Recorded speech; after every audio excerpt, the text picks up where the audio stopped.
Ooh, what's happening, guys? Welcome to another edition of PWT Live Show. Yeah. So I woke up late. I was drinking some beers last night in Minecraft with my family. Yeah, what? And yeah, I woke up late. So here we go. Live stream starting as King and Queen of the Ring in Saudi Arabia is going down at Pro Wrestle Times, at Pro Wrestle Clips. Make sure you hit subscribe. You hit that like button. There's a few of you in here right now. I told you guys we'd do this one early during the day. Go live and chat a little bit here about King and Queen of the Ring. I'll give you my live reaction thoughts. The kickoff went down. We had Jade Cargill and Bianca Belair threw down and drinking beers. No way. Yeah, last night I had a tea too many martinis, as they say. But yeah, so Jade Cargill and Bianca got the win in a pretty solid match, actually. Like, Jade really stepped it up. I really did enjoy that match for what it was.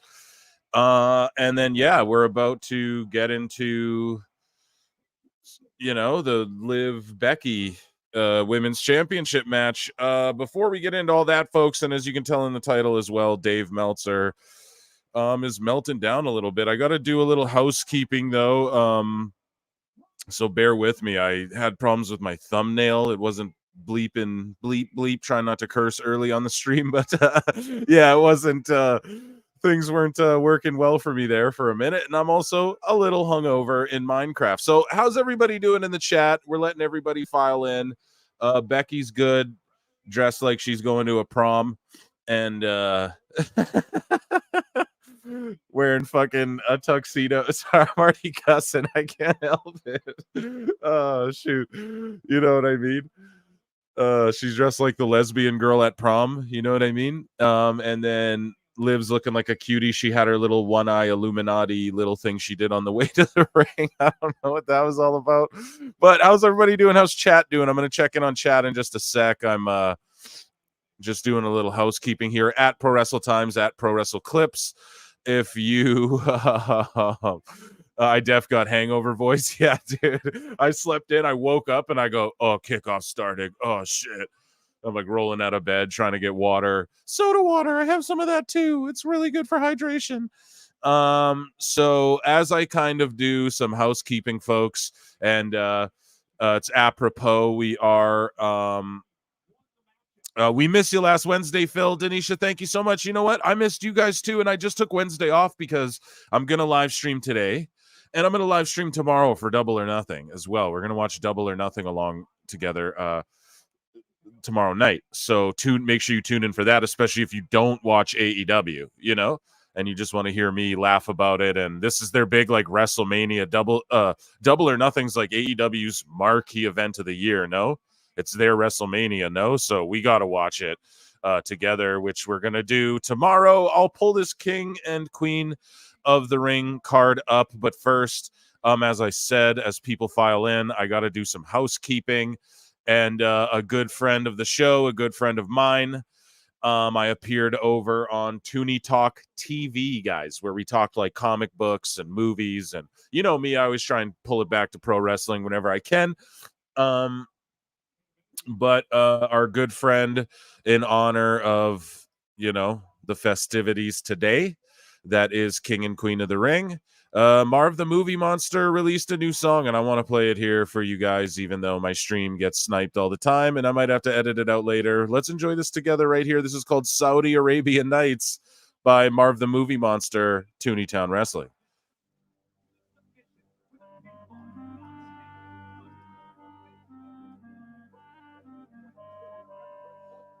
Oh, I'll go to a land, to a faraway place, where the code of ethics is gray, where the wealth is immense and the heat is intense, where they murder, but hey, they pay. When a prince from the east buys wrestlers from the west and decides which of them will fight.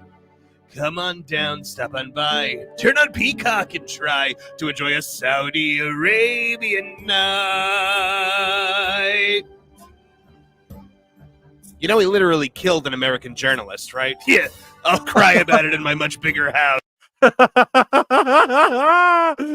you guys off podcast, like behind the scenes, Marv was singing this to me, and man, I'm telling you, this guy's got pipes, like for real. No shame whatsoever. Well, there you go. Man, round of applause for Marv and that one.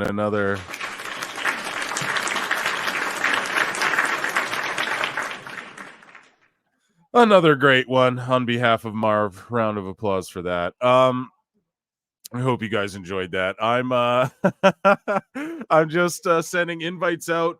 Becky Lynch is hitting backwards elbows in their Power Ranger costumes, as Marv calls them, and yeah, I'm just sending the invite out if people are listening, want to tune in. You never know who will pop in here at Pro Wrestle Times live show, and we'll take a look at this card. Just again, give me a moment and take a look at Marv's beautiful fuzzy face while I do that. And yeah, chat, what have you been thinking of the King and Queen of the Ring so far? Just let me know in the chat as I kind of get these last little couple things set up here. And yeah, so far this match is, I don't know, there's no chance Liv is winning, right, guys? We're all right. We're all on the same page with that one, unless it's Liv Golf. Then then Liv will get a win in Saudi Arabia. I don't know. Does that make sense? I don't know. But yeah, so weird stuff also happening, like Alicia Fox for real listens to PWT Confirmed, like DM'd me, like followed me a while back and then was liking my posts, comments under a post. I'm like, okay. And then all of a sudden I get a DM like yesterday or the day before at like 7 a.m. She's like, I love your show. She started quoting jokes. I'm like, oh shit. You know what I mean? Like she actually listens. So I don't know. Vix Crow, aka Alicia Fox, listens to PWT Confirmed. And yeah, possibly might pop up on this show as well. Not or here, let's get a Phil Marks bookmarks going, tab going. How about that? Phil Marks bookmarks, and I should have the match card somewhere. Yeah, Becky's choice of attire is quite interesting. I won't lie. I saw some guy coping at AIR Gold, like the biggest fucking AEW simp ever. Oh, sorry guys, I'm fucking stuffy and hungover. I need a soda water. So I saw this AIR Gold guy was like coping though. He's like, man, WWE really robbing Saudi Arabia with this card, highway robbery. And it's like, bro, shut the fuck up.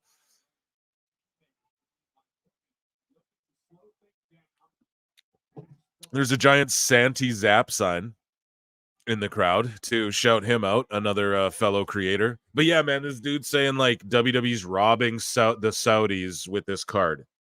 And it's like, bro, have you seen the Double or Nothing card? And Dave's getting kooky and fucking weird. Which we're going to cover because he's just, the shit he's been saying leading up to this Double or Nothing card is just embarrassing. Like, it has been embarrassing. Here, guys, I'm pulling up. Here, you guys, I know you guys like to look at these matches as we... Phil Marks book. Oh, my God, and I just doxed my DMs, so hope you guys enjoy that. Here we go, guys. We're a great start to the show, hey? Don't worry, there's just links and shit in there. Oh my goodness. Yeah, pause, rewind, scout out what I have in there. Which one's the bookmarks? Here we go, guys. Yeah. Oh my goodness. Dummy. Yeah. It's okay. There's nothing in there anyways. Just sending the link and people just sending me cope tweets and stuff. So I'm not worried. I got nothing to hide from you guys. I just show you my bookmarks. That's why this is the realest show. Everybody else, they're worried about this and that. They got burners. Your boy Phil does not. Here, so Connor, yeah, if you're still in the chat, buddy, here, I'm gonna send you the link right now. Sorry, I'm all over the place. This is the sloppiest shop I've ever ran, ever. I haven't even, like, Hairline don't even got a link yet, and I don't even know if he's gonna join in, so I think he's busy today, but so hang tight and just take a gander at this card. And yeah, so I don't know. They threw that women's tag title match on, just like they just threw it on the card for the pre-show. I'm okay with it. I'm not mad at it.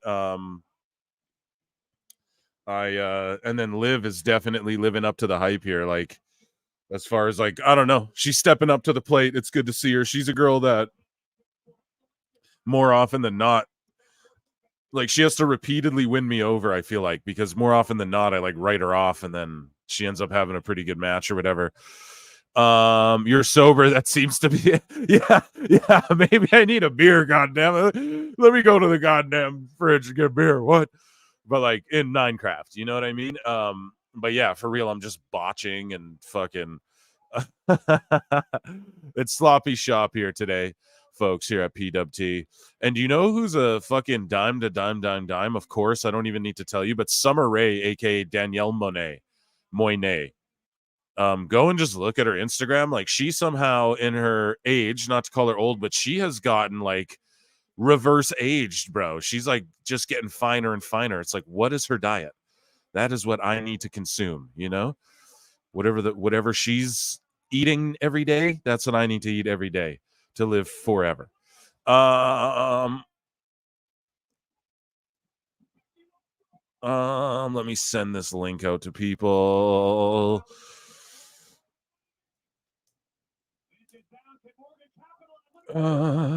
Another Arabian Nights. That shit'll be stuck in my head now. Arabian Nights, like Arabian days. Yeah, Liv is just, they're gonna put her over really strong, but she's not gonna win. You know, she's not walking out with the belt, but they're gonna like polish her up, make her look like $1 million. Becky Lynch's attire is awful. Yeah, she looks like fucking. I said it earlier. I didn't mean to offend anyone, but she does. She looks like the lesbian girl going to prom or the school dance, you know? Like in school, in high school or whatever, you know? I know what you guys know what the fuck I'm talking about. Here, Connor, if you're here, I'm sending you a link now, buddy. And you can pop on if you'd like. I see you DM'd me. Boom. There you go. That's the right guy. Okay. I dished the link out. So if anybody wants to come in, you don't got the links out there. If you're just listening in, if you're hearing it, and yeah, Phil Marks Bookmarks is popping off here. We're gonna dive in between this match. You see Becky really communicating with Liv there, like they're just talking aloud about what the next spot's gonna be or whatever. No shame in that game, though. I'm not mad at it. Becky looks like a waiter. Yeah, she looks like it's like a Halloween costume almost, you know.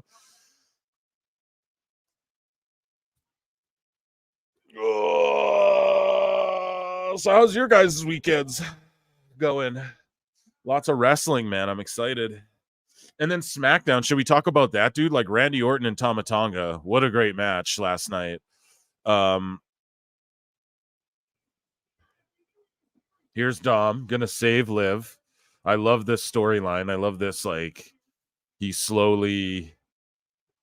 My prediction is Carlito fully joins the Judgment Day, and Liv does as well, and they take it over. And like Liv is like the new, and then Priest and Rhea Ripley both leave the Judgment Day. That's my predictions. Or they just break like Liv and Dom off on their own, and then JD and Finn go off on their own as like a tag team, and then everyone goes off on their own. What are those two things? But that faction like is hot enough, and it's been like, the idea of it is like they flip members and kick them out. They kicked Edge out. They brought in this guy. They kick out this guy. You know what I mean? So they're willing to work with this guy and that guy. So to me, the Judgment Day, if it's me, you just keep it going and just keep different members coming in and out of the group. People are coming all over themselves at Randy versus Gunther. It's not a dream match. At best, it's a SmackDown main event that hasn't happened yet. I somewhat disagree with that, John JID. I think it is. Like, I never thought, personally, as a Volta fan, I never thought I would see Walter versus Randy Orton, bro. Like, not in a million years. So to me, it's like kind of a dream match, but I get what you mean. Like, what constitute a dream match? Like, there's like your dream match, what you think's a dream match, or what I think's a dream match. And then there's like what And then there's like what there is a dream match as far as like, okay, could you have Kurt Angle versus Bret Hart would be like a dream match. Like, so I get it. And we use these terms too frivolously. Liv might just win the title. My word. So dummy. Yeah, I'm a dummy, dude. Dummy. Yeah. Wow. Wow. Wow, wow, wow. My soundboard's fucking around. There we go. Hey, there we go. Don DeMarco. God damn it. I can't believe she just won. I actually cannot believe that. That is crazy.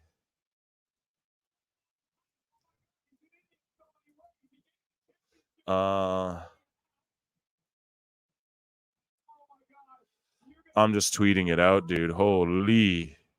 I see you there, Connor. I'm going to bring you in.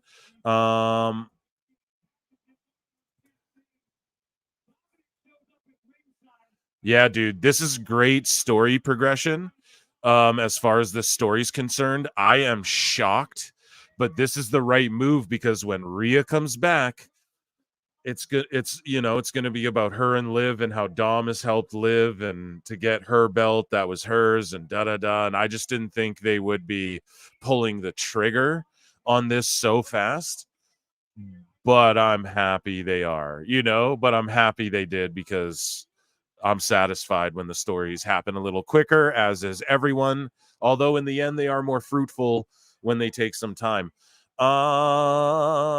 So folks, here, I need to just quickly, there's one person I forget to send this link to, and then where's my guy here? Here we go. Boom.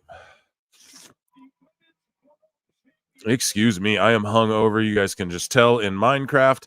Okay, that is there. And joining us now, another PWT member who is not a member like you guys, but somebody who hosts a show themselves called PWT Pro Wrestle Theory or Pro Wrestling Theory.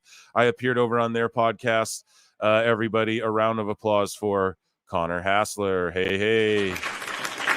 Hello. Can you hear me? I'm using the StreamYard thing. I can hear you, buddy. How you doing, Connor? How are things? I'm doing good. Yeah, not to downplay it. I took down the podcast for a little while because I got a little freaked out because some people started getting on my case. So I'm a little tired these days. So you took down the whole Pro Wrestling Theory podcast. I have the content still. I didn't delete the content. Yeah. I got a little freaked out because when we were on the show, nothing anyone did, but when I was on my last show, I got a little freaked out because I was seeing some comments and I was like, maybe I should just be a co-host and stick to that because it's kind of like, because all these AEW fans, it's a little, I'm still at the point in my life where I want to have friends at some point. You know what I mean? It's like, yeah. So you were catching heat. So for those of you who don't know, Connor Hassler hosted or hosts, I guess, the Pro Wrestle Theory, Pro Wrestling Theory podcast. I went and did that show, and yeah, Connor started getting it from the woodworks there, and the AEW fanatics, I guess, started coming at you, and you didn't like that heat, bro. And yeah, it's not for everybody. Not everybody can. I can be a co-host. I can be a co-host, but I don't think I want to be the main dude and be the main dude because it's like also the post production stuff. I do post production stuff for other people. I have no problem doing that. No, but it's the main. Yeah, go on. Sorry. I was just gonna say it's a cross to bear, man. It's a burden to bear, and I don't blame you for being like the hell with all of that. If you want the audio, I still have I'm a pack rat, so if you want the audio, I can still send the audio. But well, yeah, I mean, hey, whatever. With our interview, that was we just did that. You were amazing either way. Sorry, not just like a mark, but you always put on a good show. The fan base is always healthy here at least, so let's enjoy while it lasts. Yeah, I had to do a lot of weeding out of people yeah. as well to get this chat and the community to where it's good, and it's an ongoing process. It never ends. Connor, are you watching the King and Queen of the Ring? And if so, what did you think about Liv sneaking away with the title over Becky there? I am not. I'm actually going to pull it up right now because funny story, and maybe I think I might have said this a while. I mean, I don't know if it's told, I don't know if I ever told this to you guys, but I for the first time ever I bought Peacock. Like I paid the $11.99 for it because mostly for the Bray Wyatt documentary. Yeah. But that documentary, just side street. Everyone who has not watched it, watch it. I was crying ugly on the bus when I was watching it. It's that good a documentary. I was ugly crying. It was like every time you watch it, it's like, oh god, it's that's how powerful it is. But I'm gonna pull it up right now because I actually have Peacock. Because after WrestleMania 40, I was like, I gotta watch this now because I was more of a casual fan, to be fair. But I started watching after I saw the clips. I didn't watch WrestleMania 40. I was in Philly. I was in my hotel. I was watching the clips just on Twitter, and I'm like, oh, I gotta watch this. I didn't have Peacock at the time. The next day I bought Peacock, and I was like, that's kind of tells you enough about what quality they're delivering now. Even if it's, I was on Mikey is still streaming, not to be whatever, but he even said like what's the word I forgot what he said, but he basically said something along the lines of like, they're in a spot where it's good to have to not know what's going to happen. It's like whereas AEW, sorry to say, we know what's going to happen. Like we know when someone's coming in 5 months before that. With this, like it's kind of like when Dr. Manhattan said it's all excited when everyone. Remember that scene in Watchmen where he's like, I never realized how good it felt not knowing. Yeah, dude. I was just saying that too. I was wrong, and I'm happy that Liv just won actually because it's good story progression. So up next we have a triple threat match: Sami Zayn, Bronson Reed, and Chad Gable are gonna throw down in a a triple threat. Again, I was wrong about I was like, it's obvious Liv isn't winning, right? But I think it's obvious Sami retains here. And we'll have to see because of this. Exactly. But I was wrong before, so hopefully he, I don't know, does retain. I guess because the story's like we want to get to that Gable Zayn one-on-one match again. So they're not going to do that in the. Let me pull it up here. They're not going to do that in in Saudi. They're going to do that in the United States. Yeah. So I think that we see a way here where Bronson Reed's going to eat the pin from Sami somehow, and they're going to keep Gable looking strong, which I'm okay with that. That's my prediction for this one, guys. We're 1-1 because I know I wasn't on the air, but obviously Jade and Bianca were going to win. And then I said, obviously, Becky's going to win. I got that one wrong. And so I'm saying, obviously, Sammy's going to win here. So hopefully I don't get that one wrong. We'll see what happens. I think it's. I mean, these shows. Like, I come from a production side of this equation. Like, these shows look amazing. Their production, their post. Like, without Kevin Dunn, this looks like NFL.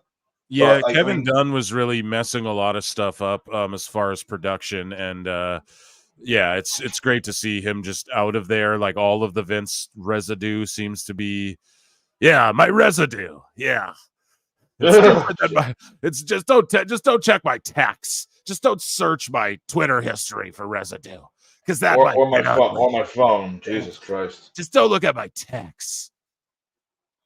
You get residue when you kiss my ass. Oh Jesus, that's horrifying. So here's have you seen what Leo Rush is doing with this he's doing like Finn Balor's gimmick basically? The Saudis are giving Chad Gable his own version of the "You Suck" chant. I don't have the audio, but if Phil, keep an eye on that gimmick because I have insider information on it that I can't say, but keep an eye on it. It's about to get a lot more interesting. Yeah. I don't know I have some. I can't say it because it's kind of like I don't want to say it, but I've been on the ins on with that gimmick, and I love the gimmick, but what the plans I've been hearing who've been doing with it. I'm excited, man, and it's very Finn Balor-esque. But not he did it before Finn Balor. Oh no, he didn't. Sorry, he didn't do it before Finn Balor, but he was doing it in the Indies a little while. But now they're really bringing it out. No, I'm saying it's very Finn Balor-esque. Yeah. Like when Balor was in New Japan, it's very similar to that, but it's also different in its own way. And then also you have like Jonathan Gresham doing the octopus thing, and I don't know, it's just cool seeing these dudes who, like Leo Rush, I was always a big fan of. It always seemed like he was getting in his own way, and like he's a guy where his size and all of that doesn't matter. Like he can transcend that shit, but he seemed to always get in his own way when it came to like bigger opportunities, whether it be AEW or WWE. But I'm happy sort of finding this new groove here and finding this it's I don't know, man. does he just keep this in Japan and on the indies, or does he bring this to America sooner than later? I don't know, but I found it interesting. A lot of people are saying, oh, it's just a Balor knockoff, but I don't know, it is different if you like pay attention to what he's doing. With the gimmick, it is different. It's not I'm not to interrupt, but I'd argue, and obviously I'm a little biased because I'm a fan of him as well. It's more intense than Balor. Yeah, I think Balor's is pretty basic compared to what he. And I know they used to have heat, and I'm probably whatever, but Balor's gimmick is if you compare the look of both of them, Balor's is always the same. Leo's is constantly different. The Blackheart gimmick is. Oh! Did you see that? No, I didn't. QR code. Oh, I missed it. God damn it. Someone scan the QR code and tell us, tag me on that. I just saw in Bronson Reed's entrance a QR code with a black and white image. Yeah, someone scan it, tag me on X. We'll play it on the show. So for $2, Aaron Rowland says, Dom cheating on Rhea. She gonna be mad. It's hilarious. Yeah, she's going to be definitely. Thank you for the super chat. That is, yeah, I love that. I love that whole thing. I love that whole story. I love how they're shifting to that. Yeah, I don't know if they pulled the trigger on that because Rhea got hurt or if that was always the plan, but I'm really excited for what's to come. How y'all feel about Liv versus Becky? Scully vibes in the chat. Round of applause. Thank you for the super chat. Scully, we went over that a little bit ago, but it shocked me. I predicted she was good. I was like, it's obvious Liv's gonna lose, right? But no, she actually did a really good job, and then she won. And just the story progression, it's awesome. It's really good storytelling, and I'm excited for what's to come with Rhea and Liv and all of that. Guys, if you want your chat shown on the screen, make sure you super chat, or I can't for surely see it.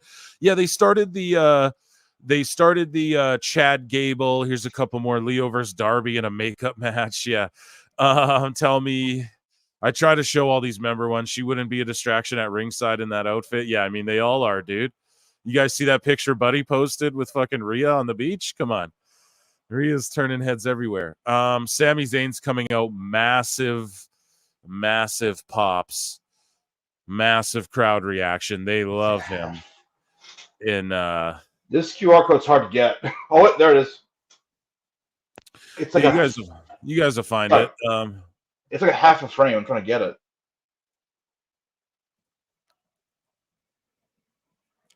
I picked Liv beforehand. Card has been swapped. I'll return to it.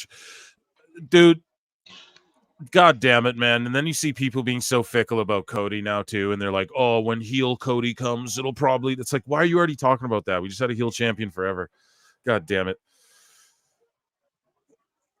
People already are being fickle. I predicted that would happen. I do miss Roman. I wish he just reigned forever, because then there's no...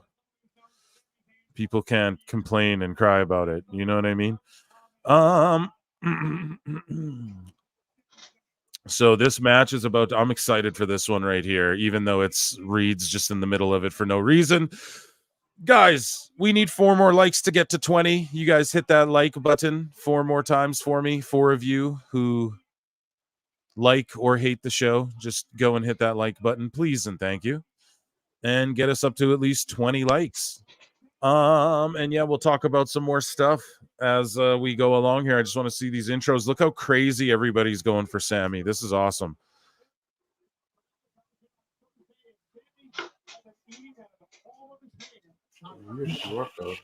I could see, well, yeah, because they can't do 2 snake wins, right? They can't just have Gable like snake a win over Sammy like Liv just did. So he's got to win.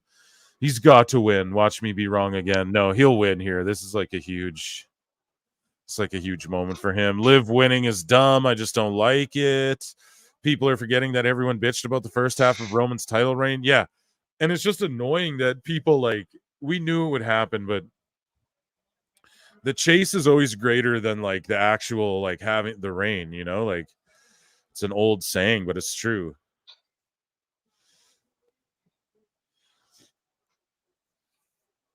Yeah, it is weird that Reed is in this match, but it is what it is. It's just because Gable and Sammy, you can't.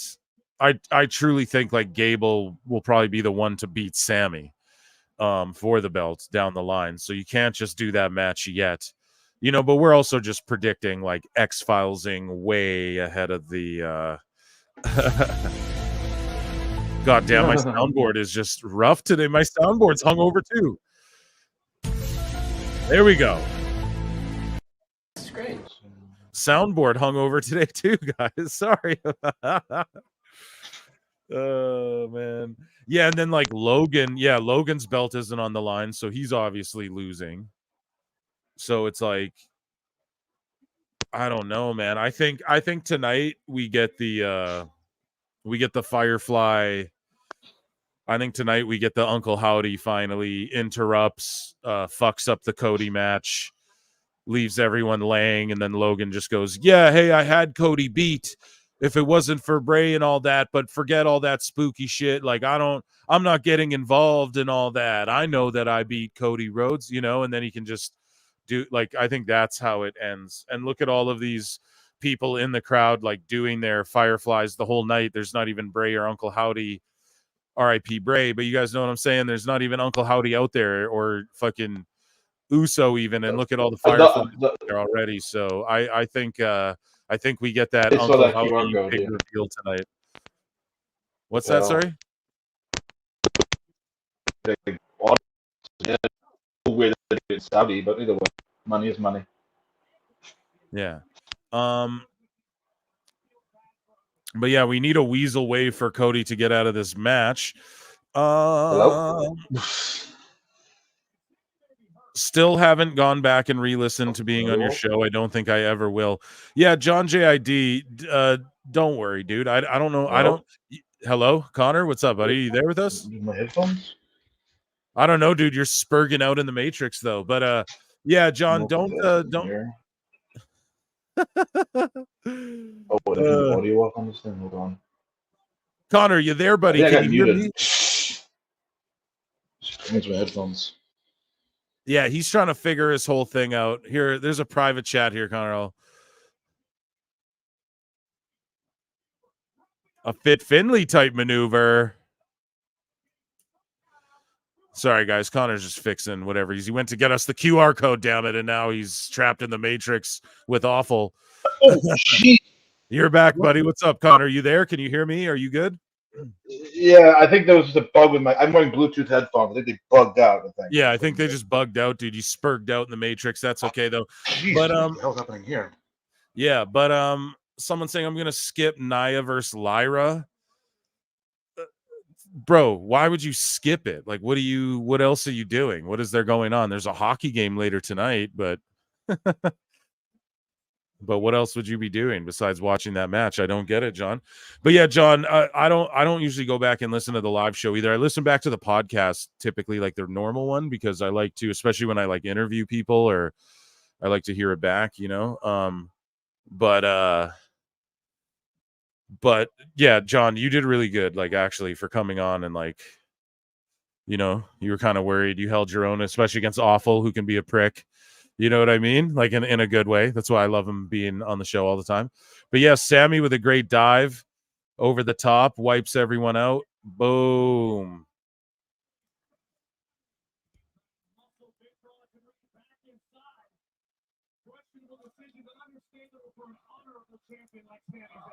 What are they chanting? They're chanting something, folks.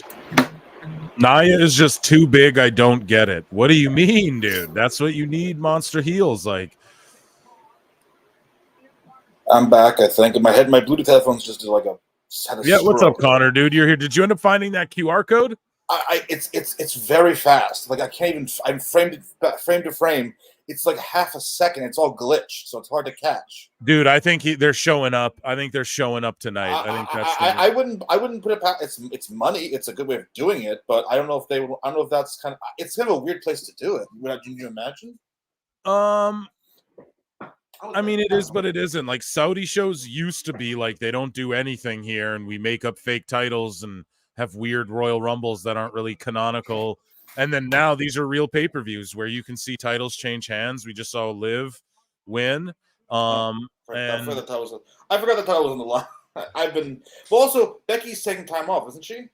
Or she is trying to. Well, that's the rumors that she's been going to take time off for a while and stuff. Who knows? I'm wondering if the Firefly. Okay, something's happening.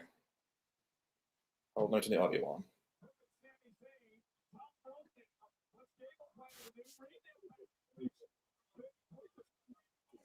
Yeah, and guys, I got a Xbox action going on too, so we'll be playing 2K24. Yeah, I know you guys. If you were tuning in for the SmackDown Shut Your Mouth stream, maybe we'll continue that. But I don't know. I was like, dude, I got to get on 2K24. You know, a lot of the DLC's out now and shit. I'm like, I've waited too long. Just go get on it. For the PWT listeners and viewers, yeah, Big Bronson Reed, Jonah going for a moonsault. God, I love Jonah because he does remind me. I keep calling him Jonah. Bronson Reed, though, he does remind me of like Bam Bam Bigelow, Vader, like one of those guys, and I love that. Awful comes in the chat and says, wrestling in the middle of the day? Jesus, Awful, get in here, you son of a bitch. Get in here. I said his name. I go, yeah, Awful. I know. Hey, John, I know Awful can be a bit of a prick. And then he shows up like Beetlejuice. Oh, nice. That's my guy. Oh, Awful. okay. If you were just tuning in, John was talking about, he's like, I didn't listen to my appearance back. I was like, yeah, I know. Awful can be quite intimidating and be a bit of an asshole sometimes. I commend you for even. I posted the IP address the QR code directs you to. Look that up, Connor, if you're. Oh, you did what you posted. I got the QR link. Yeah, someone just drop it. I don't know if you can put links in my chat and stuff. I think I turned that off because I don't want like phishing scams to happen to my good viewers. But on X, if you guys tag me in that, I'll check it out. If you already did, it's on Twitter. Definitely looks like they're coming out tonight. Okay, let's find it and play it here on the show. Yes, please do. I want to see this. We're gonna do it. We're gonna do it. That's gonna be some fire because I mean. Oh, here, someone Alt Jake tagged me. Of course he did. The fucking man. The man Alt Jake is, I tell you. Okay. Let's see what this does. Here, I got it. Yeah, it's very, very trippy here. We're going to share the screen. Yeah, Awful. If you're able to get in here. If you can't, it's cool too. Okay, you guys see the screen? I'm not doxing my DMs again. I did. I was in those DMs. Be careful. No, it was cool. It's fine. I'm busting balls. I'm busting balls. Yeah, I was just sending links too. So I was like, yeah, thank God every DM is just sent a link. You sent a link. You sent a link. So like, exactly. Jesus. Okay, so here is the QR code and a great false finish there. The big blue thunder bomb on Bronson Reed and the kick out. Here we go. Here's the QR code. Here's what it led to, a 1-minute video. Please, WWE, don't Don Stevens me for this.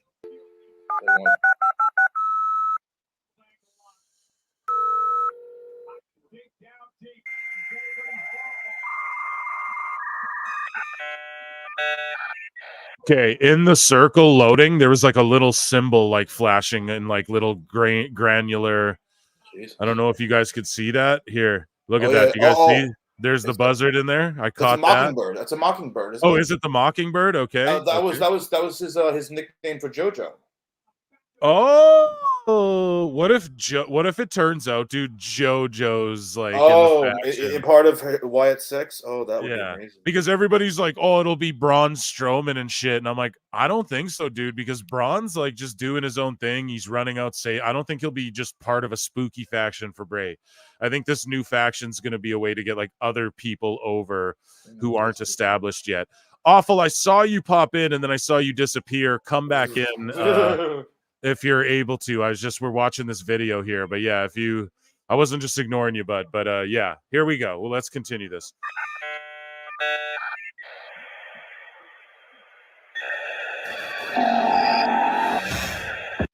Okay, so what was that? Sorry, guys. Why does Phil pause it so much? Okay, the symbol. See?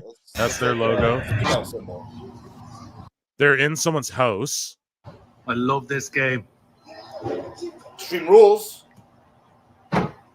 They're playing. This is in 2K. Yeah. Hello?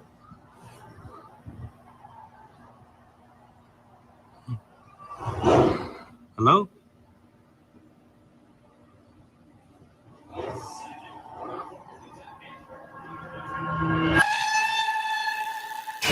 That's terrifying as fuck. Jesus Christ. I was waiting for the jump scare. Jesus Christ. That's fucking scary, dude.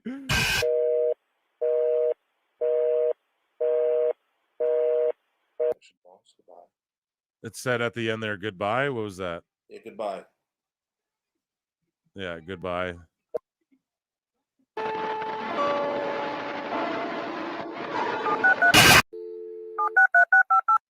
I don't know, guys. Do you guys think round of applause for WWE on that?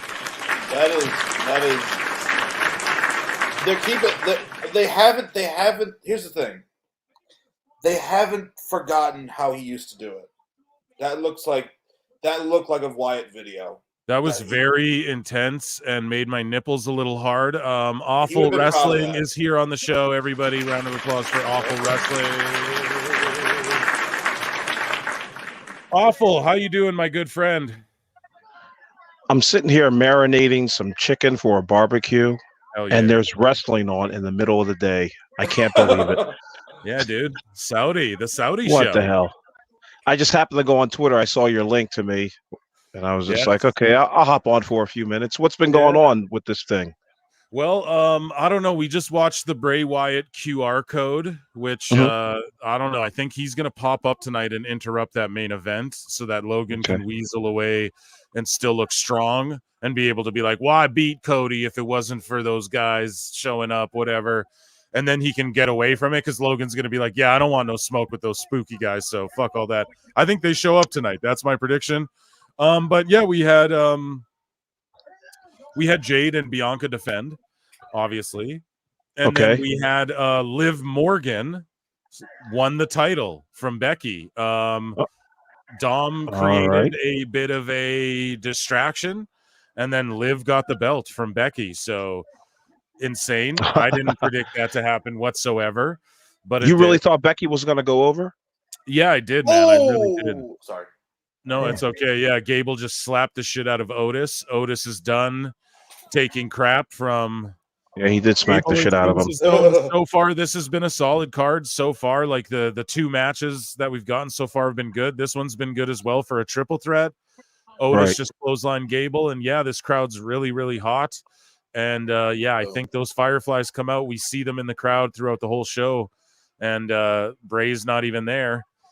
Or I mean, pardon me, like Jay and like none of these people are out there yet. All this crowd has all their Fireflies out already. Yeah, my question is, they show up at the end, mess up the main event. Sammy with the haluva kick just beats Bronson Reed, pinned out Bronson. So we predicted that. And there it is. Right? Like, yeah, he was there to get pinned. I said that at the start of the show, and yeah, I don't know. We're gonna get Otis versus Gable down the line. Who knows? The Alpha Academy stuff's good as well, as far as like breaking them up finally too. Like I think it's time Gable just takes those Creed brothers with Ivy Nile and do something with them there. Like they're already doing the "you suck" chants to Gable as well. So Yeah. Can I say something real quick? Yeah, absolutely. You had man. mentioned earlier in the show, because I was listening. John JID, listen, bro, I've got no problem with you. We had a nice civil discussion. I wasn't intimidating at all. I didn't call you out of name or anything like that. I just had some fun with you. And anytime you want to come on and argue with me, I got no problem with that. I'm not gonna bulldoze you. No, he It's all wasn't right, hating. buddy. He was just like, I didn't even listen to it back because I think he's just cringe like hearing himself, which I don't blame him. I don't blame anybody for that. But no, he wasn't hating on you. I was just like, I know awful can be He was all right. Yeah. I know you were the one who said I was a dick. Yeah, no, buster. a prick. I was like, awful can be a prick, like that's the gimmick. So I was like, it's not, it's understanding if you're a little. That's the gimmick. What do you got going on though, man? You're making chicken tonight. What are your plans today? Yeah, I'm just barbecuing out back with the family, and I was just perusing Twitter, and I was just like, what? That fucking pay-per-view's on right now? It's crazy. But yeah, I figured I'd give you some of my time and say peace to the chat. And awesome. I'm not sure who the other panelist is, but I can't really read it right now. But peace to him as well. Yep. My name is Connor. Connor, what's going on, Connor? Yeah, this is he was doing a pro wrestling theory before. I think he's taking a bit of a hiatus because the AEW freakazoids were coming after him in droves, I guess. And so I got a little worried. They came at me a little bit. Then I was like, I said some things about a particular wrestler that were valid. I felt like, and I was like, I don't really want to do, because I was going to see this person next week, so I was like, I don't think I want to be in that position. because everyone's so sensitive at AEW, so it's just like, do I really want to start something and have to face this? I don't have a problem facing the person, but do you want to make it awkward? And it's a vacation I usually take because it's out of state. I'm a little tired. Yeah, isn't it crazy how you can't express your opinion without trying, without being fucking attacked? Being afraid I personally don't give a shit, but it's just like, yeah, I'm not afraid of that bullshit either. But it's ridiculous how they come at you just based on professional goddamn wrestling. It's crazy. It's the stupidest thing, dude. They're not tribalist in sports. Yeah, they are, dude. Yeah, they are. The thing is that people don't try and dox your fucking life and stuff like that because of or try to get you fired from someplace. On the Minnesota Timberwolves, you don't get fucking harassed. No one's saying this business, but it's like, dude, it's just like, because I'll say what it was. It was about that female wrestler we were talking about, and it wasn't anything sexist or anything. Not to be rude. Remember we were talking about the Billy. I was talking about Billy. And I got a little concerned because I felt like, because that's kept on going for like a week. It was just like, Jesus Christ. And I was like, I don't want to, I'm going to see her at a show next week. I don't want to get involved. Yeah, and I get that too. Like personally, like I accepted a long time early on. I was like, yeah, I'm going to piss people off. Like I've talked about it. I'm mutual friends with Sean Ross Sapp, and me and that guy fucking have gone at it, dude. So it's like I saw him I took that on the chin when I started this show, knowing like, yeah, there might be instances where I might piss someone off that I might have friends with or something, and I'm just gonna have to bite that bullet. It's part of it. It is what it is. It's time to start steering the direction of debate towards like the what was that fucking show on First Take. They don't try to kill each other on there, but they speak their mind on the particular topic or the particular company or excuse me, in this case, team or sport or whatever. And that's what it should be for professional wrestling. If you've got some good points, then debate it. But I mean, goddamn, I'm not looking to find out if I can fuck your mom or you know what I mean, or make sure that. You were there, Phil. It's like I was saying things that's like, it was more like about safety and concern, but they everyone's so sensitive. It's just like oh, by the way, and well, I'm here now. Fuck it. At this match, Billy Starks defended the Ring of Honor TV title. So now it's just an indie belt. So if you need any other reason as to why Ring of Honor isn't going to be on television, they're defending their titles on independence. Yeah. I shit you not. I wish, pardon my language, but I wish I was lying with that. But she defended it against a random indie girl, and it was the first time. Who did that? Athena? Billy Starks. The new Oh, Billy. Oh yeah, because she beat Athena. Yeah, no. It was the brand new Ring of Honor TV title. She defended this on an independent show. Oh, the women. So they have a women's TV title. Yes. So Tony Khan made a and she's brand defending the women's TV title on indie shows, not on TV. Yeah. That's Oh basically. my god! I went to this show and it wasn't even booked that. By the way, it wasn't even. It was a surprise that she was going to defend it. Oh, it was a surprise. It was really great. We do surprises in other companies too. And it was a fine. I literally heard this and I was like, "You're defending a title on a small company on the indies in a brewery. Nothing against this company. I respect the company, but I was like, it's a brand new belt. Why are we defending it here?"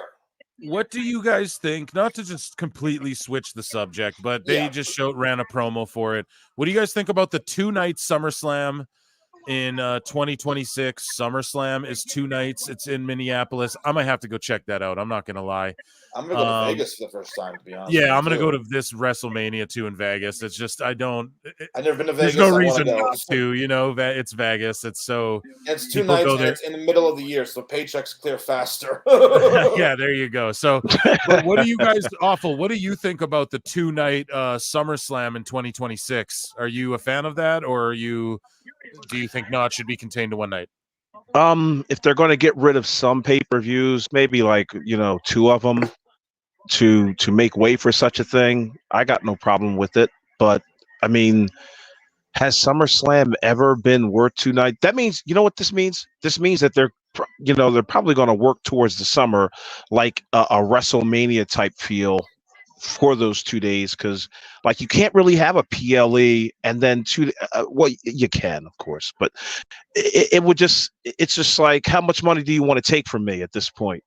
Not to interrupt, but their pay-per-views are pretty compared to most pay-per-views. They make good money on their pay-per-views, but they're not $50. Right. Yeah. I mean, not to put it in that context, but I'm saying $50 for a show, because I'm actually sorry to interrupt again, but I added some workers, and I told the guy last night. I told the guy today. Not that I'm going to say who, but I said to him, because he records every day. I said to him, keep the Monday stream short because he's watching Double or Nothing tomorrow, and I was like, that's going to be a 4-hour show. Yeah, and guys, by the way, while you brought it up, here on PWT tomorrow night, tune in, PWT live show Sunday. We didn't watch Dynamite this week, which I wish we did, awful, because it was like the worst fucking Dynamite ever, dude. It was like the most hokiest, shittiest Dynamite of all time.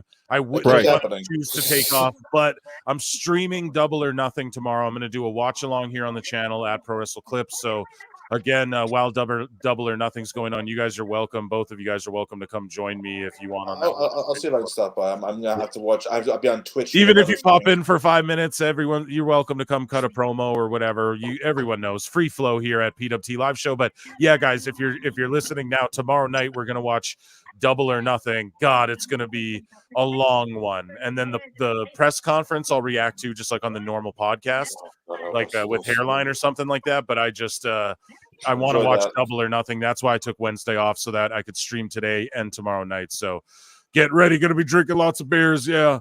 But yeah. So like the 2-night SummerSlam though, you guys are pro. You guys are pro. I don't mind. Sorry, I don't mind it. I think it's it's business in the day for these guys. These guys, here's they know. I'm just watching this pay-per-view right now with the sound off. There is I don't need to watch AEW to know this is better. You know what I mean? You don't need to watch AEW to know this is better.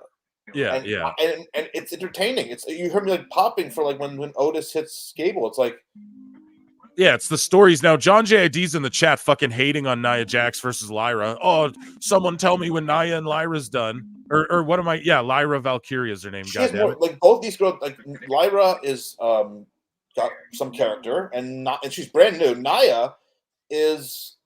Yeah, did I put Io Sky on the thumbnail too? Now I'm looking at the that's how hungover I am, guys. I put Io on it. She got eliminated from the fucking tournament. I put her on the thumbnail. This is how bad I was when I woke up today, and I had nothing in order to watch this damn Saudi show. But it's a great.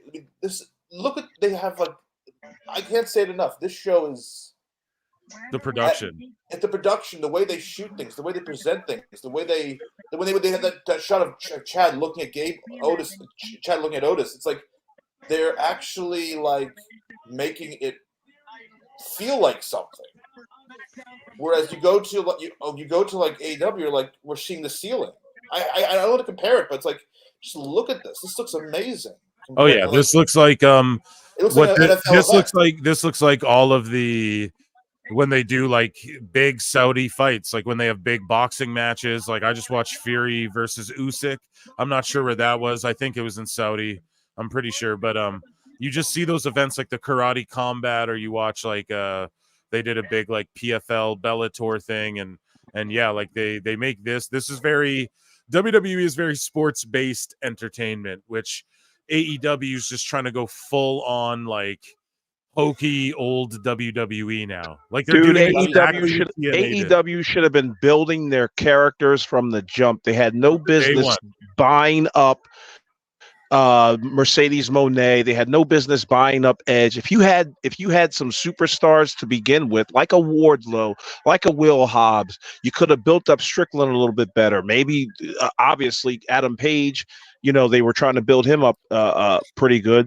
But there's where your money went. There's where your there's where your 4K cameras went. There's where your lights went. There's where your budgeting on smaller arenas went to. You could have done all these things early, but it's as I said, Phil. If these guys would have did like 3 or 4 pay-per-views before even starting up AEW, I think they would have been in a much better position because they would have been a more focused product. They would have known what works and what doesn't work early. Yeah, that's what AEW should have did. Was they should have just ran indies, and then they should have maybe did like a few pay-per-views, like spent like a year just. Hey, we have one pay-per-view every quarter. Like they do 4 pay-per-views one year, while like, and then they're just like super indie cards. And then maybe they get like a TV special or something to test the waters of like before they ever had a TV show, they do like oh look, we're doing wrestling on Saturday night, or here's like a special Wednesday night AEW where the best from around the world come together to fight under this one banner. It's not like WWE, folks. It's very like they could have did all that, and then like if I was AEW, I'd be thinking outside the box. Oh yeah, the Owen Hart Memorial Tournament because I want him in the video game. Haha.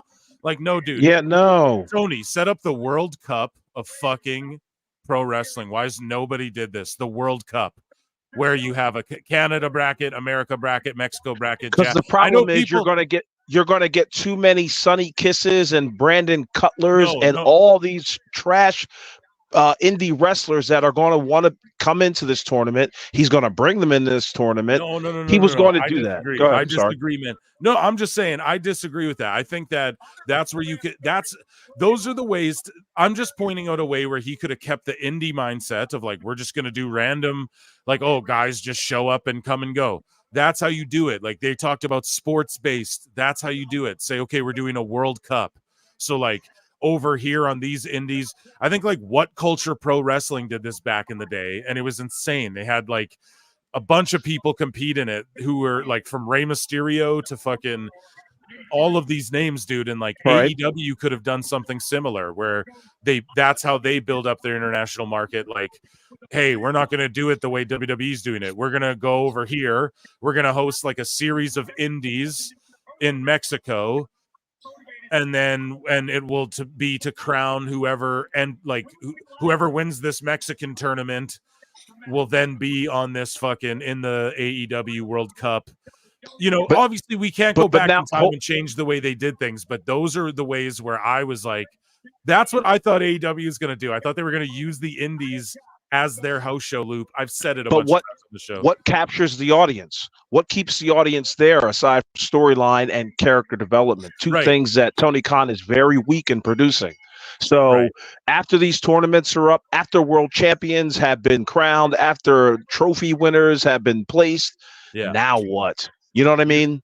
Now what? Yeah, that's where then you start your TV show. Then you start establishing characters, and and that's where you go. You start laying out your history, and that's where you like. I mean, obviously, we can't. Again, like I said, we can't go back in time, and like now it's too late. If AEW's like, it's all we're too doing late. a World Cup, it's like it's too late. You know what I mean? Where I'm not interested just off the premise of, or just the like automatically Tony's not going to know what the fuck he's doing. So I'm instantly going, yeah, I don't really, you know what I mean? Like if he decides, if WWE's like, we're going to do a World Cup and we're going to do it like, remember when they did the Cruiserweight Classic where like, that's where they did exactly sort of what I'm saying. Like they brought in all these indie guys, like here's Zack Sabre Jr. and here's Kota Ibushi and here's all these guys that aren't in WWE. Here, they're going to have a crazy flippy tournament. That like if WWE's like we're doing a World Cup, if Triple H said that like tomorrow and they're like we're gonna get 4 wrestlers from Mexico, 4 from Canada, 4 from America, they're all gonna battle in mini tournaments, then the winners of all those tournaments are in the 16-man tournament, each person representing a different nation. I'd be so fucking hyped if AEW announced that. Right now, I would be bummed. I'd be like, oh no, they're gonna bury all of these fucking talents. Well, because you know what part of the reason is, and I hate to be meta with all this, but part of the reason is like if WWE, for example, were to do a tournament, just as you said, if they had like 4 Canadian wrestlers, 4 Mexican wrestlers, they would make sure that those arenas, they would make sure that they were in those territories when those matches were put on display instead of being in fucking Des Moines, Iowa, where you got 2 Mexican wrestlers and 2 Asian wrestlers going at it. Like it's not going to translate well on television because nobody knows who they are. So you want to make sure that you have local, like if you're going up to the Canada Center or whatever they call it, you know, you want to make sure that your local talent up there is well known so that they can be into the tournament and, you know, obviously get their shine on and obviously make your brand a little bit better. But yeah, everything's too late for Tony Khan. I'm just waiting for the end to come by. And I hate to sound like a Debbie Downer, but it's happening within the next year and a half. That what? The whole company just goes away? There won't be any TV deal this year. That's for goddamn sure. There's no indication that shows me that there's anything going on. Like everything is speculation. What if it will happen? But there's no metric that shows that it will happen. It should have happened by now. This is the thing. Like, what's to negotiate? This thing should have been in the bag. So here's the thing too. TNT they lost NHL or NBA, right? Am I wrong? About, they lost NBA. Big loss. Yeah. They lost like that show with Shaq that he does with like Kenny Smith and inside the NBA. Inside the NBA with a like 20-year institution. Yeah, and Barkley and everyone's on that show, and that's like such a great show that they do. Right, Barkley's on that as well, right? Mm-hmm. Yeah, so that's like a great, you know, everyone loves that. It's like part of like the 2K video games. You know what I mean? Like that shit's so popular. And they lose all of that. And then they picked up they spent money on, I think you guys can fact check me on this on X or something, but they picked up college basketball, I think, or like women's college basketball. So they lost out on like NBA, but then they spend some money on some college hoops, whatever. And it's like, dude, we're hearing about that, and we still haven't heard shit about AEW. Right. That's what took me off guard. I was like, bro, we're hearing about women's college ball that they just got rights to, like as to try and retain whatever basketball viewership they still have left. We haven't heard nothing about AEW at all or pro wrestling at all. With TNT, and it's like, damn, dude, that's not a good sign. Like, it really, really isn't. They may just end up broadcasting on the Zone. Tony just starts his own app. Sorry, what were you going to say, Connor? They're probably going to what Dose said. He's probably going to buy because Tony can't stand Dose not being on TV because he knows. Like, he was on my pod before I took the podcast down, but he said basically the only like streaming service that's been successful has been Netflix, right? Yeah. So how can you that $50 that AEW racks in from their pay-per-views, it means something. When it goes to HBO, it's gonna be like $10. It's gonna be a lot easier it's gonna be a lot less money coming in. So they're gonna lose a lot more money even if they go to Max. Man, and those Netflix, everyone's coping about Netflix, and it's like, and they're trying to say like, oh, they're not like Netflix. They're losing out, like they're not gaining any new viewers by getting WWE on their on like Netflix, and it's like, yeah, stupid. Like that's not the fucking point. Like the point is that Netflix already has like 149 million, or look up the number, guys. It's like crazy. They have like 180 million or whatever people signed up for it. Now, what wrestling's doing is like sustaining that audience so people just stay on Netflix. Oh, there's live stuff I can watch on here that's happening every single day of the week. And how many? 270 million subscribers. 270 million subscribers. After a strong showing to begin. This is the beginning of 2024. Well, here's the thing. They just gained an extra 40 million, though, when so everybody was like, oh, they're going to add their Netflix is adding like the ad tiers, and they're going to lose. They are going to stop showing it, apparently, though. I know, but here's the thing, though. Everybody was saying like, okay, they're going to show, they're going to implement the ads, like the tiers. And then people are going to jump off of Netflix as nuts and be like, fuck this. We don't want to pay for tiers. We don't want to pay for ads or whatever, right? Like I already pay for it. I don't want ads. But what they found is when they release the tiers, because now there's like a lower version of Netflix that's even cheaper wherever they've rolled this out. But they gained like 40 million new people since they rolled out the tiers. And this is the one with the commercials, cheaper. Correct? Yeah, with the commercials. Okay. Like it's a cheaper version. They rolled it out. Everyone's like, oh, they're going to lose subscribers. No, they ended up gaining another 40 million. So yeah, they're not looking at the 1.5 people or 1.9 people who watch Raw every night and go, we need those 1.9 million people. Like that's not what Netflix is thinking. They're going, well, what are most people who have Netflix probably also like most people who watch WWE probably also have Peacock and or Netflix already. So why don't we? WWE's the greatest live weekly, never takes a week off ever.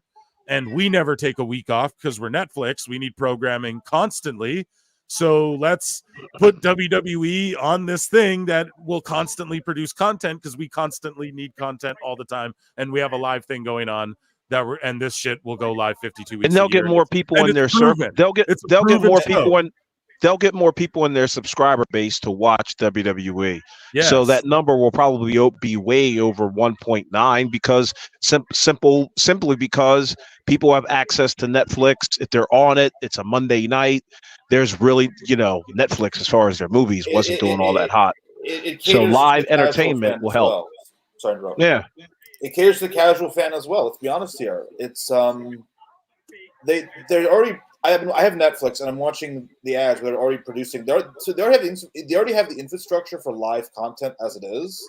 They've been building that up for a while, but there's that comedy show that though they're pushing for a while. It's gonna be live for like 3 days, right? I forgot what it was called. It's like some sort of comedian was doing a live stream or something. But they're building, They have the infrastructure already built, which is amazing. Right. Does HBO even have the infrastructure for live television? Well, weekly live television is something that they don't have built in yet, and that's what WWE is gonna like. The reason they're giving the money to WWE because WWE is gonna teach them. WWE's gonna teach them how to do live weekly shit 52 weeks a year. Like this is Netflix. Like this is the bossest move ever, and you can't boo on it. It's only gonna make Raw bigger. No, I don't care what anyone has to say. I think it was the best move they could. First of all, $5 billion. That no rest. Tony Khan can say 80,000 in Wembley for once a year. This company checkmated him with that $5 billion deal. Checkmated everybody with that deal. Sorry to interrupt. No, I was just saying, I see in the chat there, like Phil's right. They just want to keep people on the app. Yeah, dude, I work in the business. Like what these websites, like I've written for a bunch of different magazines, and how these websites operate, man, is they Nia just won. Fucking L.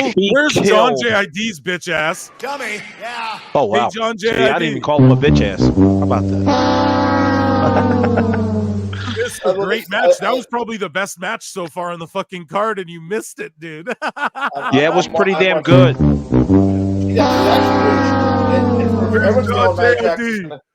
the way, Nia Jax is like let's be honest here. Nia Jax has improved tremendously. I think. Yeah, I'm here. Yeah, you motherfucker. What's up, dude? No, dude, we love you, man. But listen, you were talking all that shit. This is the best match so far of the night. That match was awesome, dude. And this is a woman's match. This is a woman's match. Like, you know, like they usually don't get this hype. It was very simple. It was very. It's the around, big gigantic, you know, monster versus the scrappy little waif girl, and it worked. It worked. Yeah. They didn't have to do high flippy shit. They didn't have to overextend themselves. They told a story in the ring. Yeah, and Nia Jax, she knows she's gonna win, but her facials are amazing. By the way, her personality it's like they're letting her be herself. Lyra did a good job being that underdog too, because she's a scrappy newcomer, and it's like who's gonna pull it off, you know? And I don't know, man. That was a great finish too. I thought that finish was just awesome there. And my eyes were glued to the screen the whole time we were chatting and fucking watching that match. That was awesome. John JID turning back into the show after that garbage. He's still hating. Queen Nia, bro. Be mad about it. Be mad about it. Forgot she was fired last year, and he brought her back, and now he's. Yeah, but she got fired over all that. Just for the YouTube overlords, awful. Please, you don't need to say. But the poke, the coof poke, you know what I'm saying, dude? That's why she was out of the company. You know, don't even. Yeah. Here we go. Round of applause though for Nia Jax, Queen of the Ring. She is what a comeback! And I love how Triple H is coming out presenting these amazing awards. He know. Say what you want about him and the puppets and everything. He is he's doing the right thing. He's the face of the company. Puppets and everything. Marv, that was a shot at you, dude. No, but it was a good thing. But he is the face of the company. Let's be real here. He has cleaned up. I love Marv, by the way, but he has cleaned up this. Oh, what you saying? She looks all right with a crown on, by the way. Yeah, he has cleaned up. This company so well. Yeah, it's the Paul Levesque era, dude. Yeah, Nia as Queen of the Ring. I like this because, again, this is how you keep someone strong. This is how you keep her as that monster heel that people need to overcome and champions need to She's got to hold it together, though. I'm so tired of the crying and the fucking, like, sniffling. Like, look like a monster. You know, look like you won the damn thing. I take it all back. Yeah. She was trying a little bit there, but she is like I think she has every right to be a little bit emotional because obviously she was let go, she was like all that stuff, and now she's like, I mean, it's give her a moment, and you know, I mean, I don't know. I think I'll let it go, but she manages to turn it back on, and it works. How did they do it in the 80s, my friend? How did they do it in the 80s and the 90s and all the way up till about? Everyone wants that feel good moment when you see. Okay. They know that she's been through a lot. No, just my opinion. I know what you're saying. But this is, I mean, man, this is how you keep remember when Harley Race shed a tear when he won the King of the Ring? Yeah, exactly. Well, we also remember who was in charge of that. I think they'll give them like also when you have Paul Levesque out there, you really can't not feel like happy for reason. I don't even know how that's possible. But yeah, it's a very. But once again, these shows they look, they feel, they project things. I'm taking the L. Yeah, you're goddamn right. You are, John JID in the chat. My wife is happy that Nia Jax won. She's pretty elated about that. Good. It's a great. She walked out, but they create the moments. They make their. I know it's different. Like other than dare I say the M word? They're promoting UFC, dude. So we just got a UFC promo. With NXT. I mean, fuck, man. That's so awesome, dude. That's so awesome. We're going to start seeing more UFC ads, more WWE ads, crossover, bleed over. Dana White was talking about where they're going to have weekends in some towns where it's going to be Power Slap on Friday, UFC on Saturday, WWE on Sunday. And they're doing NXT out of the Apex. Dave Meltzer, of course, whatever, whatever. Like, he doesn't understand why they'd go to the Apex to do, well, I mean, the shows just look like shit in there. No, Dave, you don't watch MMA. Shut the fuck up. The shows in the Apex are great. We just didn't want every fucking, after the pandemic, It's been like 2 fucking years, and they're still doing all the fight nights out of the Apex. And what makes him think? What that's makes a him think? UFC issue. That's not an What- NXT issue, bro. Like, What NXT makes is them gonna think they're look not great. going to dance up the stadium anyway, the arena? You know what I mean? They're going to make it look proper for television. That's just without a doubt. Yeah, absolutely, dude. Sorry. They have like a whole production fucking thing. They can produce like live events out of the Apex. They do it all the time. And the way NXT looks in its own show at like where are they, what is it called, the Capitol Wrestling Center. So every week their show looks phenomenal as it is, but then you bring it to a place like the Apex, and then you set up for an NXT show in there. It's gonna look so cool, and it's gonna look so unique for an NXT PLE. And Meltzer's sitting there going, well, I don't know why they're doing this when for the PLE they could sell 5,000 tickets. And it's like, because Dave, exactly, you're the one who's out of touch. You're the one who doesn't fucking know. I didn't even play the flute guys yet, but goddamn, I'm already going in on Dave because I can't help it. But he's the one who doesn't get it, Dave. You don't get the production. You don't get how it's not just about hot shots selling 5K tickets in a big ass building.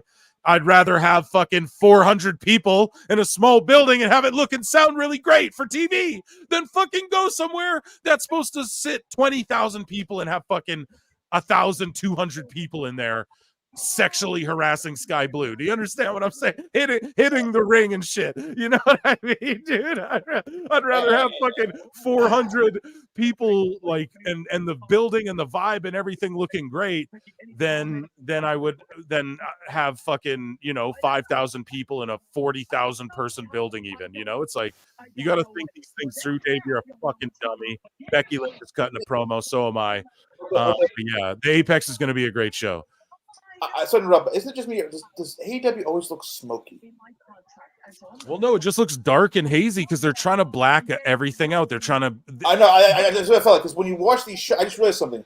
I watched the. You watch the AEW. I can barely watch. I can barely stand to watch. But it's always like, I was like, is everyone smoking pot in here? Sorry, in Minecraft, but yeah, it's like there's a fog in the room, and I'm like, the haze is no. Here's the thing. Blacking out a ring is it's from the shitty, cheap ass fireworks. First off, AEW's fireworks suck, especially compared to WWE's too. Which sound like gunshots. So these sound like, yeah. So it's all smoky and hazy, and then like the production, like they lean into that because they're filming around emptiness. Which, I don't care. Go watch old ECW. Like I do it all the time. It's all on YouTube, bro. You just watch ECW, exactly. and the thing, it's clear. And and like they film it like they know the building isn't the biggest building ever, so it's a smaller room that's filled to the gills, and then they film it in a way where it's not trying to hide emptiness. The problem with AEW, and that's why everyone's like, man, their pay-per-views are so great. Well, yeah, because typically they have good houses for the pay-per-views too, and they can film the show in a fucking way where it's not like offensively, where you're clearly just watching people trying to film around an empty building, which like for me, like, because maybe it's because I just, I sort of work in the entertainment biz and shit. It stresses me out watching AEW Dynamite every week, but then their pay-per-views are phenomenal. And I get why people say that, but I'm also tired of hearing that, because it's like, are they really like, yes, the matches were athletically great and the production was pretty decent and there's an aura of anything could happen, but ultimately, like, is it really like, what do AEW pay-per-views do 3 weeks after they're done for anybody? You know what I mean? So yeah, it doesn't do shit. And so look, guys, they're showing a package right now. Wade Barrett's going over how Haku, so they were showing Tama Tonga, right? And then they're like building up Tama Tonga, King of the Ring, his run. And oh, my alarm's going off here. And then they're showing King Haku being carried down to the ring, and I just think that's fantastic as well. And I love Tama. I loved his match with Randy. SmackDown, I thought, was fucking incredible, dude. Like, just the whole atmosphere of it going into this Saudi show. I really enjoyed that as well. And yeah, just Tama Tonga, dude. They've really done a great job building him up. And we thought only like, think about it, to interrupt, but think about it, like you're having to fill in for Roman Reigns. And they also said too that Tonga Loa can't be in Saudi because his criminal record. That's what they said on air. about him, you know? So they're doing a great job of getting The the fact that he's GODs, the dangerous gorillas. over. Yeah, like they're doing a really good job of getting the GODs over as like they're savages. Like Tama Tonga's snarling and crawls to the ring and he's bloodthirsty, and then you have Tonga Loa who's more or less the same. From what we know, we haven't really seen him get explored yet, but it's good because By the way, that was corny as hell. what? That crawl down the aisle Okay, bullshit I or don't think whatever. so, bro. If you watch his shit Yeah, in it was- Japan, he's always doing shit like that. See, So why I gotta watch shit in Japan? I said it's don't need corny to, here I'm in the just saying. States. It wasn't corny though. It's like part of it. I was glad to see him do that because they're letting him be him. You know, like Okay. that's what he likes to do. He does weird shit like that. So Hmm. I was okay with it. But I'm just Mid. saying that what I enjoy is that they're individual. So you have the Usos, right? They're the Uso twins. They paint their faces. They do a matching dance. They wear matching gear. They're a tag team. Then we split And them up. that didn't get over. But hold on, though. If you remember. Then The we face split. paint and the happy-go-lucky demeanor. Go I ahead. know. But what I'm saying is, so take them. Like I'm trying to contrast how they're doing the GODs to the Usos, right? I'm just highlighting. Like look at, and then most tag teams, right? Take the Rockers. Take any tag team. It's always two guys. They're a team, and then we split them up, and then we try to individualize them. But what's genius about the GODs, the way they've been brought into WWE so far, is that they're individualizing them both first. Like Tom is getting his run in the King of the Ring. He's getting his matches against Randy. He came in a few weeks early and got to shine and bloody up Kevin Owens. Tama Tonga hasn't really done shit. He's just been standing there and mean mugging. But then eventually we're gonna get where Tama starts getting his shine. So where this is genius, what WWE's doing with them, and especially when it comes to the bloodline storyline, where there are a lot of like moving parts and players where you just kind of got to know and be a mark and like assume people are cousins and brothers and shit like that. You know what I mean? So what they're doing a really good job of just like individualizing Tama first, and then Loa will get his, and then when they team up, it'll be great. They're doing like the reverse of what they've done. Like instead of just having God show up with face paint on and hitting all their tag team moves on people and people going like, what the fuck is this? Authors of Pain? You know, like what is this? You know, like instead of that happening, they fucking are individualizing them both first, and then we'll see them have a tag team run. And that's what I fuck Gunther with. is making his way down to the aisle. Gunther's making his way down. What the fuck is Awful talking about? The Usos were over as fuck. Yo, Awful, you got Robbie C now all turned up, dude, in the chat. No, I'm not talking about recently. I'm talking about when they were doing the yellow tights and the goddamn the haka dances and all that. Yeah, and all that shit Awful. wasn't Keep over. Talking to the people. Keep talking. Yeah, to the people. no problem. But anyway, Gunther's walking his way down to the ring. I think he should be called Chancellor Gunther when he wins this thing. It's a good. He had a good thing about Gunther. He's just all around a good wrestler and a good character. I remember I used to see him in the UK. I went to the UK once. I saw him wrestle. Those chops are lethal in person. I didn't get one obviously, but he's lost. He hasn't gone down. He's improved. You know what I mean? Yeah. Yeah, he's done a good job. I think his next level. I think the next level of his character development, he's got to start doing some dastardly shit. The ring general, more like the king general. I mean, sure. Look at the guy. The guy has and this is a guy who survived a possible, I'm not going to say the German affiliation stuff, but remember when they first named him Gunther and that whole nightmare? Right, it was only a nightmare for about 2 weeks. It's because they called him exactly. Gunther Starks or whatever. They Gunther called him Starks. Okay, so when they dropped the Starks, it's like, yeah, Gunther's a great name as well, but they might as well have just kept it Walter. Yeah. It might as well have kept it Walter. And the thing is like, if Vince wasn't there, Triple H would have let him just be Walter, like to this day, which is totally fine. Now, what do you guys think about Orton versus Walter? Predictions? Who wins this match? I'm going Gunther. I'm going Gunther too, actually. Yeah, and Tama Tonga's gonna fuck Orton over. They're gonna continue that feud with the bloodline, sort of. That's my prediction. Or Ludwig gets involved. I don't know. But here's the other great thing. I don't know, guys. They could give it to Randy Orton tonight. Well, listen though. No, I don't think so. You know why? What's the move Gunther's been beating everyone with? Chat, everyone, let me know. Awful. What's the move Gunther's been kicking everybody's ass with on Raw the last like few months, even like before he lost his title. He's been hitting people with the Lion Tamer and the single leg Boston Crab. What does Orton have bandaged up, and what has he been selling profusely the last like few weeks on TV? It's been that leg. Like we put it over on the show. He hit that RKO. He sits there. He fixes his leg. He sells his leg, fixes his wedding band, goes when he versus Carmelo, right? Hits that RKO, and then he just sits there for a minute, kind of sells his leg, crawls over, pins Carmelo. We were putting that over hard. He's been selling this knee for fucking weeks, and Gunther's been tapping everybody out with that single leg Boston Crab. That's the finish tonight, folks. I'm sorry, but that would make sense. And here's the thing: it's obvious, you know, to me. Anyways, and maybe I'm wrong. And Randy would like to put him over, and Randy could put him over because Randy. Remember, the most wholesome video that WWE has put out is that CM Punk Randy Orton video, because you see that these guys changed over their careers. Yeah, and he even said like, and I mean, Randy knows. How old is Randy Orton? Like in his 40s, 50s? How old is he? He's in his 40s, and that's why I maintain like.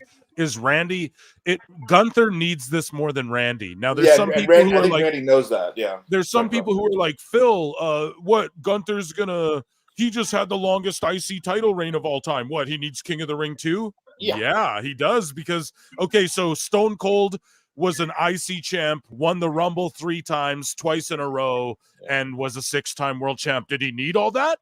Did he need all that stuff? Well, it's like I mean, no, but yeah, he's fucking over. Gunther, Gunther's a guy who not many people have even beaten him on the roster. Like, even though he lost that belt to Sammy, we've not only already seen him beat Sammy, but we've seen him dominate like everybody. So yeah, continue that. Like, he's a guy who can creep in, win the King of the Ring, you know, go on to the world title. There's like, for you. Sorry.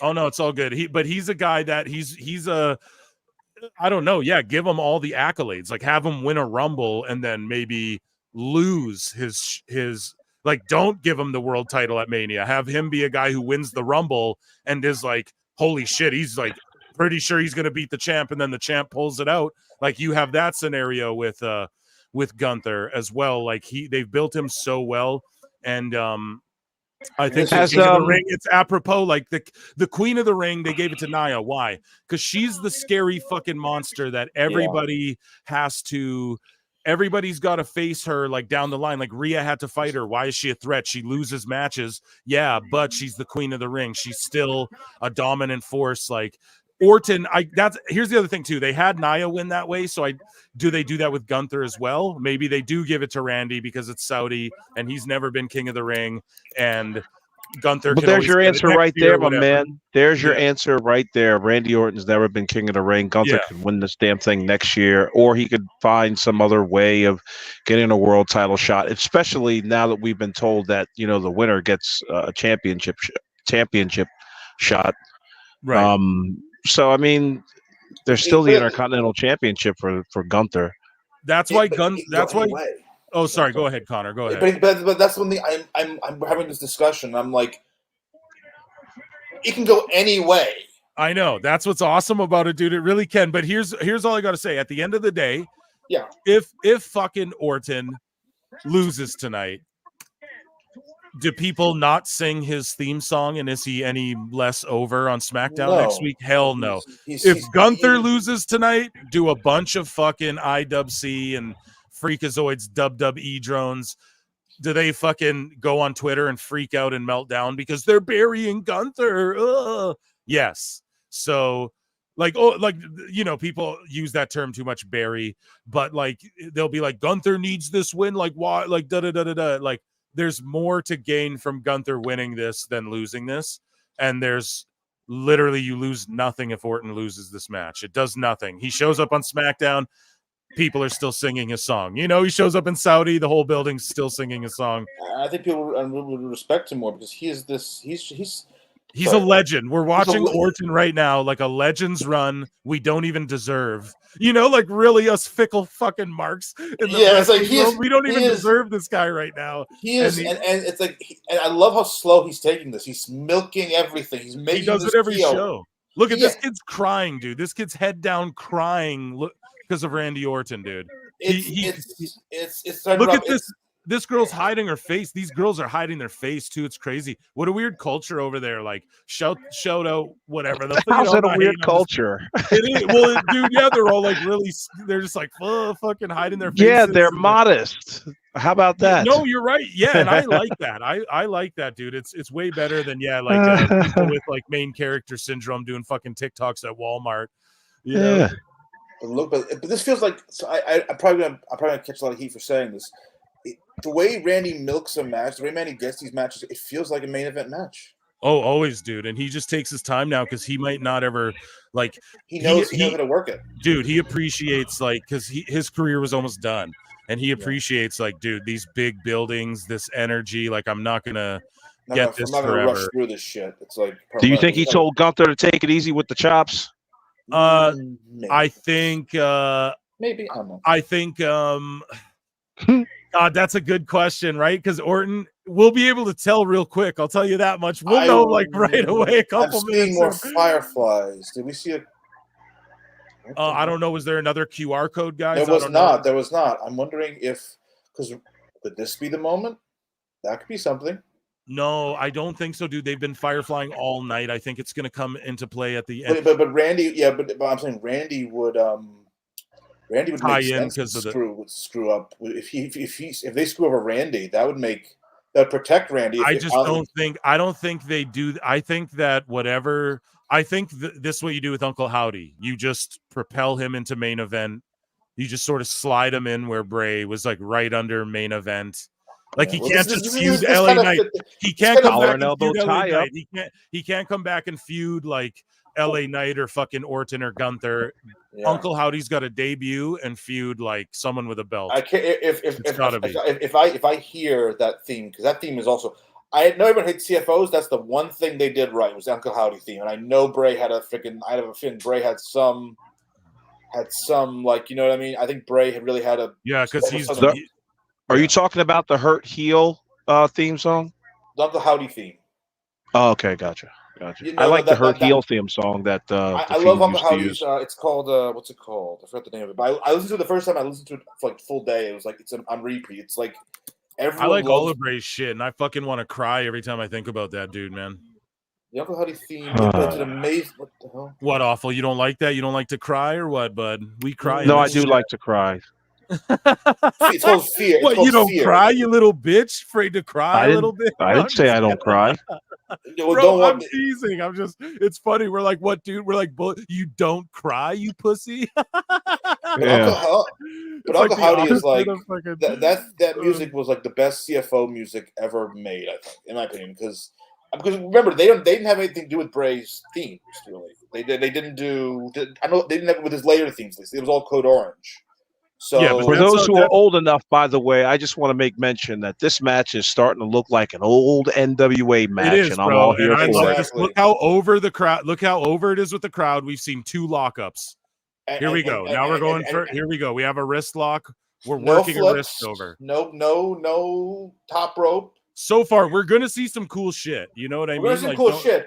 But like even the RKO isn't really a high spot. It's literally just. That's the thing. If these fans don't get an RKO win or like a big RKO, but they did get it last night on SmackDown against Tama Tonga, they got the RKO like that they wanted in the win. So like they can deprave them of it here on this King of the Ring event. RKO and everything. It's like, but with Gunther, and I think Gunther's gonna have to lay in the chops. That's what he's good at. But these guys, they look like I have respect for the old school style of wrestling. I like it when guys stay in the ring.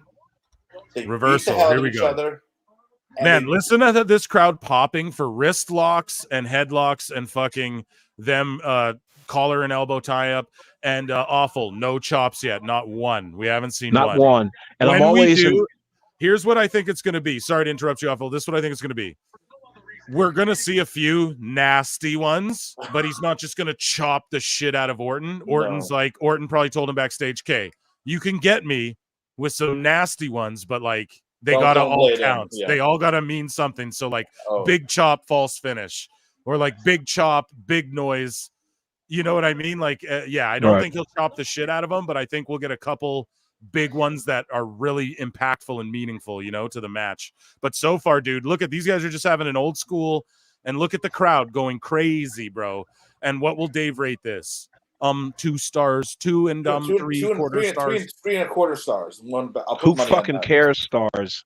That's that's what I think of it. Like, fuck him.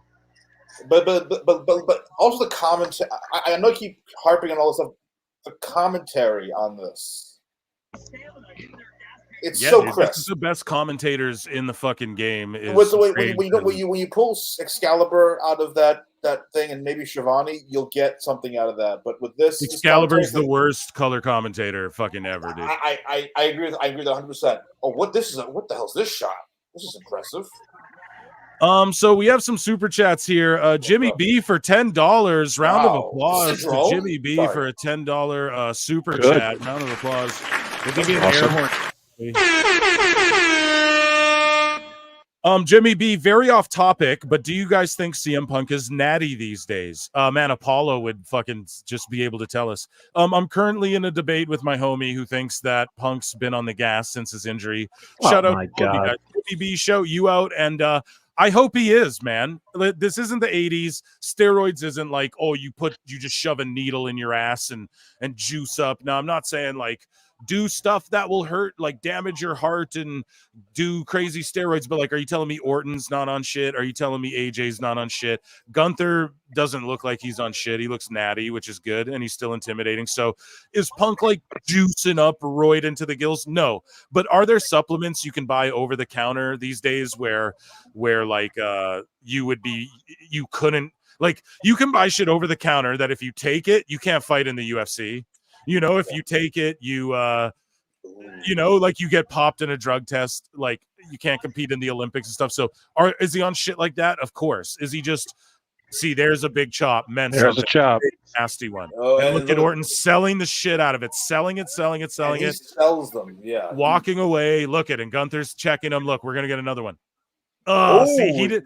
You can tell they're a little light though. They're not like his most brutal ones, but you can tell Orton don't even want to be taking that shit either. And like, why would he? So here's one more. Let's see another one. To answer the question though, I do think you know, CM Punk is natural. There are diets in place that can, you know, you can gain mass and still work out and all that. Yeah, I agree, but I do think he's taken some shit that, like, if he competed in UFC, he'd pop for something. You know, that's all I'm saying. Like, and good on him. Like, look at Billy Gunn, bro. Right? Someone posted a meme. He's the same age right now, Billy Gunn is, that Gorilla Monsoon was when he was the commissioner of the WWF. And like, you just look at the difference in the way they're built and everything, and it's like, yeah, dude, like, look at Randy Orton. Are you telling me you don't want to be 50 and look like that? That's probably healthier than someone who doesn't look like that. Now, maybe it is. Maybe I'm wrong. I'm not a scientist, but I think Punk is more natty than more guys. But he's probably got a pretty good trainer. You know what I mean? And a pretty good training regimen. His body is looking nice though, and like it has to in WWE. It's where the big boys play. Thank you for the super chat. I appreciate that very much.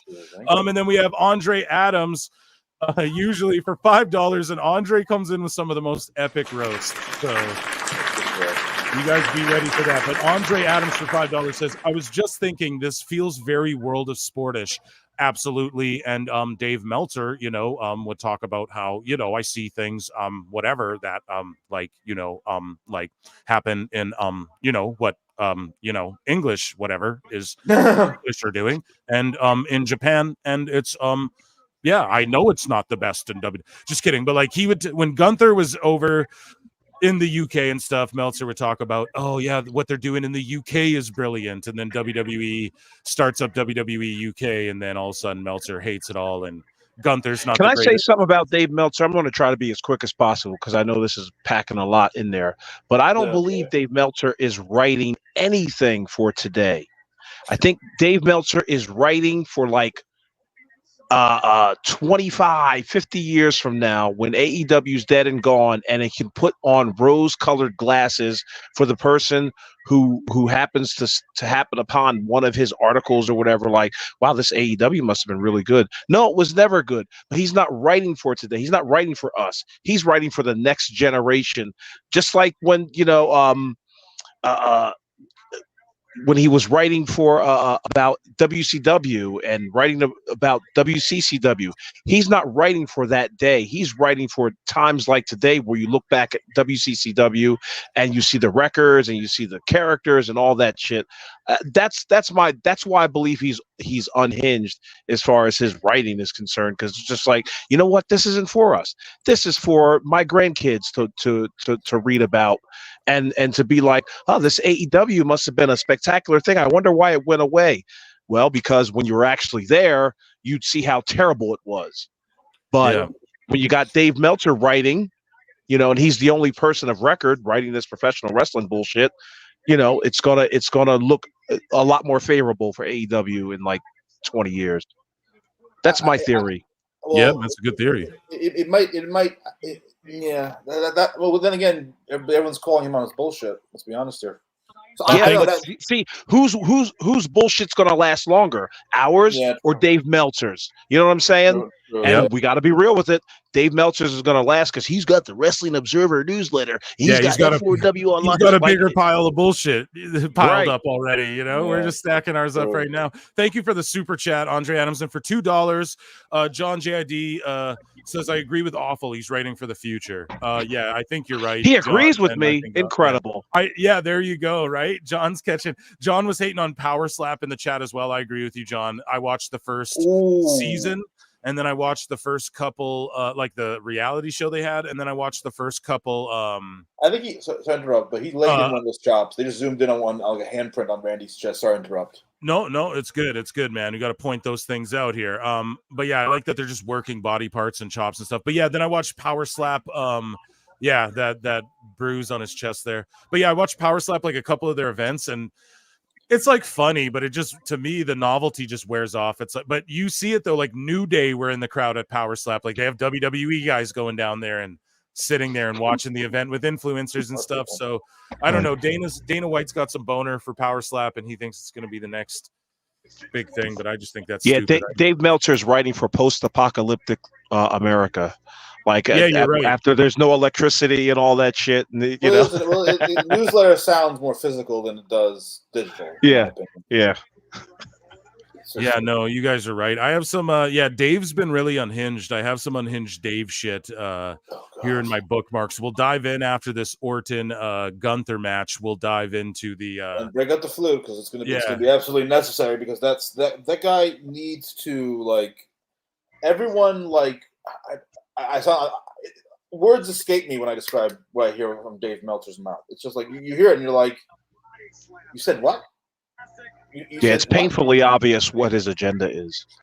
It's like he's calling himself a journalist. I'm like, isn't the point of a journalist to not be biased? I mean, that you can't help it sometimes. Yeah, isn't that the point? He also cherry picks from his own comment section the weakest, most low-hanging fruit to quote tweet. I mean, he's amazing in that regard, and it always gets big engagement because he knows one way or the other, talking this stupid nonsense that he does, it's going to rile people up. It doesn't rile me up at all because I understand what he's doing. Like I said, he's writing for the future. He's trying to be. I mean, I don't want to get political, but it kind of like he leans into the BS. It's kind of like what Jericho's doing, but it's kind of like him and Jericho would have a lot to talk about like manipulation. He's the CNN/Fox News of the internet wrestling community. Well, I think he was more CNN before, but now he's gone full Fox, in my opinion. No, he's like Time Cop. All over the place, writing for the future, but he's doing it now. It's like Time Cop, my favorite movie. I wonder if Dave's ever seen Star Wars. And pay attention. Actually, Luke's whatever. What happened with Anakin when Anakin looked to the future? What happened to that situation? He went to the dark side. This is kind of a similar situation. I don't get it. I don't get offended by Dave. I just love making fun of him. That's my shtick. just roasting him and fucking. I try to give him as little engagement as possible. Well, I mean, he has me blocked, so it's like I can't even engage Wow, with him. he blocked you. Yeah, he's a he guy- blocked he's a me guy- for. I looked at the tweet actually. I had it screen grabbed what he actually blocked me for, and I should read it on the show. Where the Lord. fuck I gotta find it. I gotta dig it up here. I I'll guess. look for it as the show goes along, guys, and I'll try and read it to you. But yeah, I actually found it because I was like, I can't remember what I think I like saw it in a folder. God damn, that chop was nasty. But yeah, like I saved it because it was so mundane. Like Screenshot what worthy.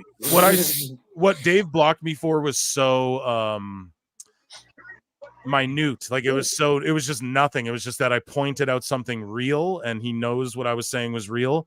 And so he just went, oh fuck, I gotta block this guy because I just look stupid. It's amazing how he blocks. And by the way, they have not left the ring once. Maybe they might do it right now. They have not left the ring once, and this crowd is on their No. feet. I think no, they haven't even left the they haven't left the ring once. It helps when you stay in the freaking squared circle. No doubt, dude. It's wrestling, and look at this crowd going crazy. They don't Orton's see it. selling the it's shit out of that crowd. They leg. don't see us a lot. The selling's phenomenal. Orton's selling the shit out of the leg. He sells. Like, look at this. They're like. I mean, I know they don't get this a lot, but they're on their feet. They're popping like a UK crowd, and they've not done anything flashy. Guys, get those likes up. Get those likes up. Hit the likes. We're at like 24, 25. Get us up to 50. We've been fluctuating over 60 people, 50, whatever. Just get us up to 50 likes if you can, or at least aim for 40. I see someone in the chat saying, "Hail Alicia Fox." Yeah. So I don't know, man. She listens to PWT. Hopefully she's here listening. Hopefully she's not mad that I was just like, oh, here we go. Hopefully she's not mad that fucking I just like came out and was like, yeah, she DM'd me and like I think she listens to the shit, but like I got nothing to fucking hide from. So how many professional wrestlers follow you? Not a lot. And like she followed me a while back, and then I was like, okay. And then like a few days later, so that's like maybe a few weeks ago. And then like a few days ago, she liked a few of my posts and then commented under one of them with my Bray Wyatt post. She put a heart underneath it. And then I was like, okay. And then I wake up yesterday and at 7 in the morning, like 8 in the morning, she DM'd me going, hey, I love your YouTube. She's like, I like when you do that emotional damage. This one here, this for you, Alicia, right here. Emotional damage. So she likes when I do that one or whatever, and I was like, yeah, I really like your Northern Light suplex. You know, it's like you got one of the best in the biz. But yeah, I don't know. We're chopping it up, and hopefully she comes on the podcast one day. That'd be awesome, or she can just enjoy it like everybody else. But hopefully she's not mad that I just fucking stooged to everyone that she listens to PWT. But I don't think she gives a fuck. So, and her name's actually Vix Crow now. Is like her worker name, and I'd love to ask her about that.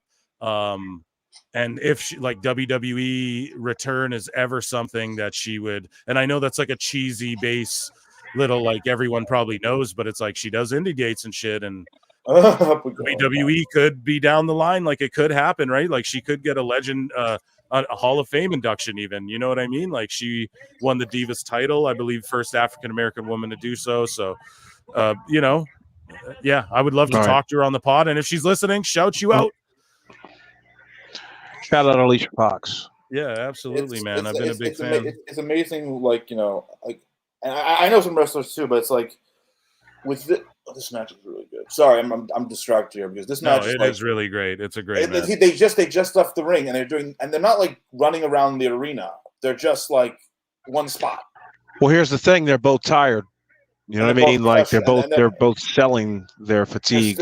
Psychology is just brilliant. Oh, and Gunther's gaining so much like EXP experience points with this match. Gunther may be like the ring general, but he knows Randy is the GOAT, really, to be honest, in this match list. Oh, look at the crowd. The way they shoot this is incredible. Yeah, it really is.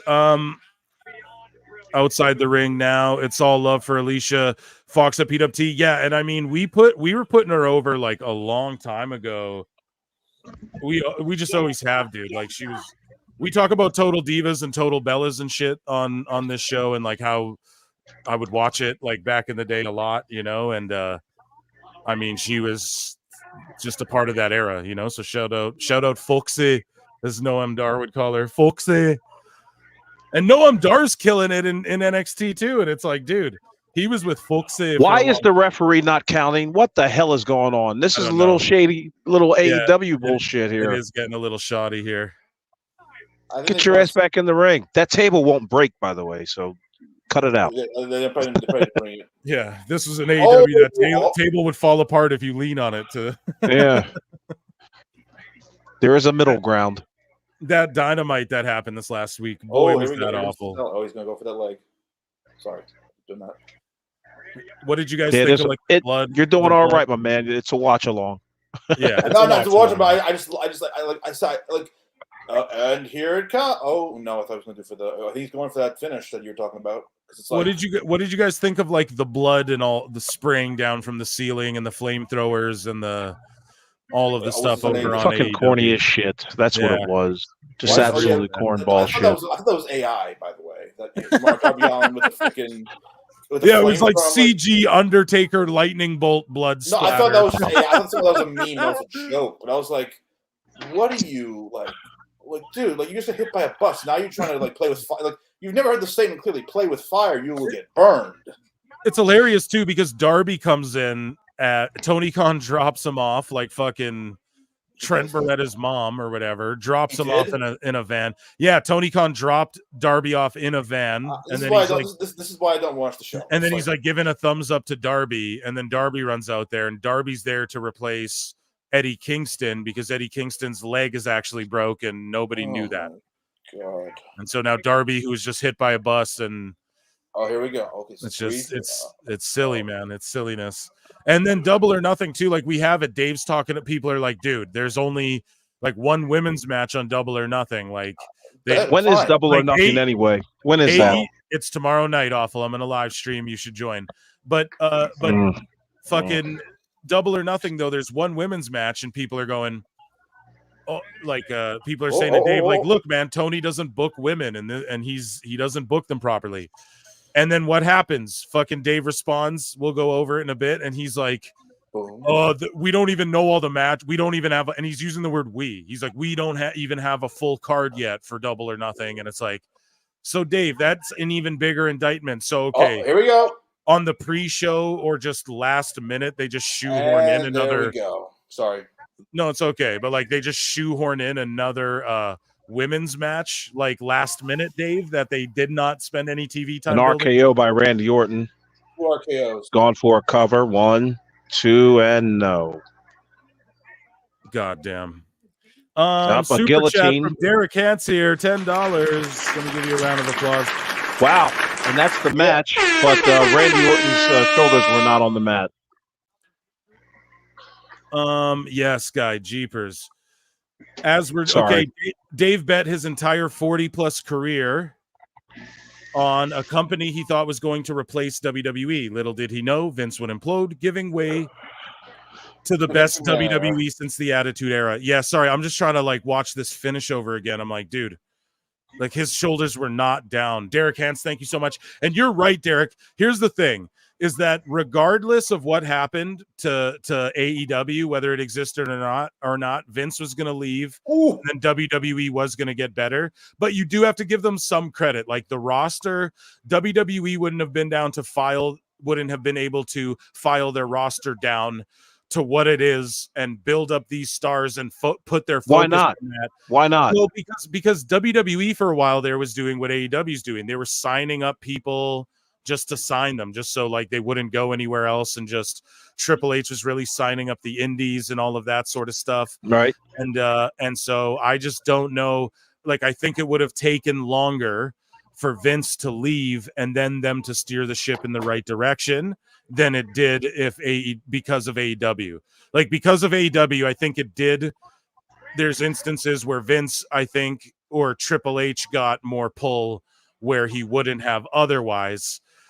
If like just Vince got caught for his shit and there was no AEW and then Triple H had to pull it all together and there was no alternative or like option for, because like think Big about moves, Phil. Big but moves were being made way before the I existence of know. But listen, dude, AEW. where would Edge be right now if Edge wasn't like, so if he wasn't in AEW, WWE would just be paying him to sit around, and then that's one less spot for He like wouldn't be someone like sitting around. That's the thing. You're but trying to. that's one less.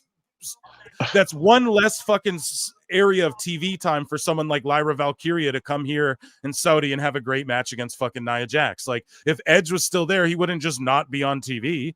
You know what I mean? Like if all of these people, if fucking all, like think about the people, like if Mercedes Moné was in WWE, would it make a goddamn difference to them, or would it just take more time from them building up Tiffany, who's like a bona fide fucking the future of the sport? You know what I mean? So it's like I love, if Sasha was in WWE, I wouldn't be mad, but it's like it's good that there is a place where these high profile people can get the money that they, at least I think like Edge deserves a big huge amount of money. And I think that if there was no AEW to tank the ratings, to not bring in any more people, this is still a business, Phil. This is not a goddamn charity event. I know, but just for his body of work, like I'm just that's what I'm saying. His body of work was in WWE. It's not in AEW. So now you got to build a new body of work for this guy.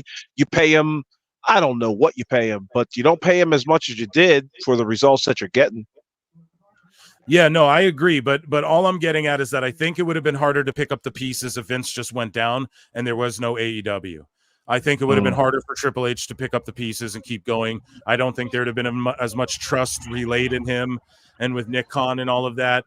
But yeah, Derek Hans, thank you for the super chat, and you got us fucking bickering and shit, and you're but you are right. I think that regardless of whatever AEW or not, Vince was going, and WWE would have turned around either way. I truly believe that. Thank you for the chat. And then John JID for $2 says, calling it just the killed your whole argument. Calling it the flamethrowers being used tomorrow trash. Yeah, but then what? Like they light a table on fire with a flamethrower? Like what's Darby gonna do? Light himself on fire and jump through some shit and everyone's gonna forget it? It's just pointless. Gunther, thank you for the super chat. Round of applause for our lovely listeners / viewers. Gunther's got big heat. Gunther's got and also big old heat. You would have liked his promo because he didn't cry. He just kept it going. Yeah, that's what I'm talking about there, bro. I mean, it can be done. You know, just because you're a woman doesn't mean you got to cry every time you win a goddamn match. True. But it's a great like, but yeah, but Gunther is like all business. I mean, I don't know. It's interesting, but this is like and here comes the game ad that is a game. Yeah, I like that they just interviewed him too, and Saxton just like the chat saying it too. He just held the mic and was chilling and just talked to Gunther. He's holding his crown. This is the rightful King of the Ring winner for sure. I like that he's not putting the crown on yet, and he better not come out as like King Gunther. But that's very again Vince McMahon-y to do that. And yeah, I don't know, man. So far, a great event. So what do you guys think of that finish, though? RKO, whatever. He goes for a roll-up. Randy's shoulders aren't really fully down. So then we can all bicker about it and go, well, his shoulders weren't down, you know? So what do you guys think of that finish? Was that a good one, or was it underwhelming? Put the man's shoulders on the mat, take the pin, and make it undisputed, because you can still do whatever you're going to do if you're going to continue the Gunther or your Randy Orton storyline.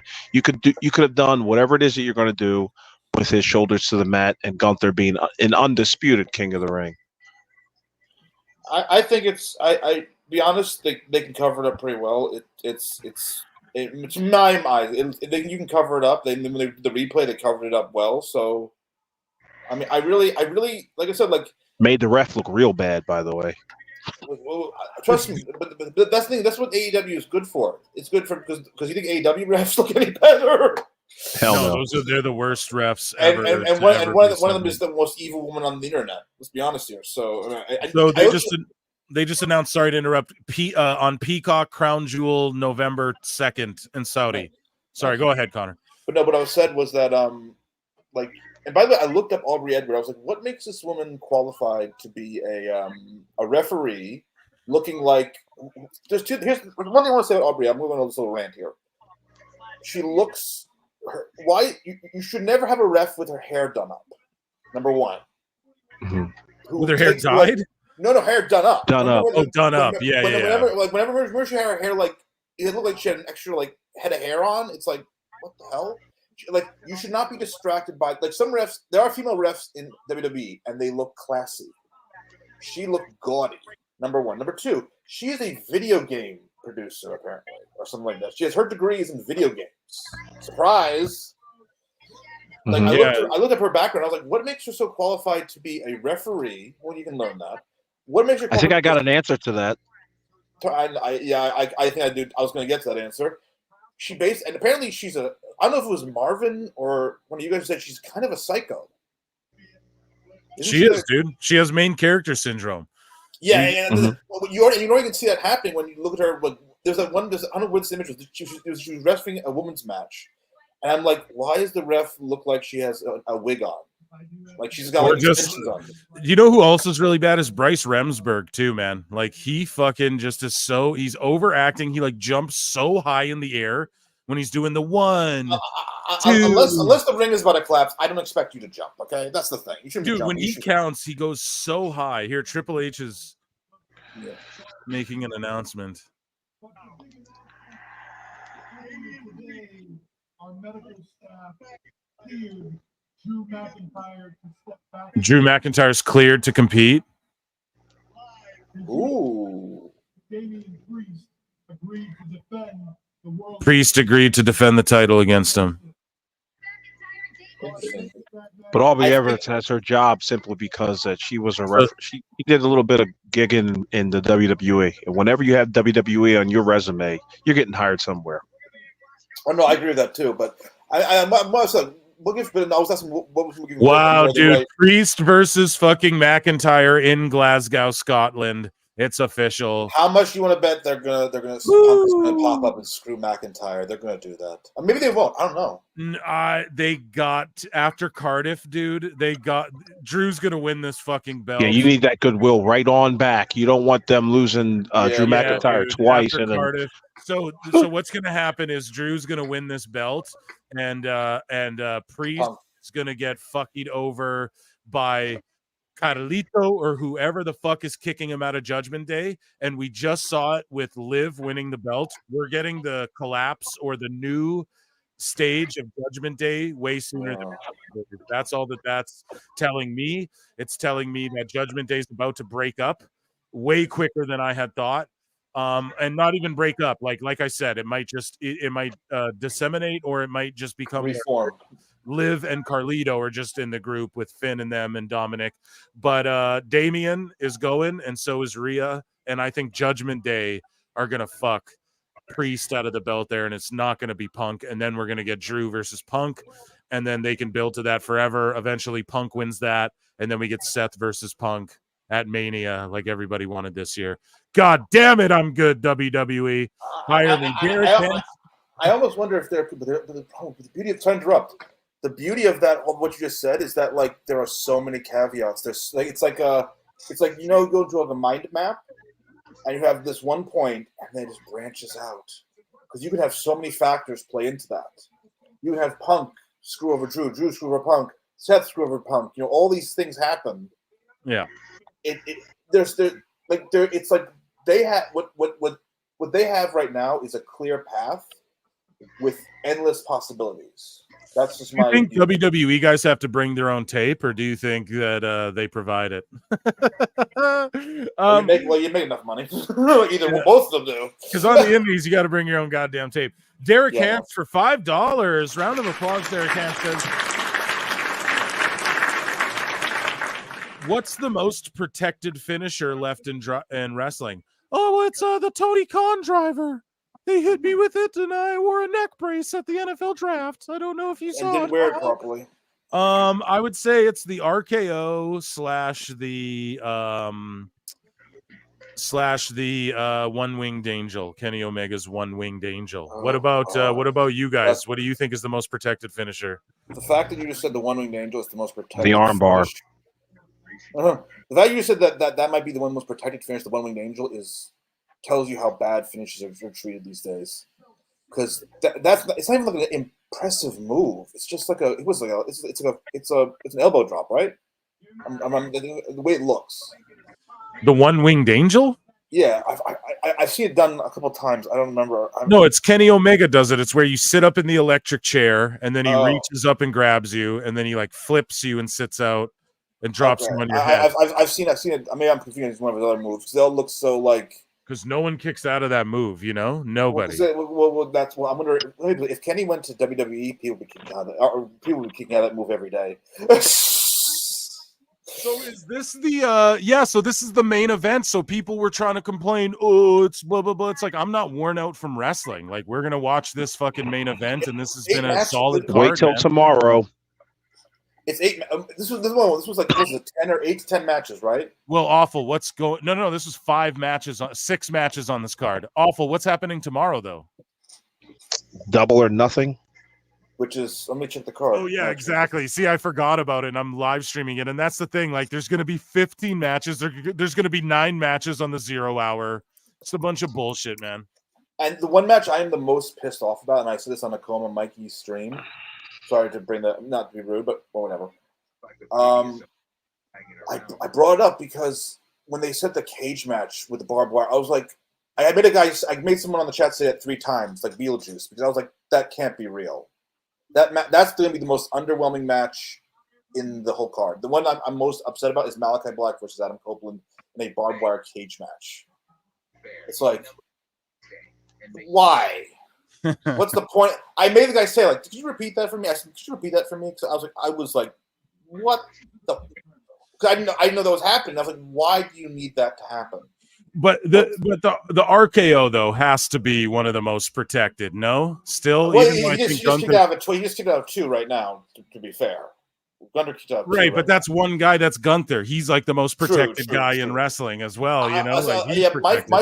What I would love, the one finisher I would like to see protected more, which has been, I won't answer the question, but the one finisher I would like to see protected more is the DDT. That should be a finisher. That should not be. Yeah, of course. That is my favorite move. That is my favorite move, and it is the most destroyed because it looks so like it looks like death. You know what I mean? It looks like death. Who is this? When I was a kid and I like wrestled, and I started wrestling, I do some backyard shit. The DDT was my finish. Yeah, it looks so lethal, and it feels you can feel like it's lethal, but it's not. How over fucking LA Knight is in Saudi, dude. Thank you so much, Derek Hans. You're the man. $2 super chat from John JID 999. I can watch WWE sober tomorrow. I'll be high in Minecraft. Yeah, dude. Yeah, I mean, I'm high in Minecraft and having a PBR, a beer. Yeah, what? And yeah, tomorrow I'll probably do more of the same, especially to get through Double or Nothing, because those shows are just, it's a slug to get through them. You know what I mean? Like, you're trudging through the weeds to get through that. Thank you so much for the super chat. We have some celebrity in the ring, and then we have Logan Paul's coming out wearing green and white, and he's gonna face Cody Rhodes. This is the main event, and then I guess we'll stick around and watch the presser. We might as well go over some Dave Meltzer dumb moment of the week stuff. I think possibly Hairline might tap in with us. So yeah, hanging out. Guys, if you haven't yet, please hit that like. We've been fluctuating viewers. It should be at like 50 likes if we're being honest here. So there's at least 50 of you guys watching this whole time. We're at almost 30. If you guys could hit that like, please. Just take a few minutes to do that, or a quick second. It's a great way to support the channel. I couldn't fathom dropping 60 on that. Everyone, do yourself a massive favor. Go online and find yourself a live stream of the pay-per-view tomorrow. Yeah, guys, I mean, whatever. You guys want to hop on the pirate ship? That's cool with me. I don't judge nobody. I'm hopping right on. Arg me matey. Arg me matey. So there are 7 titles in the line tomorrow. Six. I know it's Double or Nothing, so that's like supposed to be their WrestleMania. So I will shill the money. I'll shill the money. But it is supposed to be their Mania, and so I gotta. It's 10 matches right now. It's 10 matches. It's so stupid. We'll pull up that card too, maybe after. But I'm God, looking at it's right. so I'm looking dumb. at. I'm looking at right now. 4-1 Mania has. I count How many women's matches are there on there? There's a buy-in match for Deonna Purrazzo and Thunder Rosa, which I guess like they're pre. It's amazing. I was like, is that all they've got for the pre-show? I'm wondering that's it. They have a TBS title match with Willow and Mercedes, which is whatever, and they have 3 women's matches, and the rest are all guys.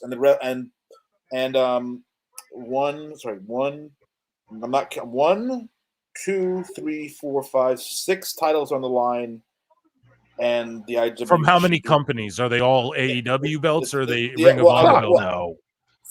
IWGP World Title Eliminator match, which I don't know why that's on a pay-per-view. What? Oh, you didn't hear Imagine this? you have a pay-per-view and you put a title eliminator match on it. What a bunch of fucking kooky assholes, and then the dude. FTW. Oh my God. Yeah. Wait. FTW Championship match: Chris Jericho, Hook, and Shibata. What? Did I miss something? Why is Shibata in that match? I have no fucking idea.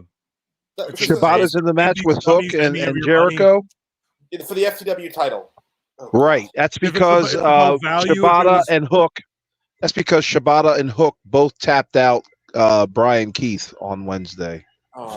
Imagine that shit. Yeah, whatever. So I know Brian Keith. I've met him on the Indies. He's a nice guy. I love Brian Keith, but goddamn, man. But shout him out for getting his check, dude. Never won't hate on that. But I almost here's my thing about this, and I it's all AEW is good for nowadays. Like, because your stock goes down when you Here's the thing. A little insider information here. Like for like the what is it? The shows that people run at what is it? At what the fuck is it? The shows that you will run at conventions. Sorry, they're charging 5 figures, right? And they'll make their money back. 4 to 5 figures. I've heard this story that some guys are charging like between $5,000 to $10,000 to do signings, right? Yeah, that's AEW guys. WWE people, I think one person was like $250,000, and they made the money back. So that should tell you enough. It's like the money for you go to AEW, you're gonna make some money, but afterwards your value is gonna be shit. Your value is going to be shit because there's no visibility in AEW. When Tony Khan is bringing these guys in, he's assuring them that they are going to be the ones to bring in people. And when their ego is stroked to that degree, they think they're going to come on to AEW and bring in those people. They think they're going to bring in their Twitterverse. They think they're going to bring in their Instagram followers. Yeah, don't work and that no, way. it's not going to happen that way. And so now it's going to be harder for Tony Khan to bring in more people because he's going to assure them like, oh, you're going to bring in people and they're going to have second thoughts because just like, well, why aren't the people already built in? Why isn't this audience already built in? Well, as we saw last week, it's leveled off. We're at the 700,000 people mark, and it's only going to get lower. Sorry, NXT is doing pretty well too. They're catching up. Did you guys hear about Samoa Joe? And not to shit on Joe, we love Joe here on the show, and he's like my all-time fucking. He's like in my top 5 ever. But Joe, he was doing like an autograph signing, and there no one was there. Apparently, he had like no line at this con, and like WWE people were all, and like he was in WWE, so that's pretty sad, man. You know what I mean? Consider what's happened to him. What's so sad about it, Phil? Well, because it's fucking Joe, dude. Like that guy has done so much. In pro wrestling and for pro wrestling, and there's not anybody. The only reason he signed there is because Vince did the layoffs, and then Joe, rightfully so, was like, hey, I got to sign multi-year for all of this money because the other job just went away out of nowhere, and there's a pandemic, but they're just coming out of that, and blah blah blah blah blah. And then Vince went down for all that bullshit. Triple H was super high on Joe, dude. If Joe was still in WWE, this whole time he'd have been a top player the whole time, and like especially with Triple H and everything. And he's a guy that everybody, I don't know, just look at him. He's a real dude. Like there's something about Gunther where it's like that guy's like real, you know? That's what Joe has. He has that aura where he's real as shit. And yeah, not anymore. Not now, exactly like that aura is seemingly, and this is a guy who Joe's in video games, voicing people, and TV Suicide shows, Squad. yeah. He's in Twisted Metal, the TV show. Voicing. He- Yeah. Do Oh, you he's the body think? Do actor. you think Samoa Joe re-signed with AEW at some point No, No. after I his think initial no, I think when he signed, he just signed for like a good handful of years. Yes, Okay. and he was also, I think, bringing him in was part of like when Tony, because Joe was trying to help WWE procure ROH and their tape library specifically. He was literally the guy they had like on the phone trying to help and negotiate that, or whatever, right? Maybe not negotiate, It's but in terms like he was building up the goodwill, like, you know, like, hey, you know, I'm in the WWE, you guys have my whole tape library. I'm Joe, I've done AJ's here, right? Like Joe is their guy that they were using behind the scenes. You know, they love him. They had him on commentary. They had him. They stuck him. They even put him against Brock for what that's worth. But he, yeah, I don't know. I think he does go back one day for sure. But it's just a sad, when it comes to Joe specifically, it's like, fuck, that's a sad one right there for me. Just as like a big fan of his and Agreed. I can agree with that. I can not interrupt. I can agree with that because yeah. But to answer Awful's question, sorry, not to interrupt, but yeah, no, he signed. I think it was just like when he first signed, it's like 5, 6, 7 years or whatever, like right up front, you know. Dumb move right there, but go But ahead. it was a lot of money and like not a lot of day, and you got to think like WWE And was not a lot of it is unpredictable. not a lot of visibility. It's But cool Vince- that you but want to make Vince sure was that you're there. you There want to make sure. Oh, understood, all Yeah. understood, my man. But a 5-6 year contract with an unproven commodity, like what's going on? Are you paying attention to yourself and your money at that point? Got to pay attention to yourself as well. Sure, your bills are going to get paid, but your visibility went down. We're now Right, but talking Joe- about some. Go ahead. But when it comes to Joe, though, I don't think that's the way he looked at it, because he's sitting there thinking like, okay, yeah, I'll sign with AEW. Lesson learned. And he's going, look, I'm about to go be on fucking the Twisted Metal show on Amazon Prime with Anthony Mackie, and I get to play Sweet Tooth, the most iconic character from Twisted Metal. So that's visibility. Joe's like, I don't give a fuck over here. I'm here to do my job, get my check. Joey Head Knocker. I'm gonna knock some fucking heads. I'm gonna work when they need me to work. Like that's what it is, bro. And like, in my opinion, that's what it is. And I do have some insight on Joe. I will say, like, you know, I have a friend. You guys already know. The listeners know who the fuck I'm talking to. We know a relative on a first of Joe's, right? Just to okay. And Joe is like, I'm not divulging anything, but he's a guy. He does his job. You know what I mean? He comes, he does his goddamn job. But he's someone that Hollywood likes, you know, and the video game world likes, and the pro wrestling world likes. And he's a guy that I think you could take him, pluck him right out of AEW, insert him in the main roster picture of WWE, and he would fit right back in and get that aura back right away. Now to switch it back to King of the Ring. Sorry if you guys had anything on that, but Cody and Logan are doing some chain wrestling.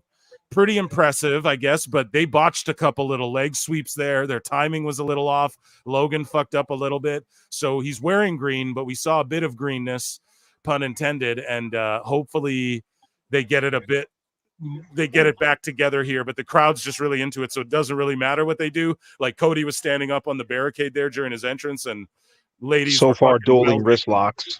Yeah, dueling wrist locks, headlocks. So they're trying to show Logan can wrestle, basically, but he botched it up a little bit there. But he is doing some impressive stuff. Like, again, we're talking about AEW. How many? I don't know. You know something about Logan Paul that I just realized is that Logan Paul wrestled in high school, and that's a big key to why he's so good in the ring, because you have to have those movements. You have to know about leverage. You have to know about, weight distribution. You have to know about, how to, be athletic in those positions. You know what I mean? Like, amateur wrestling is no joke. I mean, this is not like an American crowd, so they're gonna. Phil, what even is Twisted Metal? Okay, how old did John say he was when he came on the show? Awful, he's like 20, right? 21 or something. Yeah, bro, you didn't fucking live during PlayStation 1, John. Even I know, motherfucker. Yeah, dude. Listen, bro. PlayStation 1. You ever have one of those? No, then shut the fuck up, John. No, I'm just kidding. I didn't own one, but I love the game. It's a fun game. They're fun games. Twisted Metal was like, they had like 9 games because they were so fucking popular, and it was Battle Royale. Card game, yeah. before COD and shit.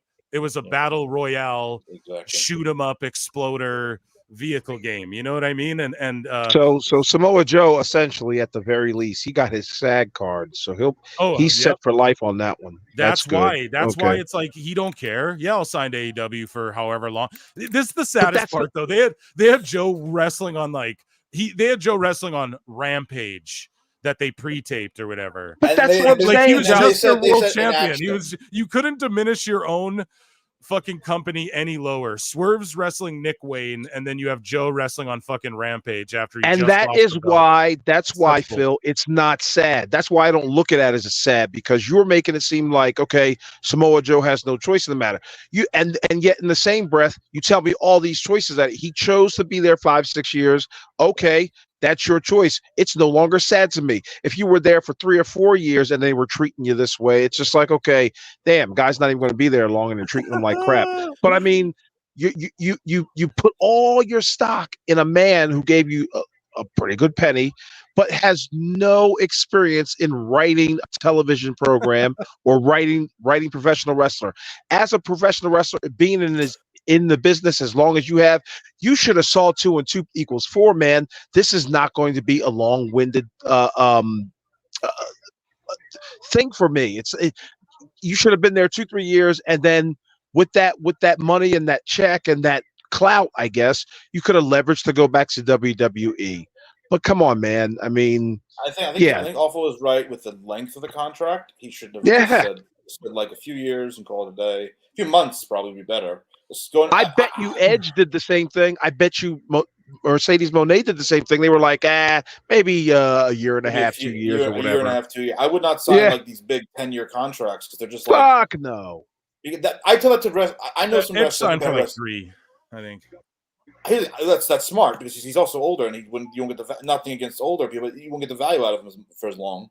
He's in his 50s, 60s. I don't know how old the guy is. I don't know how old these people are, but all I know is that I've advised wrestlers sometimes when if someone asks me I know some guys who have turned down contracts these days because for the length or for the money, because WWE, let's be honest here, WWE is cooking. You don't want. That's the thing. You don't want to get.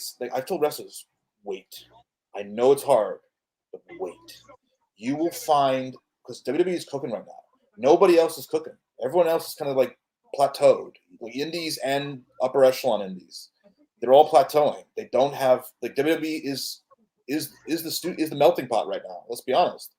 But that's always been the way. AEW had an opportunity to usher in a wrestling boom, and they just failed to do it. Yeah, and WWE, the first 2 years they've started up. I'm agreeing with you, but the first 2 years and I was talking this about on our stream. Everyone keeps blaming the NBA and the NHL and all this stuff for AEW's ratings, and I'm like, fuck you. I'm like, I made a comment of saying that. I said, look, NBA is not new. NHL is not new. They happen every year. The ratings were never as high, were never this low before. And everything, MJF left. Like, I'm probably going to have a tangent here, but I'm like, my thing is, a lot of these guys, like, MJF needs to get the hell out of AEW. Yeah, apparently he's coming back soon. George Captor for $5 says, awful is so right. Why sign a long-term deal with a company that hasn't proven shit, just like FTR? Yes. Because they just thank you so much for the super chat. Thank you. Yeah, but you're right. They want their money, and when you have a roster of, when Joe looked at it and he goes, okay, they have Punk, they have FTR, I can come in, they have fucking Omega, like there is stuff that can be done here, like maybe we can build this and make a movement and build it into something down the line, and Joe's not afraid to try that. He grinded it out with Ring of Honor forever, he grinded it out with TNA forever as well. But if you remember, but Mr. Mark for NXT Black and Gold, because otherwise probably would have never gotten a chance in WWE. Go ahead. The only time that I would feel sad for Samoa Joe is if he was told he was going to make $1.5 million and he only made $750. But you mentioned it just a few seconds ago. You pretexted by saying they wanted their money. So that's why I don't feel sad for them, because they got their money. Now, because they don't have quite the crowd that they used to have when they were in WWE, why should I feel sad for you? You're getting paid for that appearance. So if nobody shows up, that's on you, pal. With all that money making, you should have been trying to do some character development. Maybe say no to a storyline that puts you in a tight spot or puts you in a bad position. Tony Khan is not afraid is going to please you. Well, Yeah. I also don't feel bad for them and their wallets. I feel bad for like me and wrestling as a fan. Like I don't get to see Joe versus Gunther and shit. Oh, well, hey man. Well, no, my name's Phil Marks. God damn it, I got to be a Mark sometimes. I can sympathize with that too because I think AEW. Thanks for the super chat, man. I thought there was a little bit of a shitstorm coming with let's hypothetically say AEW folds for whatever reason, which never will probably. Let's hypothetically let's do a theory. No pun intended. My problem my thing with that is like imagine because we know there's stuff. I've heard there's whispers of stuff, not nice stuff happening back there, especially during COVID. I've heard whispers of that in AEW. Yes. Yeah. During Logan got handed a prime. Sorry, keep going, Connor. But no, I've heard the stories that, like, I don't know if I should say this, but like Jericho's behavior apparently is a pattern. Who? Jericho is a pothead.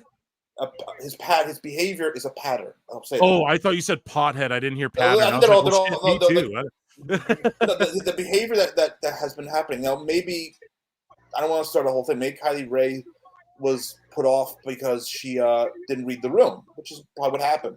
She had issues before, but I just got hit with brass knucks. She gets a that apparently he thinks he's a Casanova. That's what I've heard a little bit. No, I'm not confirming or denying, but there are rumors that he thinks he's immortal. Which unfortunately is kind of the truth. Like, what is it? Good die young, pricks live forever. That's a very true statement. Is he bleeding? No, but like apparently during COVID, it was a sausage fest backstage. Let's be honest here. There was a lot of stuff. I think that if AEW was ever going to fold, it would be the biggest like Dark Side of the Ring episode known to man. Yo, Graves holding. I don't have a lot of competition when this company folds. Like documentaries. Guys, sorry, I'm popping here. I'm a Corey Graves mark, and he just hopped up to defend Cole. Like that just felt like a very real moment. Like that was really dope.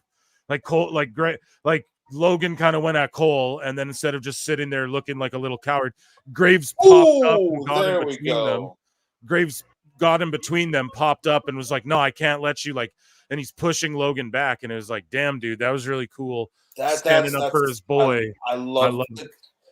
Vince would never let that happen. Vince would keep talking. You know what I mean? Keep talking. Thanks so much for the super chat, George, as well. Round of applause, please. Yeah, I think AEW's got it too quick, and yeah. I wouldn't be surprised if who are the guys that make Dark Side of the Ring? I forgot their names. They would have a field day with that company. But there was a promo Joe video where he basically where Jericho's reading off his list and he's like, "Wait, this is my name is on." And they cut to the Dark Side of the Ring episode. It's like it was a joke, but it was it probably is true. I've heard the stories that when they heard the Kylie Ray story, someone told me I've heard that before. I've heard. Yeah, a lot of people were saying it wasn't just but it's just like this company needs to get control of it. It feels like if they're just walking blindly. And then you go to WWE. WWE has no problems. Has WWE. WWE has a lot of problems. Unless you're Drew Gulak, yeah, and you pulled. I'm not saying WWE is clean. You got a problem. But AEW made the mistake of calling themselves the good guys. And when you're the good guy, like in comedy, if you ever say you're funny, you're not funny. When you say you're a good guy, that Corey Graves fucking spot really got to me, man. Like that was really. I thought he was actually going to get involved. I thought, yeah, and the thing is, there's the rumors Graves can go again, and he might be able to take bumps again and stuff. But not that I'm saying, oh, we need Graves in a match right away, but to see him hop up and defend Cole like that, and then Cole and then they go into the flip flop fly. Now they're into the fucking figure four. Logan's selling his ass off. Logan's doing a great job. Early in the match, the chain wrestling stuff was a little weak, but now as we get into as the match progresses, it's been really, really good. And Cody can pull it out of him. I think Cody can pull it out of anybody. Yeah, maybe my not biggest split. criticism of Paul was just like at first was like, okay, his selling and his facials, he needs to work on that.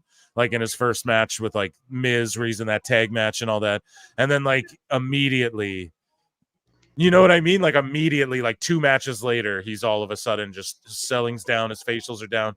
Like he just gets it all. His timing really was stepped up. perfect on that Cody Cutter. Yeah, He's a. I mean, let's be honest with you. This is a guy.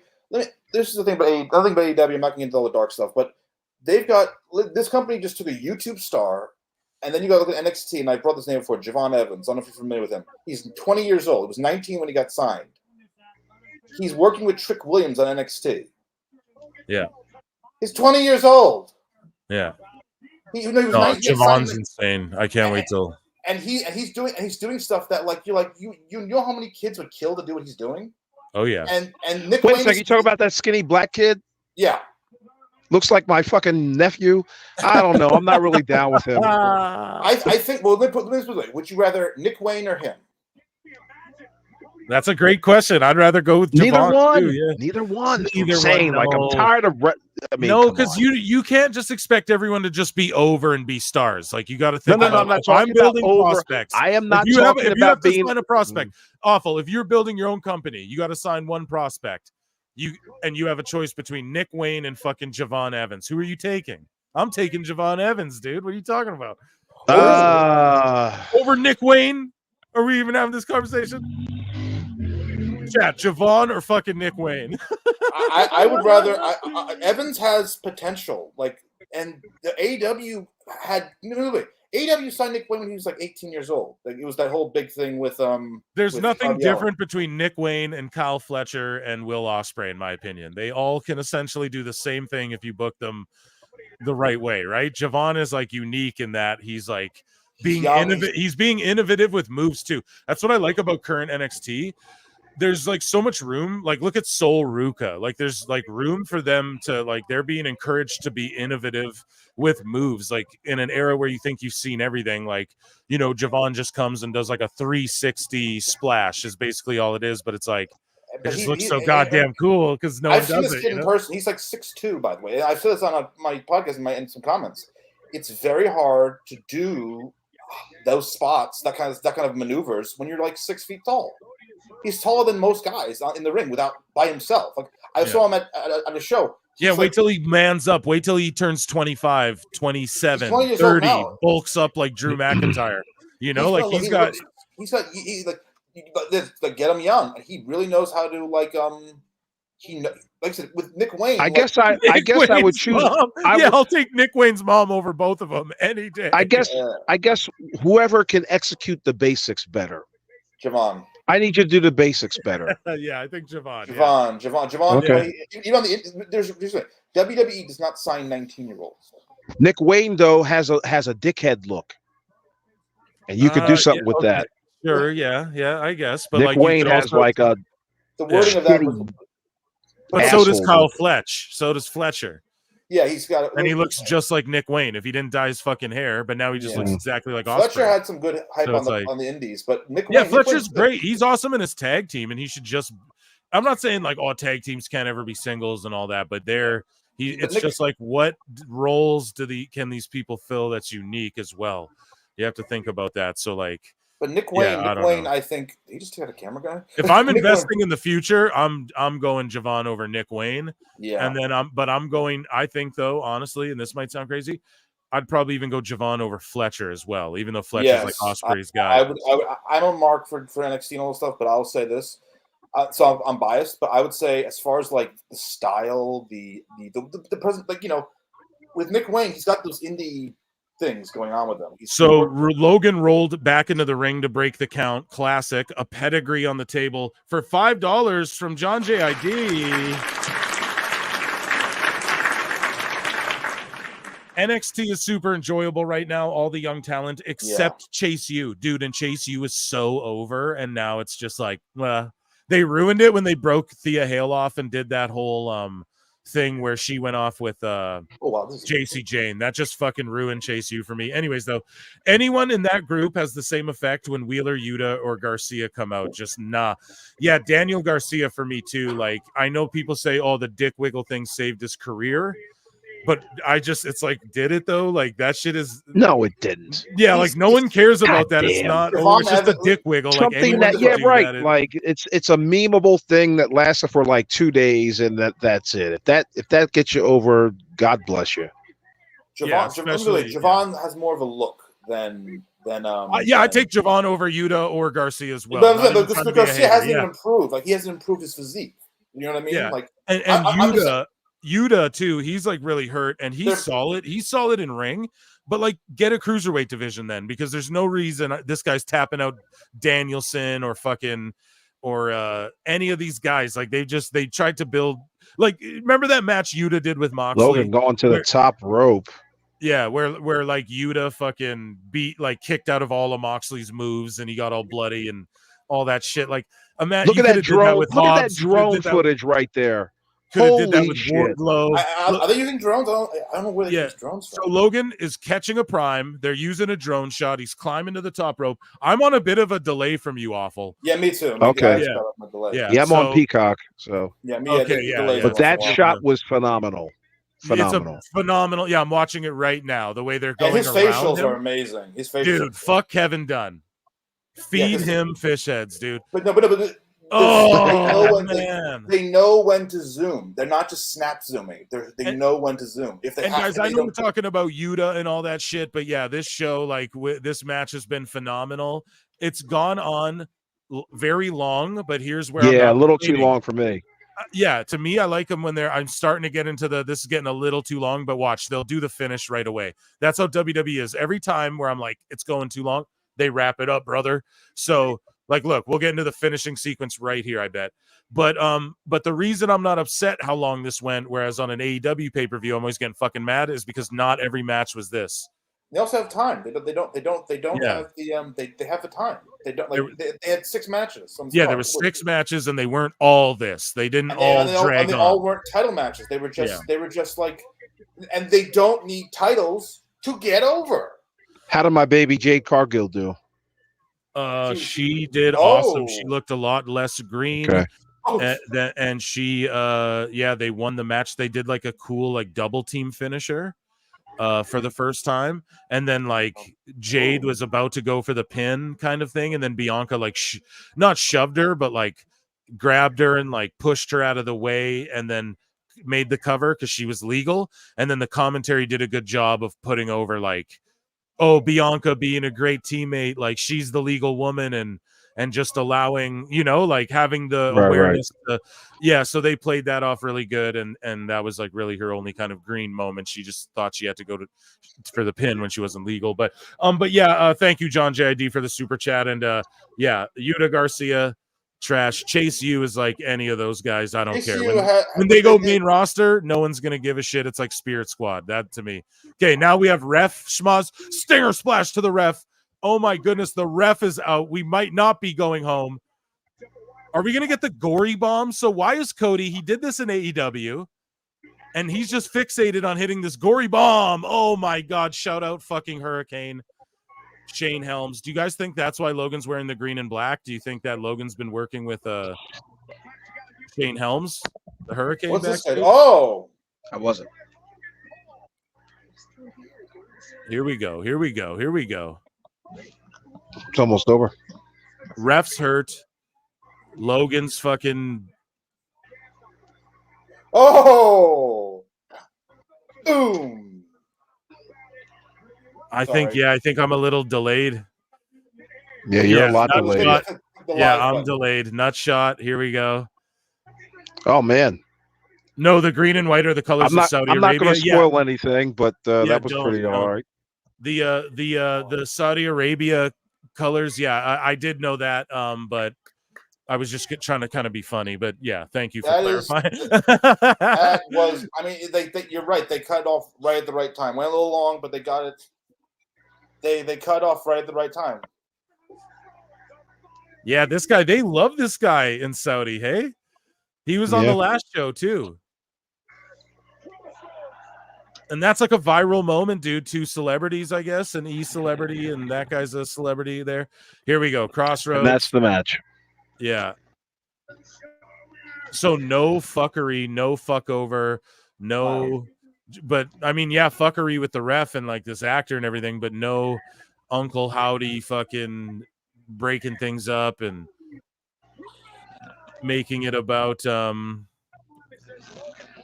yeah, that's the finish for me. If any Wyatt stuff happens, let's wait and see here. I feel like I'm like a minute behind you guys or something. I might have like accidentally hit pause as well, so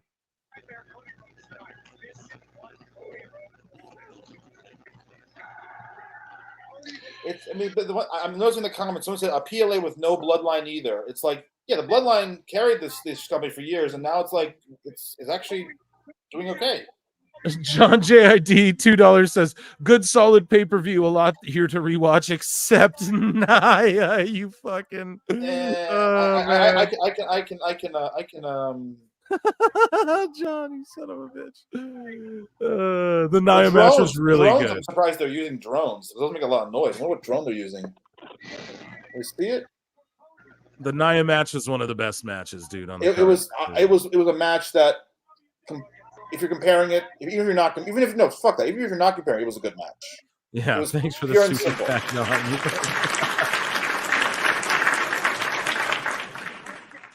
Yeah, no bloodline though. That is really crazy. And I was no like, blood. "Oh, Tama Tonga's gonna run out and No blood, no gore, nothing. Just pure wrestling Yeah, that's the thing with WWE too. There's a lot less. Like, I know that the whole WrestleMania main event was like schmoz after schmoz after schmoz, but it's like, but that was tasteful. Their pay-per-views mostly, yeah, like they mostly don't do that. Mostly they just resolve it with a fucking match. So as of late, damn, that was an impressive drone shot / fucking frog splash. Like, this is all. And Cody, you feel like you can connect with this guy. Like, this guy feels like a.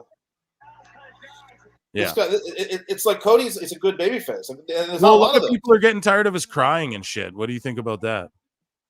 I think that's crying about what? When it's emotion. It's about connecting. He's like crying in his promos. People are sick of him crying in his promos, and they're already booking his heel turn. I'm on the fence. I'm on the fence about that, but we'll see. If it works, it works. But let's be honest here. He's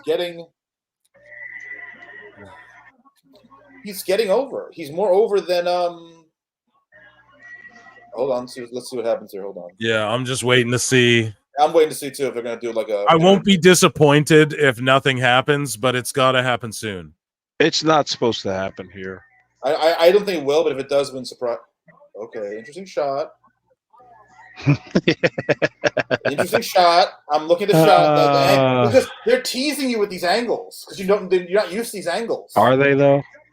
Well, I think WWE, yeah, they're sort of establishing after the pay-per-views, like they kind of milk it a bit, like they've been doing that more, like after the big match, because that's, I mean, even in UFC, they kind of like, you see the person celebrate, they kind of talk about it. So I don't know. I like that it's not just like match ends, show ends. It's like, no, dude, that's how Raw is supposed to end. Like, I'm coming into the pay-per-view because I want to see Cody hold up fan signs and, kiss babies, and I want to, I want to see all that and shit. I do. So, and that's that. I will not be satisfied until we get to the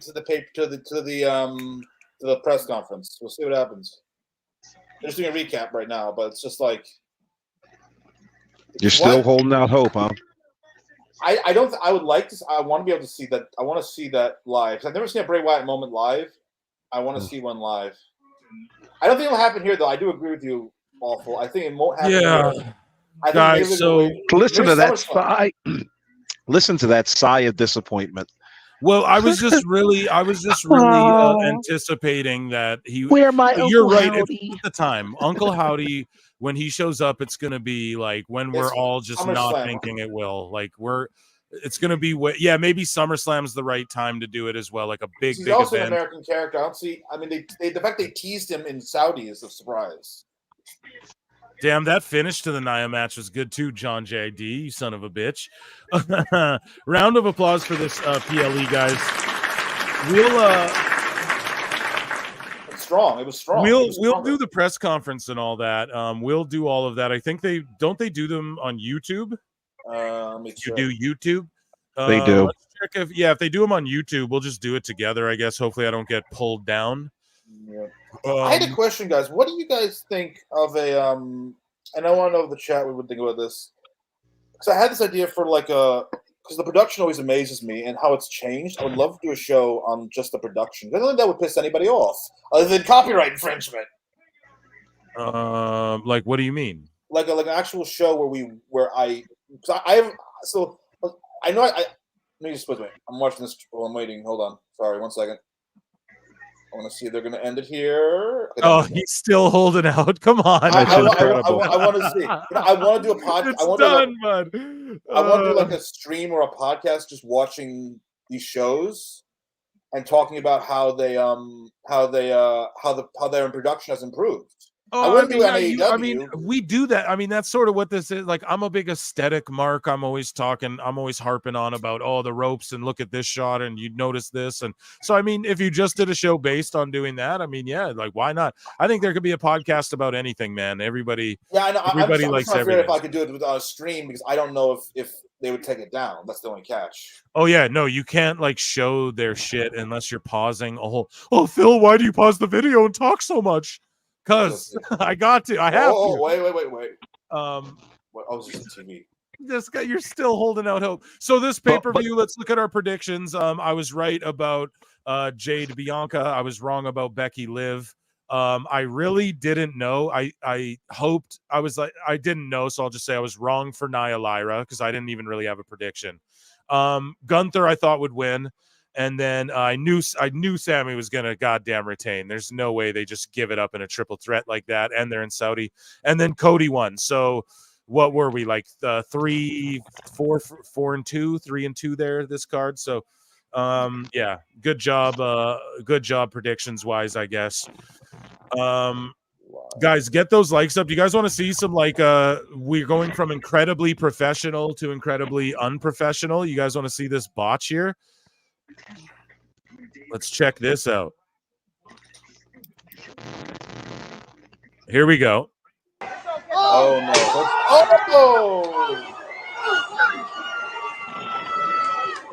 no.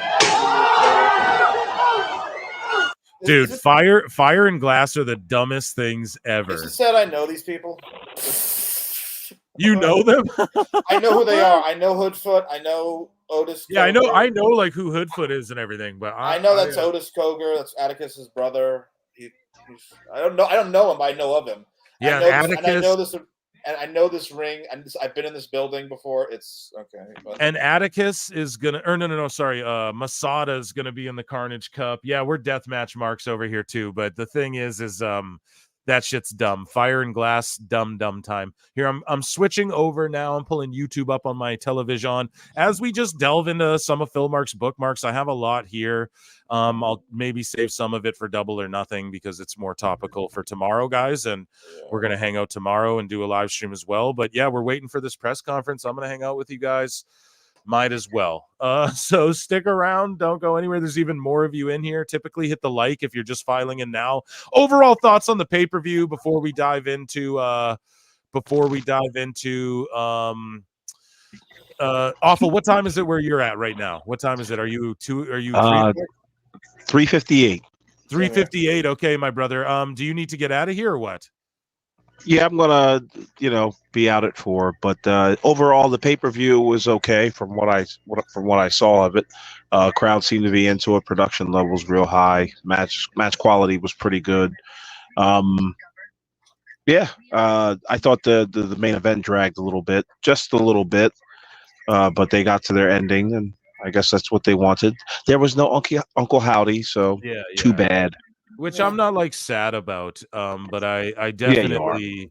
Well, I'm not sad, dude. I just definitely did. I am excited for it, but I'm a fickle mark, so it's like when they give it to me, you certainly are. Yeah, when they give it to me is when it will be good for me to have it. Do you know? I have faith that WWE is capable of doing giving they've me attained they've attained a lot of trust and goodwill over the years. exactly. But overall, though, you feel good coming out of this event. I felt good coming into the event. It obviously carried over. It's like I said, they've got their king and queen of the ring now. Now they can carry forward with some, with more solidified storylines. Things are starting to shake up. So awful. You're going to when are you starting your own podcast on PWT Network? I don't know, guys. What's going on? I have. Oh, that'd be awesome. Listen, I'd love to do a YouTube channel, but in due time, I'm still weighing my options. There's many options. Like I heard, like things like Twitch and Patreon, you can do what Connor was suggesting, like watching a pay-per-view with the visuals and the audio, and not really get banged for copyright. So I've been looking at that. Patreon's where you do that. Yeah. I would. I wouldn't gouge anybody's eyes out with a big Patreon price, but those are the types of things I'd like to do. I'd like to do what I do on Twitter, the videos and things like that. I'd like to move that over without getting banged for copyright strikes. Yeah. Okay. Well, I mean, I'm very knowledgeable in all of that stuff. So this is behind the scenes talks, folks. But I'll help you, bro. I'll help you get all of that in order. And I love having you on, and I love that we've been watching so many of these wrestling shows together. I feel like, and it's awesome, bro. I just really appreciate you and appreciate you being here. Speaking of your Twitter, let the good folks know where they can find you and what you have going on, my good friend Awful. We're just waiting for the end for AEW at AEW FUL Wrestling, Awful Wrestling, and try to get me to the 9,000 mark so I can brag a little bit. Jesus Christ, man! God damn, dude. You got more followers than me, bro. It's going down. Oh yeah, but not on YouTube. Well, listen, we'll all make it there. There was a time where I had 0 followers. So. Exactly. Yeah, numbers start from 0, they go up, buddy. But hey, Awful man, thank you so much for tapping in and hanging out and just enjoying this event with me. And hopefully you can tune in and hang out and do Double or Nothing with us tomorrow. That would be fucking so awesome. Yes, you can see me also every Tuesday at Toonie Talk Wrestling, 8 p.m. Tuesdays live on YouTube. And I'm sure you'll see Phil Marks there as well. Yep. Peace to the chat. Peace to you, Connor. And peace to you, Phil. Peace you guys. Awful. Have a good one.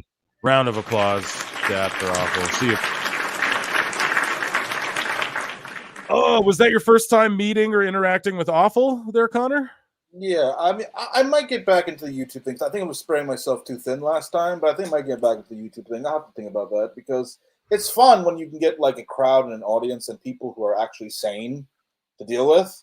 Yeah, well, I mean, I don't know if any of us are sane. We're wrestling fans, right? So it's like really sane, but I know sanity has its definition. The definition of sanity is, you're hoping to, get some people who are crazy in a good way, not in a bad way. So is there a press conference for this or no? I don't, maybe not. I didn't see. I'm on their website. I'm going back to their YouTube page. Yeah, I'm on YouTube live. I don't see it. Well, it take them a little while to set it up because the guys okay, chat. If you guys see that the live stream starts for the press conference, link it to me or tell me, and then I'll jump. I got my alerts too. If you guys can link me on X or something or Connor, if you do, that'd be awesome because I'm looking at their page and I don't see it, and we can just keep doing some Phil Marks bookmarks for a bit. Here actually though, there is one. I see a super chat here. Let me get to this quickly. George Captor for $5, my word, and he's got something to say here. Let's drop it. So George Captor says, I'm thinking that whenever we do a watch along, we should all be on the same time. Yeah. Just a thought. As far as George, what do you mean by listen, if we do a real, okay, here's the thing, watch along, just expect that I'm gonna pop in during the kickoff or right when the event's about to start. Time frame, time zone, or if we're if you mean syncing up where we're all at, I don't know if it's live. That's hard because there's just time delays. People who live on the West Coast, you're seeing shit after people on the East Coast are seeing it. There's always a West Coast time delay and all of these things. So that's hard if it's live. If you're talking about on the same time frame, yeah, I'm not sure exactly what you mean by that, but we try our best, and Yeah, I'm gonna narrow it down to where like PWT live show every week. Like, just expect it to be on Wednesdays when Dynamite starts. That's when I'll be on at about that time. And then on Saturdays, it's more random on Saturdays, right? So like today, it's a day show. Usually I go at nighttime, but it's a PLE, so I'm like, oh, we're doing a day show. Tomorrow we're doing a special Sunday night show. So I try to make sure the time I can get it out there to people. But yeah, just I'm trying to get everyone used. Just Wednesday when Dynamite's on, Phil Marks is going to be on. And whenever there's like a PLE or a pay-per-view for AEW or WWE, just assume that I'll be trying to get on live with you guys. You know what I mean?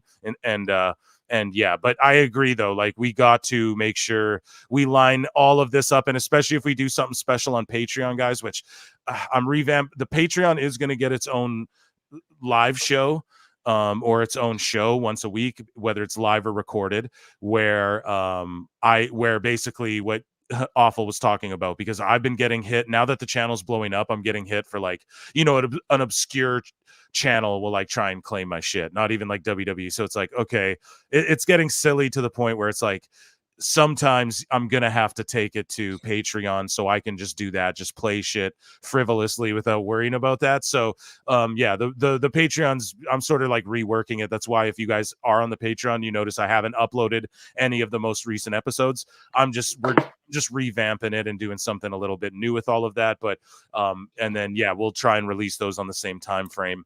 And then I don't know, as far as the PWT podcast goes as well, I definitely appreciate you guys just being cool with them dropping like sort of whenever. They're kind of like on Wednesday mornings, they're kind of coming out now routinely, because I'll usually like link up with people on Tuesday, and I just appreciate you guys being cool with like that just kind of coming out whenever, and the live shows being more routine, because the podcast sometimes it's like you try and line up an interview, someone can't make it, or you're going on someone else's time. So it's all just Phil's time, you know what I mean? So silly Philly time. So anyways, let's jump back into Phil Marks bookmarks. Make sure you guys are hitting like, make sure you guys are hitting subscribe. We rambled and plugged enough.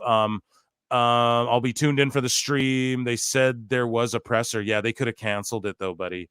I'm gonna get very high in Minecraft tomorrow and laugh. Yeah, it's gonna be awesome, dude. It's gonna be so funny. It was solid. The drone shot on Logan Paul is phenomenal.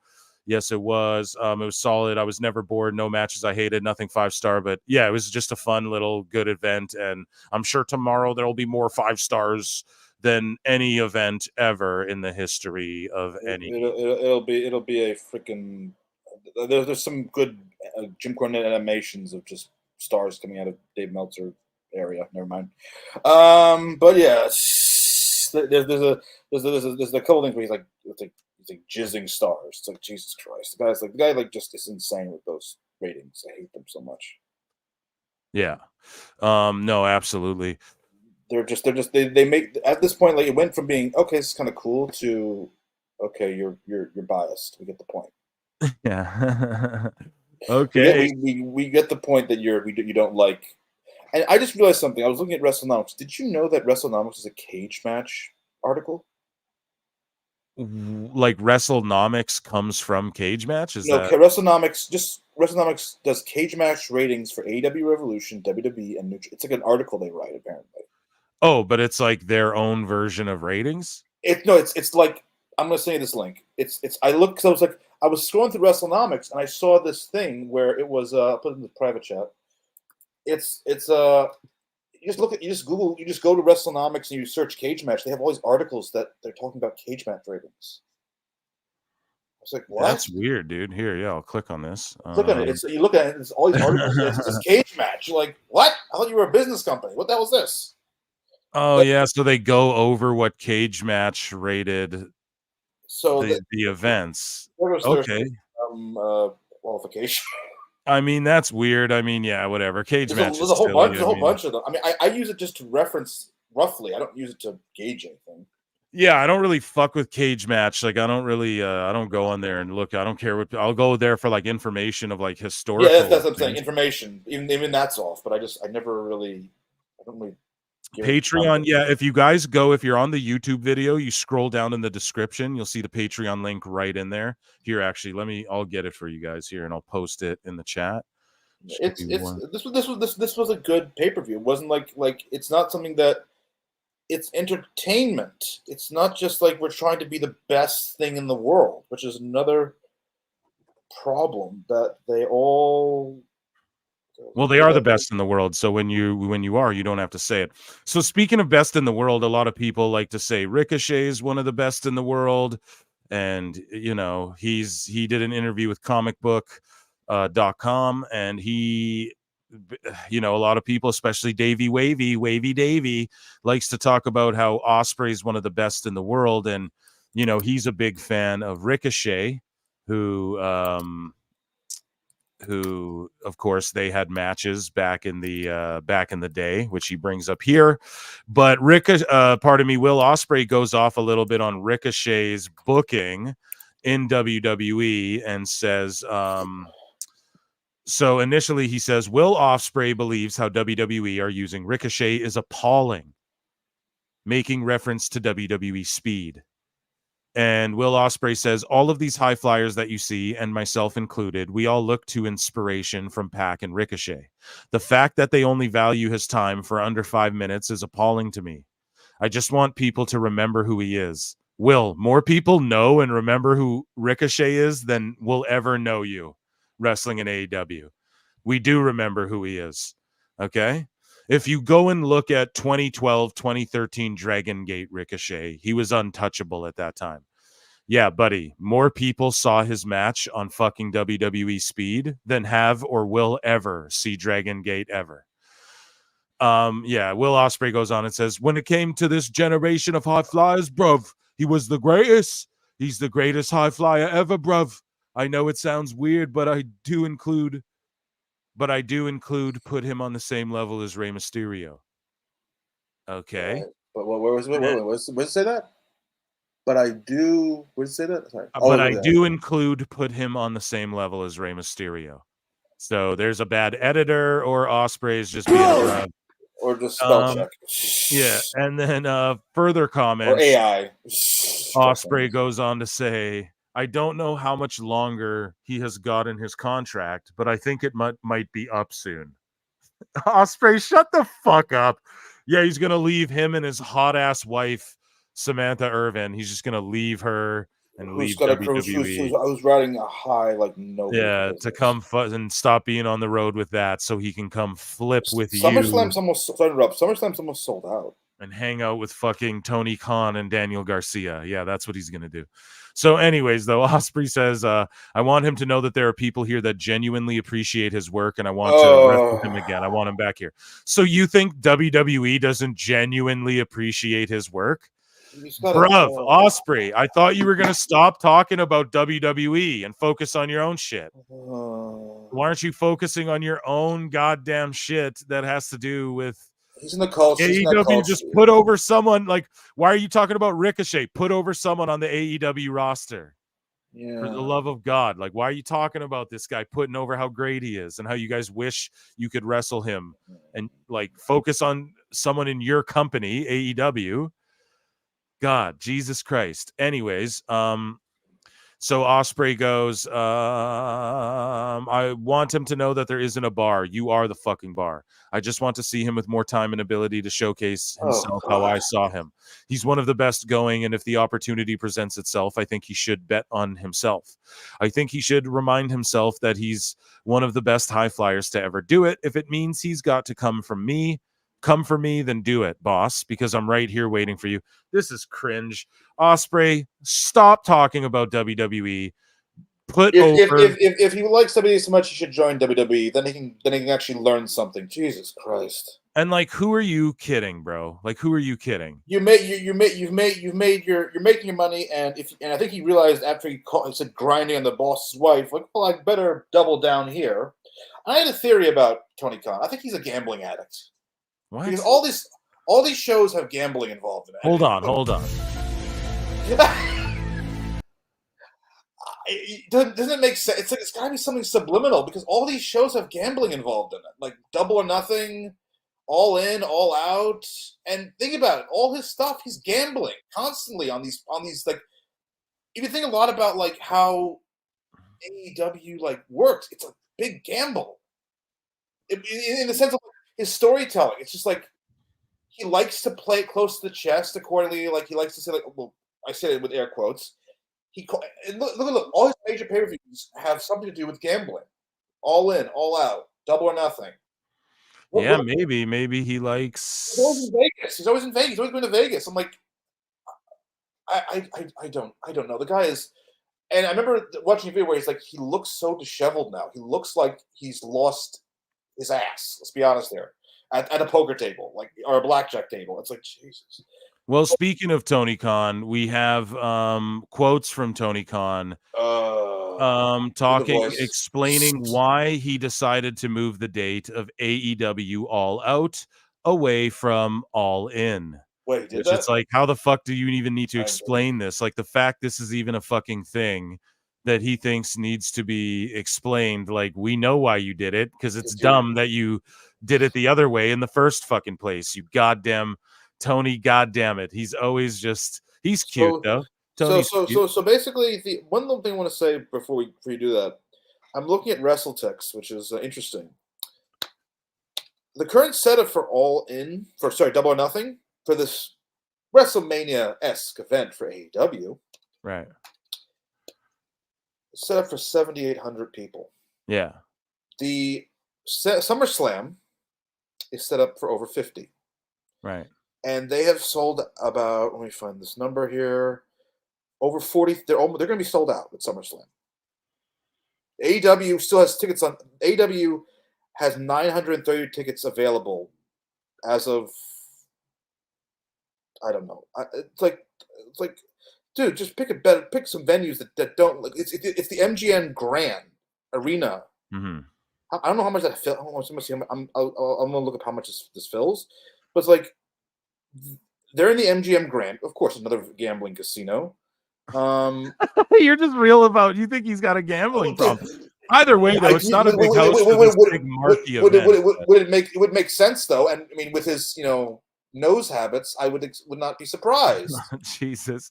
So I go all in because this is because it's like I get pissed off with this because it's like you hear this guy talk. It's like it's like listening to like I don't want to get political, so I'm not going to say what I'm thinking. But it's just like you listen to this guy talk. You're like, tell the truth for 5 minutes, dude. 5 minutes. That's all I'm asking for. 5 minutes. Oh no, everything's magical and great and safe over here. Exactly. So Tony Khan explains why he decided to move the date, though, and he says it was a really great 2-week period last year of back-to-back weekends with All In and All Out. There was a lot of feedback of, hey, what about more time between the shows? And they're both holiday weekends, and I think there's a utility to both of the weekends. Coming off the stadium show, it's hard to come in and do anything the week after that. But last year we did it, and the show was fantastic. It was great. And a lot of people thought All Out was the best event of the entire year. It was awesome. It even beat All In Wembley. One note people had was if All Out had been a little bit further out, we could have built things a little bit more, and maybe people wouldn't have been so surprised at how great the show turned out to be. I thought that made sense. Oh my! So it makes sense to flesh out and properly book and tell stories. It also makes sense to think about what you're saying before you say it. Jesus Christ. Man, that last paragraph is dummy. Yeah. And by the way, the MGM Grand at max capacity 16,800. Yeah. It's like they're booked there. This is their big pay-per-view, and they're booking second fiddle. And what is with this pink jacket? What the fuck is with this pink jacket? Well, Tony Khan, speaking of like talent and Tony Khan being weird and unhinged, we talked about Dynamite earlier. Okay. But Tony Khan reports that Mark Henry's AEW contract is expiring imminently, and he says, "I really like Mark. We have a lot at that. We have to look at that internally as far as the contract and dates. But I think Mark is a great person, and I really personally like him. He's a great media personality as well as being a great wrestler and a great philanthropist. And I've got a ton of respect for Mark, and he's been great in AEW. And I have a lot of respect for him and out of the ring. Haha." What has he done? What has he done? Well, Mark Henry. Well, I mean, I'm not talking about all. I'm talking about AEW. In AEW, I don't know like what he's done, really. But he scouts talent. He found them Jade Cargill. things of And that she nature. got the hell out of there as fast as she could. Yeah, which is good. Like he obviously he told her the right thing to do. Yeah, so there's no press conference, hey? Like that's crazy. They just lied. Maybe they want to. I think they tell more. They truth. just lied. No, it happens sometimes. That's all good because we're doing this. So, anyways, though, yeah. So Mark Henry back to WWE. Let's see it. I'm down if he goes back. I don't know what he'd do, just coaching and scouting talent. Obviously, he's got an eye for talent. So, but then Tony Khan also goes on to reveal why people won't see him on AEW TV going forward after he dropped Darby Allin off for school. Tony says, I've really tried to limit the amount of appearances that I personally have made over the past 5 years. I need a drink. Yeah, I'm gonna be right back. I need a drink too. Yeah, I need something to drink. I think it would be fair to say that less than 0.1% of the television time has been spent on me over the last 5 years, and that's how it should be. Okay, that's true, Tony. But still, you're still on there taking pile drivers. Occasionally, if a match needed to be made or a major announcement, I would come out and do those things. It's really important to me that the focus of the show is on the wrestlers and the wrestling.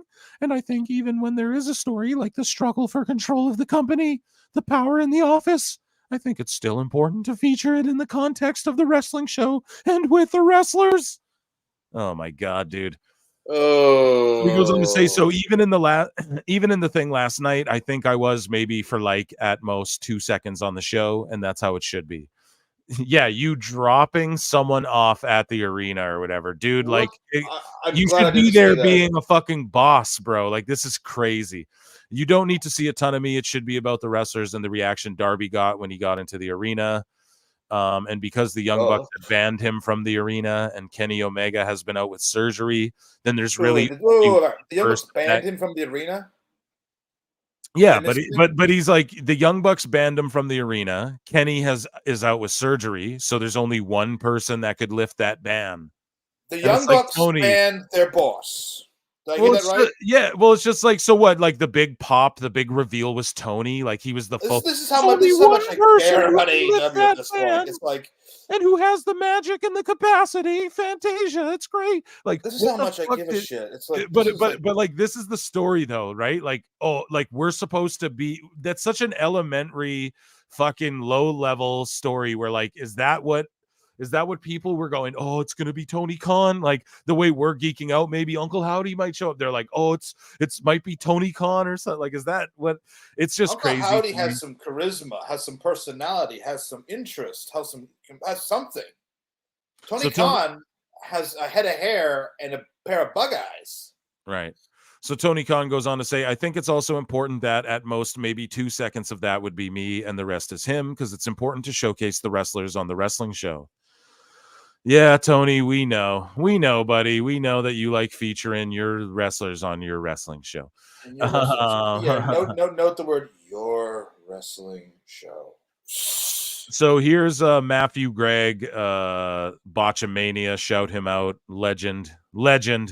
And here's a little clip from this past Botchamania. And this is what happened on Dynamite, man. People not feeling Dynamite lately.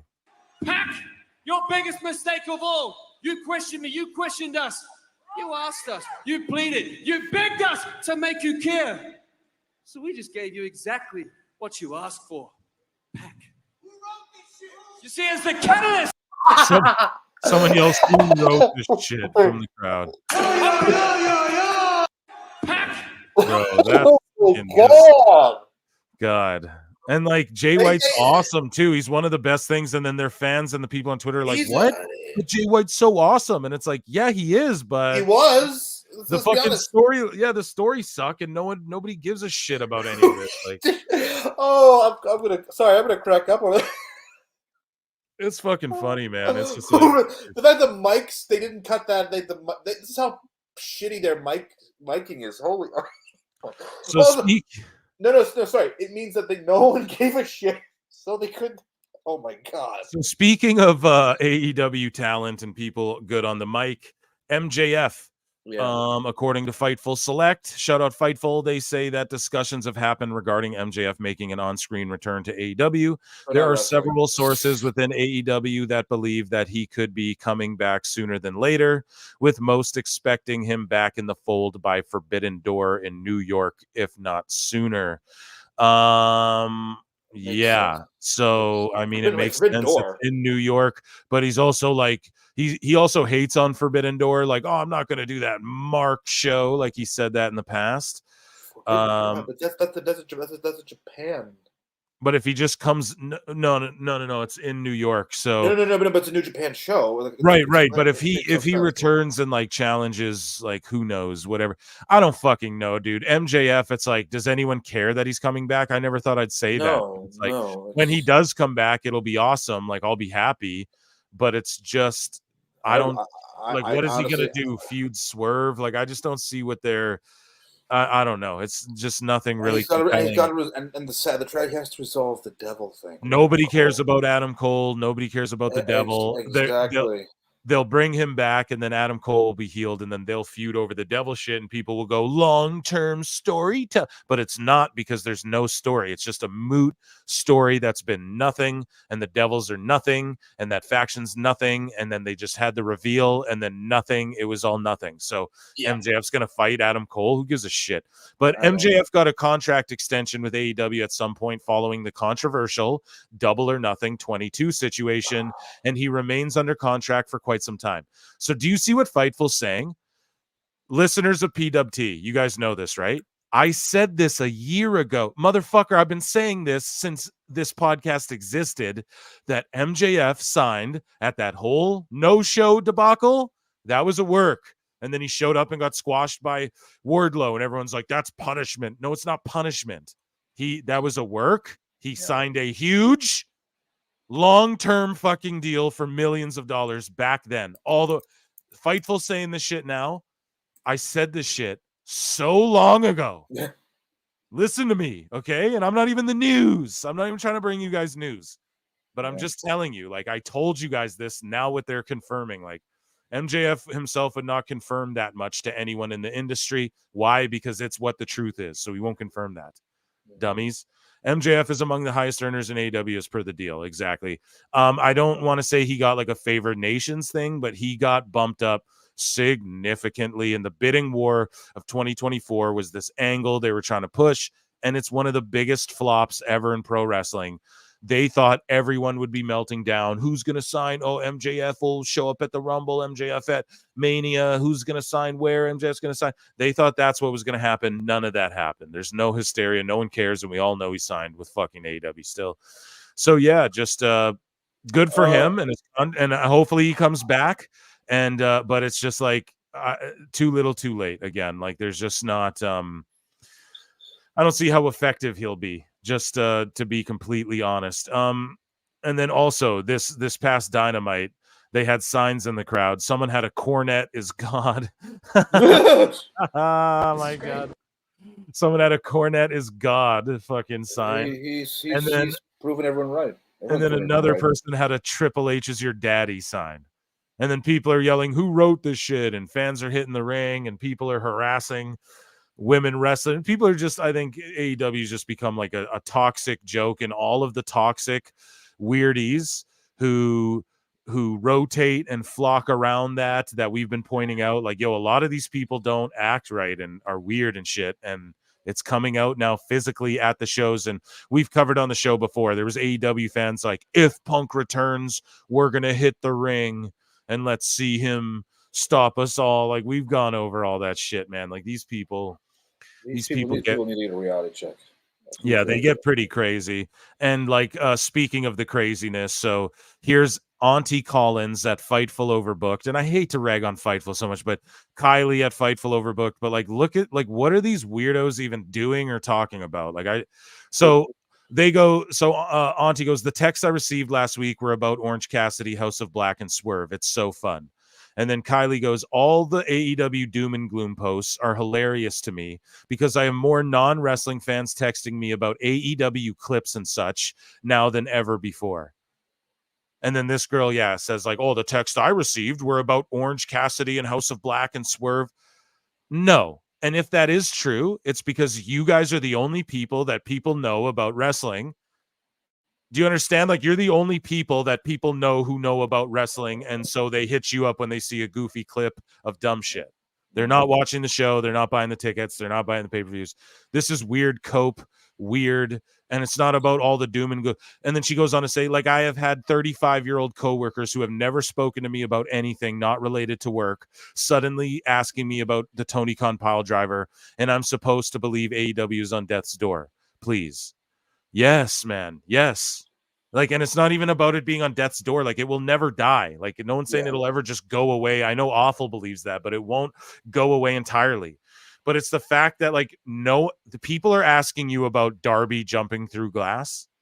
What are they asking you about? Like, weird, obscure shit that kind of goes viral for being stupid. And they go, oh, you like wrestling? You're the only person I know who likes wrestling. Did you see this weird shit? Huh, that's weird. Okay, but what they're not doing, it's not like The Rock and everyone talking about it and business booming and some 35-year-olds, Kylie, asked you about wrestling and you're the wrestling person. You have a Twitter handle called @Kylie Wrestling, and everyone at your work probably knows that you talk about fucking wrestling, and they asked you about a wrestling clip. That doesn't mean anything. That's so weird. That's this Meltzer thing where someone brought it up before, where on this show, where Meltzer will like talk to a girl. I think Alfred Konua brought it up on the podcast. He's like, Meltzer will talk to a girl who's like, oh, I really like this Dean Ambrose character. And then he'll go on his show and be like, all girls love Dean Ambrose and shit. Like, it's just anecdotal, silly, meaningless nothingness. It's fucking stupid. So, and that's just a lot of this weird cope that's been going on, and we're gonna get into more of that as we get into Dave here.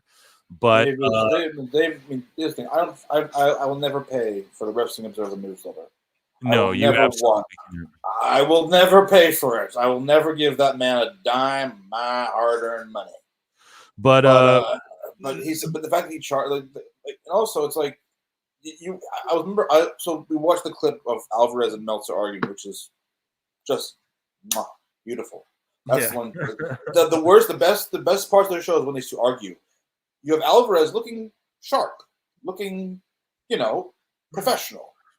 But Dave, it's like he's in a 720p camera in 1990.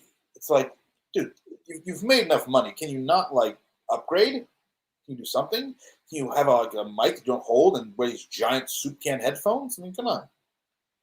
It's what it is. Yeah, it is. It's a mess of a show. But no, you're right when you say it's like actually but I don't know. It's hard to like the company anymore. And what Awful was saying, WWE's earned our trust. I don't trust AEW as far as I can throw them. And by the way, Uncle Howdy is trending. Sorry to bring it up again. It's trending. Yeah, it's because I'm telling you, a lot of people they're gonna give it to us probably at SummerSlam. I think. Yeah, because 50,000 people are already there. It's like, what's better way of doing it? Second night, bring out Bo, and Bo is gonna and people are. And the hard thing about that story is going to be how can they make him a heel? How can they make him a heel? Right. He never. I don't know what he was when he was Uncle Howdy, but how can they? When that music hits, you're getting the rock chills. You're getting the rock chills. They're gonna go boom, and it's like holy hell. So Brian Danielson, while we're on the topic of AEW news and stuff, Brian Danielson said that the doctor has told him he needs to get surgery pretty soon. So he's about to do this pay-per-view, Anarchy in the Arena or some shit, dude. And he's all beat up and hurt. And so is Darby, just got hit by a bus and his ankle's broke. He's going to do Anarchy in the Arena. Like, this is such a mud show bullshit fucking mud shows have more prestige and more understanding of medical procedures than this. And so Danielson, Vegas fuck up. They can't afford to pay the lawsuit. Yeah, go on, sorry.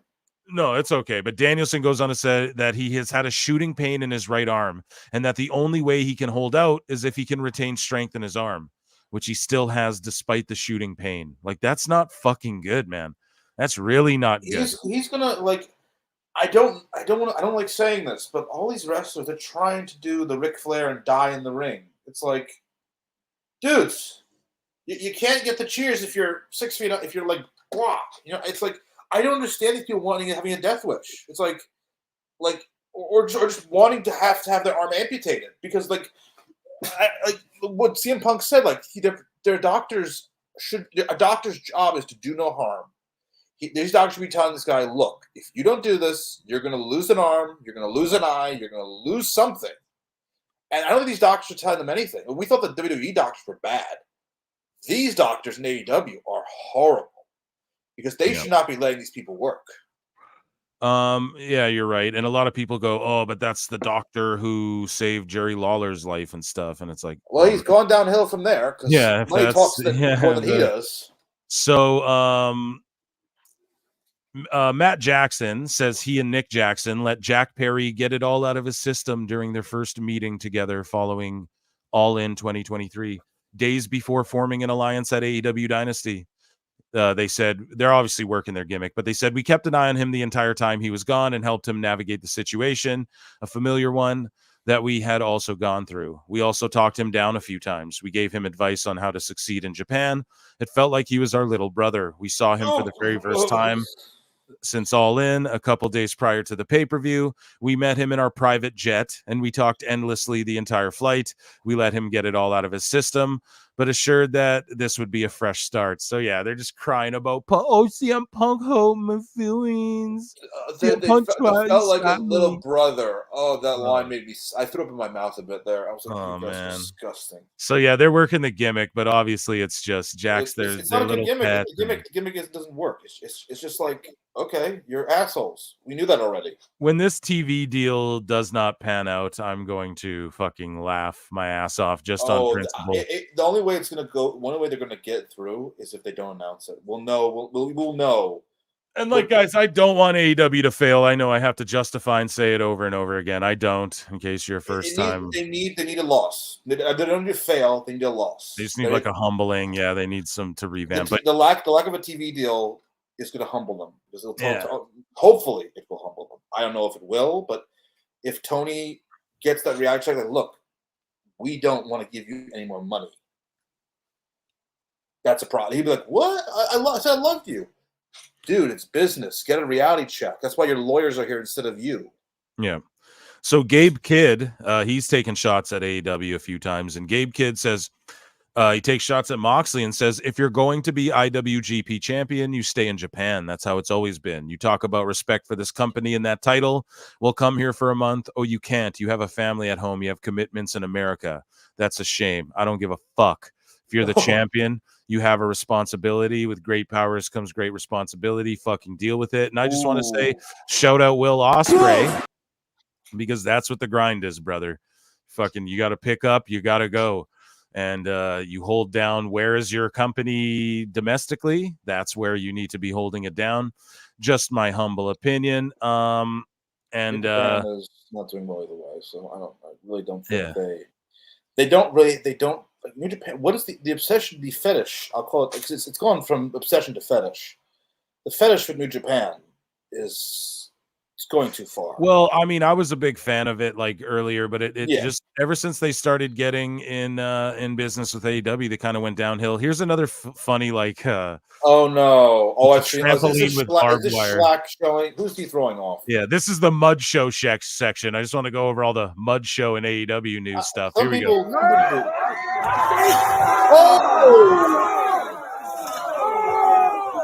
Oh my God! Who is that? Who is that guy? Is that Slack? Who's this guy he's throwing? I don't know. Like, it's crazy how these guys do this for nothing, and you'd have to pay me quite a bit to take that bump. You know what I mean? Yeah. There's a reason some guys don't do that shit. I mean, I know a lot of wrestlers, and they're crazy, dude. I like. Oh, I forgot. Okay, so wait, no. But I like. I have some friends who are deathmatch wrestlers, and I respect them. Some of the nicest people in the world. Others are kind of psycho. But the problem is, like, you have to know when to stop. They don't know when to stop. So, Ad Xyla Theme says, so Atlanta, Memphis. So I guess TNA is doing tapings like all over, and they need street team members in Chicago, Toronto, Atlanta, Memphis, and White Plains, New York. So So if any of you guys, they have an email right here, media@impactwrestling.com, and get on their street team, man. Get down with What's a street team? I don't know what that means. a street team's like, you help promote their stuff, you throw up flyers, you put I might know stickers. them. When they come to town, you help them out, you get some good rapport with them too. You know what I mean? Maybe I'll do So transitioning over along more headlines, more news, etc., etc. Sexy Red is going to be on NXT. Chat. Is she? I know John JID is probably familiar with Sexy Red. Are you guys familiar with Sexy Red in the chat? And what about yourself, Connor? Are you familiar with Sexy Red? What was her original name? She's a rapper. Oh, she's a rapper. Oh, She's a rapper. Yeah, she's like really famous too. So well, she posted a video of herself listening to Shawn Michaels' I'm just a sexy boy, and then she remixed it. Oh, nice. And then now she's going to appear on NXT this Wednesday coming up. That's how you do it. That's how you get fans, how you get people involved in your shit. You don't like that, along with her. Well, let me see her fan base. But when you get look her up, dude. When you get like Red, she's got a big fan base, man. Let me see her Instagram. I bet she's sexy. Yeah, I don't know. Personally, 4 million followers. Yeah, she's gonna. They're gonna. Let me see here. Here's a video. Hold on. You got 122,000 likes. I mean, yeah, she's gonna be. It's like that's how you build a following. That's how you build a business. That's how you build. You get these people who want to be on your show, who have a following, and you know what I mean. It's like common sense. I can't. And she's like a huge wrestling fan too. And she's like, I might RKO a motherfucker. And who knows? Perfect. I can't wait to see who she interacts with and everything. But yeah, shout out Sexy Red, and that's a great move. In other wrestling news, so Sidney Akeem, formerly Scripps in WWE, formerly Reggie in WWE, his contract out of nowhere. Oh my goodness. Out of nowhere, I'm getting FaceTimes, guys. Sorry if you guys hear me get a call here. But his contract expired just sort of like out of nowhere, and then he just let it come up. Sorry, I'm just responding to, and then he's making his GCW debut. Like he just dipped out, and I think he thinks he's going to make more money elsewhere, and that's why they stuck what's her name there? Sorry, blanking on her name, but they stuck her with Out the Mud, OTM, because OTM has got some interest. Had some. I mean, with him, it was kind of. I thought it brought more validity to it because, like, he's a real like street guy who grew up in St. Louis. Like, true. Yeah, maybe, it may be the fact they just. I mean, I don't know. I was surprised he was getting released. To be honest, or his contract was just expiring and they weren't renewing it. But I mean, I don't know. It could be a that one. I'll question that one. I think that might have been a little bit weird. Otherwise, he's gonna do good. I think he's gonna do it. He's kind of like Mustafa Ali. He's gonna do great. He's gonna be fine. We'll see what he can do on the indies, but yeah, he just out of nowhere dipped out and was just like, yeah, my time's up with WWE, and then he quickly he's doing 3 big shows in June and July in St. Louis, where he's actually from, I believe. And so shout him out and wish him the best on his future endeavors. And I like that he didn't make a big stink about it, and that he's just going to go do his thing on the indies and isn't like, oh, I'm going to go to AEW.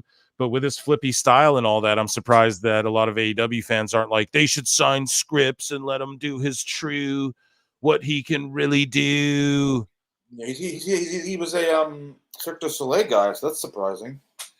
Yeah, so that is weird that he's doing the indies as well, like being a Cirque du Soleil guy, but then again, it's not, because Circus is, he probably, who knows, but good for him and happy for him, I guess, and he's moving on. He should. I think he'll be fine in the indies. He's got a following. And I think they'll probably bring him back. And maybe it's kind of like that thing where it's like we gotta see what's going on here. I mean, we'll see.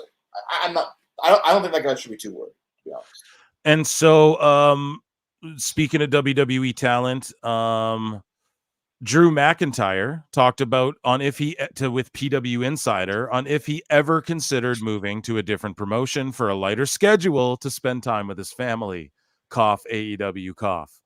And so Drew McIntyre says it was never a consideration, not wrestling with WWE, I don't think. Or am I gonna go wrestle somewhere else? It was this is where I want to wrestle, and and I don't want to be anywhere else. Sorry. Smart man, smart man. Yeah, but our family has gone through a lot over the past year. Aside things with my own family, my wife's sister unfortunately passed a year ago yesterday, and that was very difficult. And I felt like I'm gonna have to take some serious time for my family. There was a period where I was like, maybe I'll have to take a little break and come back, and just some uncertainty. But thankfully, as a family, we came together, and WWE gave me the time I needed whenever I needed it during that period. And in the end, as a family, we came together. We had a conversation, what was best for us. The company were unbelievable with that, and thankfully, everybody is in a great place right now. And so basically, Drew not saying no, I'd never go anywhere else, and he just re-signed a new contract, obviously, but. And the reason he doesn't do that, folks, is it's because he won't sign anywhere else. But like he'll still take a contract from WWE, show it to AEW's people, and you can't blame any wrestlers for doing this. Doesn't mean they're leaving. They're just going to show it to AEW. Tony will go, I'll match that, or I'll give you double, or I'll give you this much more, or I won't give you that much. And then they can go back to WWE and get a better deal for themselves. So I'm not mad at anyone doing that. I thought that's what Scripps was doing too, like Reggie. I thought he was like gonna just let his deal go up, and then like we'd see him re-sign after there was rumblings that maybe he could sign with AEW. But no, he's just doing it the AJ Francis way, hitting the indies and showing up where he can. And yeah, Drew obviously sticking around with WWE for a long time because they're so red hot. And speaking of them being so red hot, they've distributed over 45,000 tickets for SummerSlam in Cleveland this year already.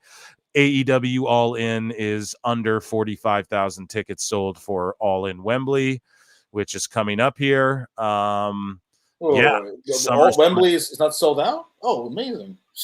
Yeah, it's like not even half, I don't think. So I gotta check that out right now because that'll be amazing. Emotional damage. You know that Tony's going to be. That'll be an L. Tony, well, it's not going to sell nearly what it did last time. Like we know it'll only do like 60, but the fact you'll have to buy up a lot more tickets. The fact that SummerSlam already did this many tickets, you know what I mean? And it's only been on sale for like however long is. They have they're going to sell out. So they have 74 days left to sell out the whole venue. Yeah, so I mean that's incredible to me. But and then here's Buddy Matthews living his best life, and this fucking picture, everybody's melting down. There's like AI versions where people AI'd Buddy's face out of it, and he's just like taking a nap on Rhea Ripley's booty. Who doesn't wish they could do that? You know what I mean? Lucky man, lucky man. Yeah, lucky dude. Live your best life. Yeah, and that's what I mean, dude. Like he's in AEW, he's just getting paid to stay jacked and date Rhea Ripley, pretty much. So it's can't be mad at any of that whatsoever, guys. Where are we at with likes and chat? How's chat feeling? Are people still with us? I see some people had to dip, some people are still around, but the people who stuck around, I'm very grateful for you, because it's time for us to polish up our flutes. It's up to 4 million followers here. The chat's going crazy. They don't have a non-compete. Here we go. We got chat. I bet she's sexy. Yeah. But guys, everyone polish your flutes. If there's flutes, put them in the chat. I'll put some flutes in the chat for you guys. Here, let's see it. Flute in the chat. Let's get some flutes in the chat. Everybody polish them up. And we're going to do everyone's favorite segment. Flutes in the chat. People got their flutes. Yeah, I like that. I'll make a flute emoji specifically for PWT members or whatever who can use our emojis and all of that. And thank you guys. Yeah, before we get into this last segment, I just want to thank everybody again for hanging out. This is really fun. And tomorrow, it's going to be a hell of a grind. Hopefully there's more people tuned into the live show when the AEW thing's going down, because I know a lot of people don't like. There's probably a lot of people who are like, yeah, I can listen to Phil after. I'll just go watch the PLE. You know what I mean? Whereas with AEW, I think a lot of people are like, oh, I'll just listen to Phil over watching the pay-per-view. But yeah, so we're polishing our flutes, and we're gonna talk about Dave. I got a lot of Dave. A lot. So thank you guys for sticking around. You're the true MVPs. Round of applause for the chat and everybody who's been watching so far, listening. Now I'm going to take a swig of beer because it's time.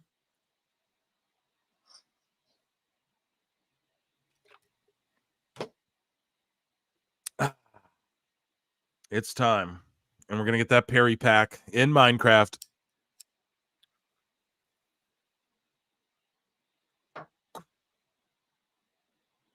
It's time for Dave Meltzer's Dumb Moment of the Week.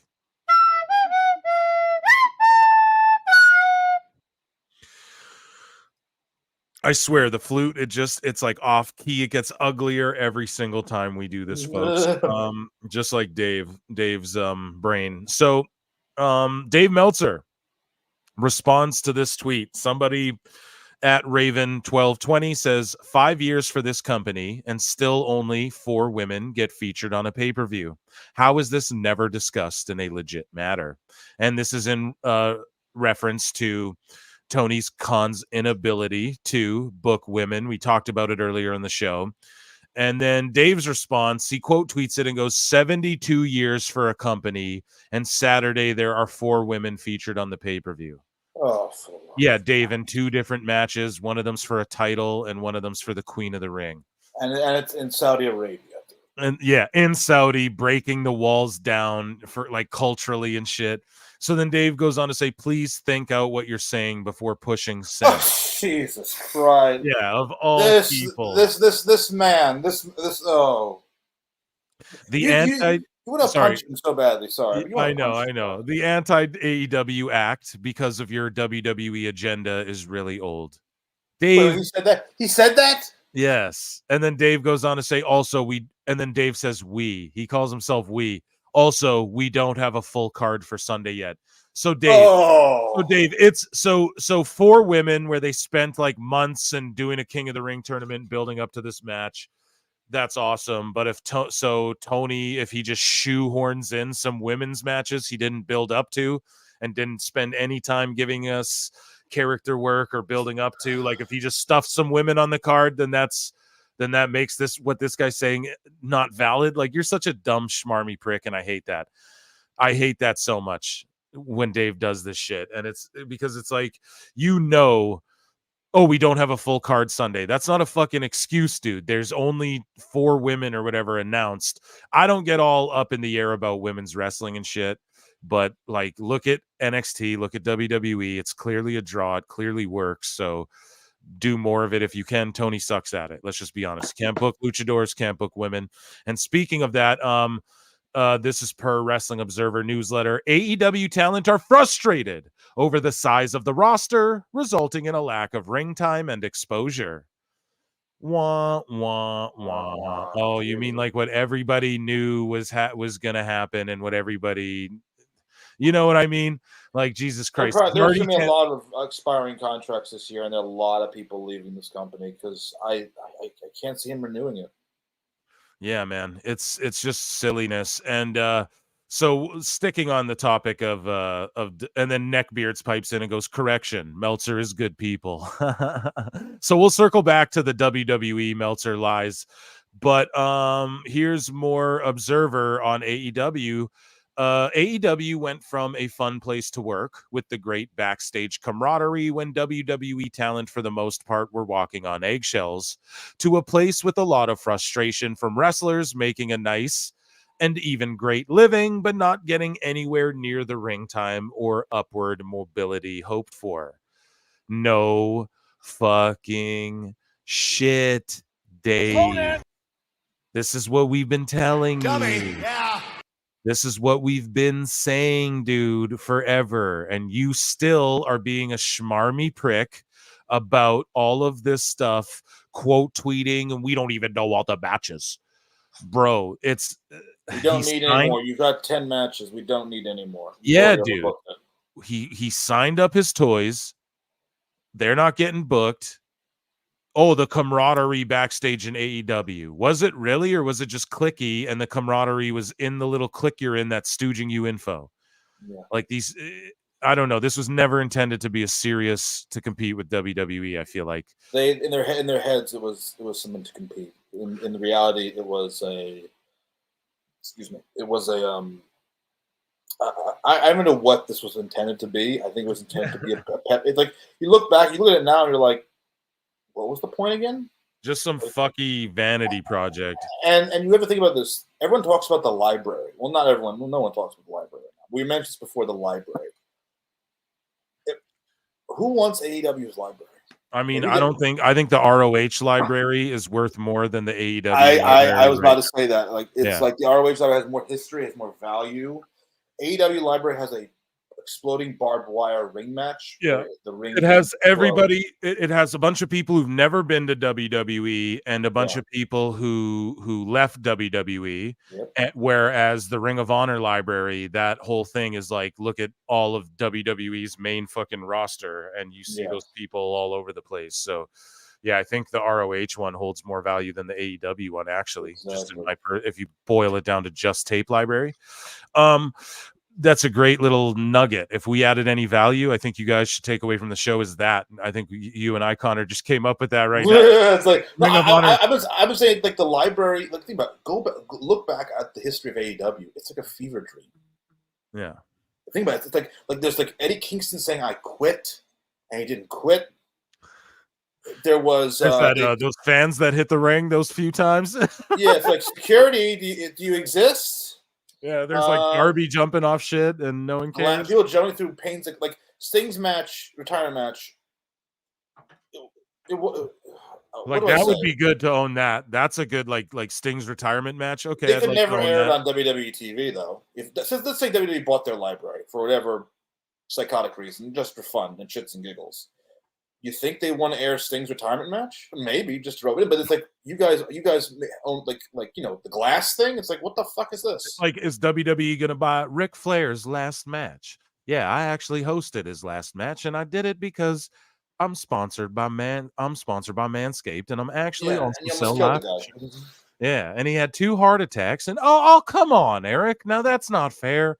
That's not fair now, Eric. But yeah, dude, like Flair's last match wasn't the last match. Flair's last match was in the WWE. Was him walking to the light. It was against HBK, one of the best matches of all time. Anyways, though, so continuing about like we're talking about AEW and Meltzer and the TV deal. So Dave Scherer, shout him out, says, my man Sean just sent me this. I know some of you argue with people that think like dipshit Uncle Dave. Stop wasting your time. They believe this is true. You are literally arguing with the kid who ate glue in the 1st grade and still eats his nose boogers. Hashtag clean your office. God, that's a burn. Buried him, dude. It fits is the problem. And so Meltzer says, he responds to someone at Ben Miller MKE who says, thank you. And it's been widely reported TNT gets more from cable companies per subscriber than any cable network besides ESPN. If that gets slashed, budgets will be reassessed across the WBD cable channels organization. Now, I don't even want to get into why what this guy's saying is fucking dumb. We need Evil Dose on to break all that down because that's his area of expertise. But I just trust me, even what that guy's saying is fucking dumb. TNT just lost NBA, bro. Like this isn't. Yeah, it's like before when they had NBA, like now, bro. I'm telling you, they're still in the red from that merger. So. Yeah, so and then Dave quote tweets this and goes, even if it gets, whatever less, and it will, maybe Batman. But and it will, the decrease will be far less than the NBA costs, even including advertising. NBA was a loss leader. So like look at what Dave's saying. This is what Alfred told me. Whoa. What Dave's saying is that there's all of these other things losing money, but out of everything losing money, AEW's losing less money than anything else losing money. You know, it's just like, all You're I'm trying to find the words right now. I'm trying to find. yeah, Like, it's just you're like, cope. it's People, oh Phil, you like cope? I bet people are coping. Yeah, dude, it's the cope. NBA. That's all you need to know. It's AEW never will draw the and they've been the ones blaming the NBA for their shitty ratings. So it's like Every single penny TNT got from rights fees couldn't even come close whatever to covering covering the the NBA deal. Christ. Sorry, I gotta do it. Covering the NBA deal. It fits is the problem. If rights fees go from $3 to $0, and they won't, WBD financially comes out ahead. Oh, Dave, so 0's more than 3? Although the prestige, pardon me, 0's less than 3. I just dummied. I spurged out because I'm reading Dave, guys. Cut me some slack. Yeah. So 0's less than 3, Dave, is what your point. You're so smartly putting out. See, he confused me, bro. I got Confucius there. Anyways, though, WPD financially he comes out baffles ahead. us all in the chat. Me, you, everyone. Like, dude, what are you smoking? It's not even opium. It's something else. Although the prestige of the NBA is why they are willing to overspend. Yeah, you think? The prestige. And they're willing to spend. I don't want to rant. It's like your he's show. trying to compare AEW to fucking NBA in any capacity. Yeah, well, they'll overspend on that old NBA, even though NBA loses all this money. Yeah, but there's more money in it. There's more money in it, Dave. So they're not losing them as much money in the end. Has been around for 77 years. You're comparing NBA to a 5-year-old company. Yeah, like, and also you can't. I have no words. You can't compare it because there's more money in NBA. Exactly, that's what I'm saying. They're gonna lose more. Like they're just bigger on just like a global, even scale, grand scale, national scale. Local NBA, scale, like NBA. I know NBA. I can go to anyone in the streets. Do you know what the NBA is? And they'll be like, "Yeah, I know what the NBA is." That's what I mean. Like you could go to like other places in the world and people know what the NBA is. You know, so people want to come here and be a part of the NBA. Yes. No one wants to come here and be a part of AEW other than so Dave's like, well, they're willing to waste more money on this than this because of its prestige. And they're willing to overspend, but it's not overspending, Dave. Like, yeah, it's nuts, man. Like he really just doesn't know what he's talking about. And again, that's why I need to bring Dose in, because sometimes I'm like at a loss for words, and I start. Even Dose must be like, I know. How the fuck did this guy get to where he is? Like, where does it last? Where does it stop? Where does the madness stop?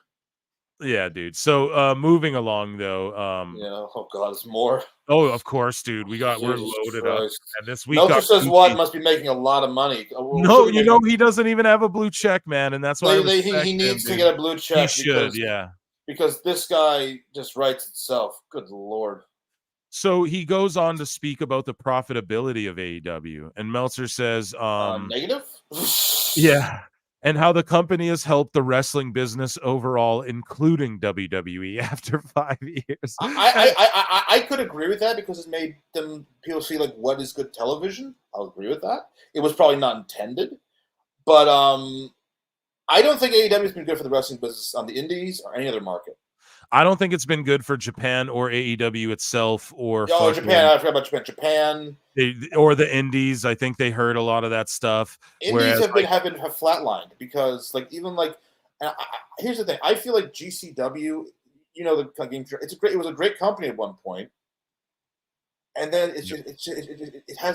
they've got, and power to them. It's very hard to get where they're at right now, but they're a great company. I love them. I love their work. I love the stuff they put out. But the problem is, like, I don't want to blame AEW for their plateauing, but there is something there. It's like all you have always. It's like I don't know how to word it. I have to think that thought over a little bit more. But it's just like they haven't helped the indies much. No, they haven't. They've hurt them. If anything, yeah, definitely. I know it was because now these guys can jack up their prices. Because I'm signed to AEW. Oh, right. Yeah. No, you're right, dude. You're right. And then also just like kind of poaching, like not poaching from New Japan, but they fucked New Japan up, dude. And then so Dave goes on to say, Wrestling Observer Radio, they go on to say, has it been a profitable business? Not yet. I know that when they started the business, no matter what anyone says now, I don't think they were starting a business to make a profit in 6 years. Dave, you liar! You goddamn liar! Oh, I need that. I need that on the soundboard. Dave is a goddamn liar. Tell me something You we don't liar. know. Bro, that Tell me is we don't know at so... this point. They said after 5 years it would be profitable. They That's what said everybody that they would have fucking better said. ratings than Raw. How's that? Yes. And Jesus fucking Christ. Dave himself said that in 5 years they'd be profitable. Wait till the new TV deal comes up, and then it's going to be profitable at the 5-year mark. Well, we're there, dummy. We're Holy 1 year shit. away, 6 years in, and they have made. I don't think nothing. they were starting a business to make a profit in 6 years in. You fucking Dave, you lied because that's what you guys said. Now, is this Dave? This is Wrestling Observer Radio. It's all Dave if it comes from Wrestling Observer, period. It's Dave or Alvarez or one of these monkeys, okay? So anyways, Meltzer goes, I think they knew full well that it would not be profitable in 2019. Could not be. Was going to be a big losses that first year. Yeah, everyone knows that. That's called starting a business. So Dave goes on to say, but I think the hope was that by 2020 or 2021, that it would be profitable. Yeah, no shit, Dave. That's any business. And that's what you hoped. And that's what you were fucking perpetrating. And people were saying that's not going to happen. And you nope. And even now, but now that the TV deal ain't coming, you guys are switching your fucking tune. Anyways. Dave says certain things happened. It did not get to that level, or whoever. Sorry, maybe not Dave. They spent a lot more on contracts, I think, than expected over the years and things like that. So everything PWT has ever said was right, Dave, is what you're fucking admitting. Everything PWT has ever said is fucking right about AEW because I'm a real fan. And I actually want this shit to survive. Unlike you, you just want to be right about what's good wrestling. I'll be wrong. I'll hate on Damage Control, and then they'll win me over. I'll be wrong, dude. I think a very good thing for a promoter to be, because I once was thinking of being a promoter, was you have to know when you're wrong and how to figure it out. And hire people who know how to do what you can't do well. Exactly. You have to be able. You have to have some humility. You can't just be, I'm always right. I'm the greatest thing since sliced bread, even though bread has been around longer than you have. Yeah. I mean, it's like you gotta know. When you can say, here's the thing, if a guy comes up to you and says, this is bullshit, and you don't know why it is what, and you can't fight him on that statement, that's a problem, I feel like. If someone says to me, why are we doing this? And he's like, well, we're doing it for this reason. And if the answer is, this is great, like, you know what I mean? Like, that's not a good promoter. That's a guy who is living in a world of his own creation. I mean, he's openly admitted he wanted to do this when he was 15 years old. I mean, yeah, who didn't? You know what I mean? I wanted we to do all a lot want of shit when I to. was 15. Yeah. But why it takes so long? So the Observer goes on to say, at the same time, it accomplished something that no other company had done. It helped spring pro wrestling to their biggest period it has had since the end of the so-called Attitude Era. Helped WWE greatly because they had to up their game. And when they upped their game, their business went up. So, yeah, I mean, we talked about that earlier in the show, and it absolutely it's the truth. You know what I mean? And then, oh my goodness, here we have a very incredible, I'm sorry, I'm just seeing this now. Super chat from Derek Hans for $20. We got to drop him off.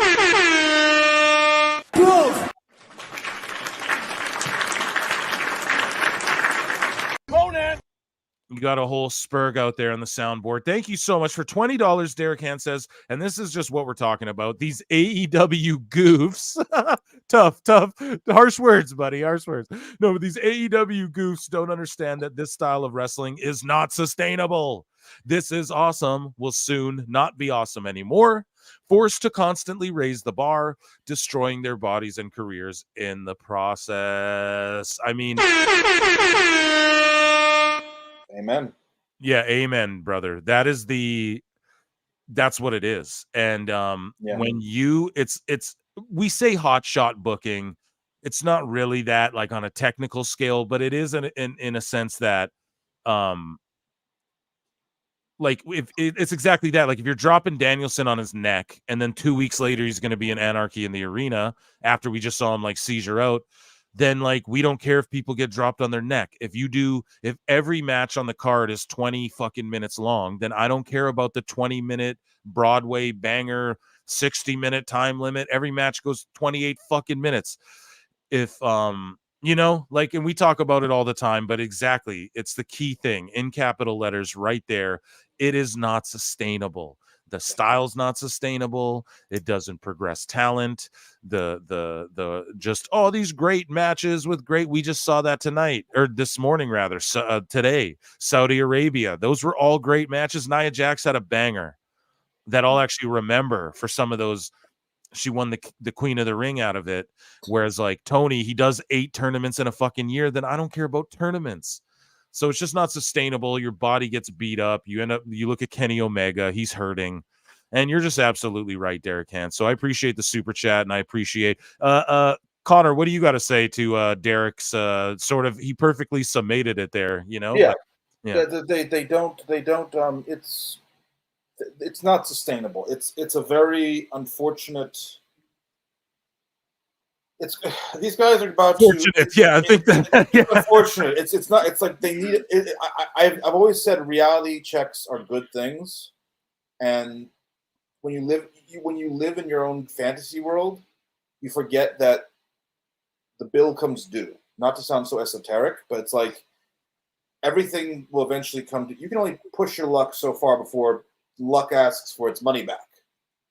So, I mean, I'm rambling, but it's like these guys, they think that they're invincible, dudes. You're not. Say otherwise. Doctors are gonna say otherwise. You will lose your like Ospreay. Like I've been hearing that Okada's probably beat up because even like he is, bro. Look at Shibata, look at Ibushi, Okada. I mean, Ibushi broke his ankles. Not even on AEW. Yeah. So, yeah, man. It's you're just right. And like Ospreay, how long can he keep doing that? Danielson. This is what WWE feared. What's happening to Danielson right now is what they feared, and that's why they're like, you got to just retire, dude. You got to retire. We can't keep this up. Yeah, like we can't be responsible for letting this happen. It's not even like it's out of your hands. I have a question. Yeah. What was this? Sorry. What do you? Let's say, and this is a horrible question, but it's got to be asked with the way these guys perform. Derek Hans, thank you for the super chat. You are the absolute shit. Love you so much, and I'm just happy to see you here in the chat all the time. What would happen? What would be fun? What would happen if someone actually died in the ring? Well, I mean, yeah. Well, the show would go on, pal. Just kidding. I don't want to be Mr. Gloom and Doom here, but you got to think about it. Like, look at Darby Allin. He's almost. That's what I mean. What's he gonna do at this Anarchy in the Arena? I'm fearing that because he's hurt right. He just got hit by a bus, dude. Bryan Danielson and the two people that I'm most worried about in that match are Bryan Danielson and Darby Allin. I should not be worried for their health, like in a shoot sense.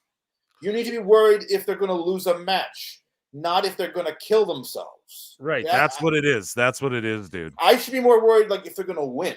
But I'm more worried, are these guys going to die? Am I going to see a dead body in the ring for the first time? I know. That's what it is watching Darby and Guevara. I feel like that watching Shotzi Blackheart, too. I know people love Shotzi. Shotzi, I think she's been tamed a bit. But the rest she sketches me out, though, when she's doing shit.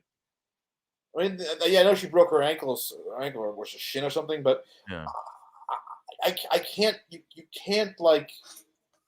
can't sustain it. It's just not sustainable. You can't sustain this and without something happening eventually that will like how can you like everyone likes to say with Owen Hart, you know, the whole tragedy of Owen Hart. I mean, that was an accident that wasn't like that was like a mechanical accident. You know what I mean? Right. I'm not trying to downplay it. It was a horrible thing. It was negligence. But it was a mechanical accident. It wasn't two guys in the ring cooperating. He beats him. So speaking of matches and cooperation and the this and that. So at Meltzer said what, speaking of him earlier, Alvarez talks about it's top secret. It's top secret what AEW is doing. So here's Alvarez. He beats him. They announced that Shibata is now qualified for the qualifier. Okay. Now I think I've got it figured out because they didn't tell us. It's one of the many problems. They don't tell you what's going on. Alvarez actually being smart and shooting here, folks. We like this. Shout out Alvarez. Here we go. It's top secret what the matches are going to be. They don't even tell like the production people until like an hour before the show. Oh, I'm that's not even making that up. Nobody that makes a lot more knows sense. anything. He keeps everything top secret from everybody. Oh yeah, I keep it under lock and key, and I actually keep it in a time traveling vault like Time Cop. Oh, I actually hired him to do security detail. It's top secret. Oh my god! Oh my god! Keep going. Which is another story, but I'll get to that later. Remember, God. He beats him. remember Vince would do that? Oh, rip up the whole show and just write a new show, pal. And then that's what Tony's doing. Tony McCon. Tony Mick. I think you made a new meme. I did, bro. I did. So Meltzer. Oh God, these. So these are from 5 days ago. We didn't go over it on the show, but as you guys can see, your boy Phil Marks, I stirred up the shit and the drama as far as you know what I mean? Just criticizing. Like I tweeted this out and then it got 33.4K views, and then it got 239 likes, but then 131 comments, and a bunch of them are people like, oh, well, you don't remember any, no one can name 5 Roddy Piper matches and shit. And it's like, it's just like, buddy, Roddy Piper main evented WrestleMania. So this is why Roddy Piper got brought into this. Sorry, I just skipped over a bunch. Sorry. Yeah, this is from like a week ago, so it's not as fresh as my mind. So anyway, let me give the backdrop here. So I think SmackDown Hotel posted this, and these are the star ratings for AEW matches, like focused matches of not this week or last week, but the week before, correct? Okay, so Resurgence was the New Japan show, then you had AEW, and he gave all of these matches, like read these. Moxley versus Shota Umino got 4 3/4 stars. Kingston versus Gabe Kidd, 4 3/4. Shingo Takagi, Yuya Uemura, 4.5. 4.5, 4.5, 4 1/4, 4. Like Dax Harwood and Okada got 4 stars, bro. We were like, we almost turned the stream off. I was live streaming and we almost shut the show down early because that match would not fucking end. And that's what I'm dreading tomorrow. It's like they're going to do 10 matches and they're still going to overrun. And I got to get up. I mean, I thank God it's on there's a Monday week. You know what I mean? Like, thank Christ we have a Monday off, because this show is. And then there's a qualifier match. Why is there a qualifier match on the pay-per-view? I know. There's a title eliminator for the New Japan belt on the AEW pay-per-view. Like, you can't make up how fucking stupid this is, dude. And so what I quote tweeted is, I quote tweeted this picture and I said, every AEW match from this week was better than every Roddy Piper match ever, according to Meltzer. And then I put the flute. Yeah, and it's just like, and then people were arguing that, like, you can't remember any Roddy Piper. Here, let's scroll down and read, because some of these are like, name any Piper match besides, and then the guy names like 5. Let's scroll down. How many of you actually remember any Roddy Piper match? And I respond to this and go, this dumb tactic you NPCs do doesn't work, because none of these matches up here will ever be remembered. Meanwhile, Roddy Piper main evented WrestleMania, dude. It will live in infamy. Boom. Fucking Phil Marks dropping fucking bombs on people. And, people... Sorry, go ahead. The only thing that I can think of that will live in infamy or fame from AEW was CM Punk and MJF's feud. And we never saw the end of that. We never saw the end of it. Even while he was in the company, we never saw the end of it.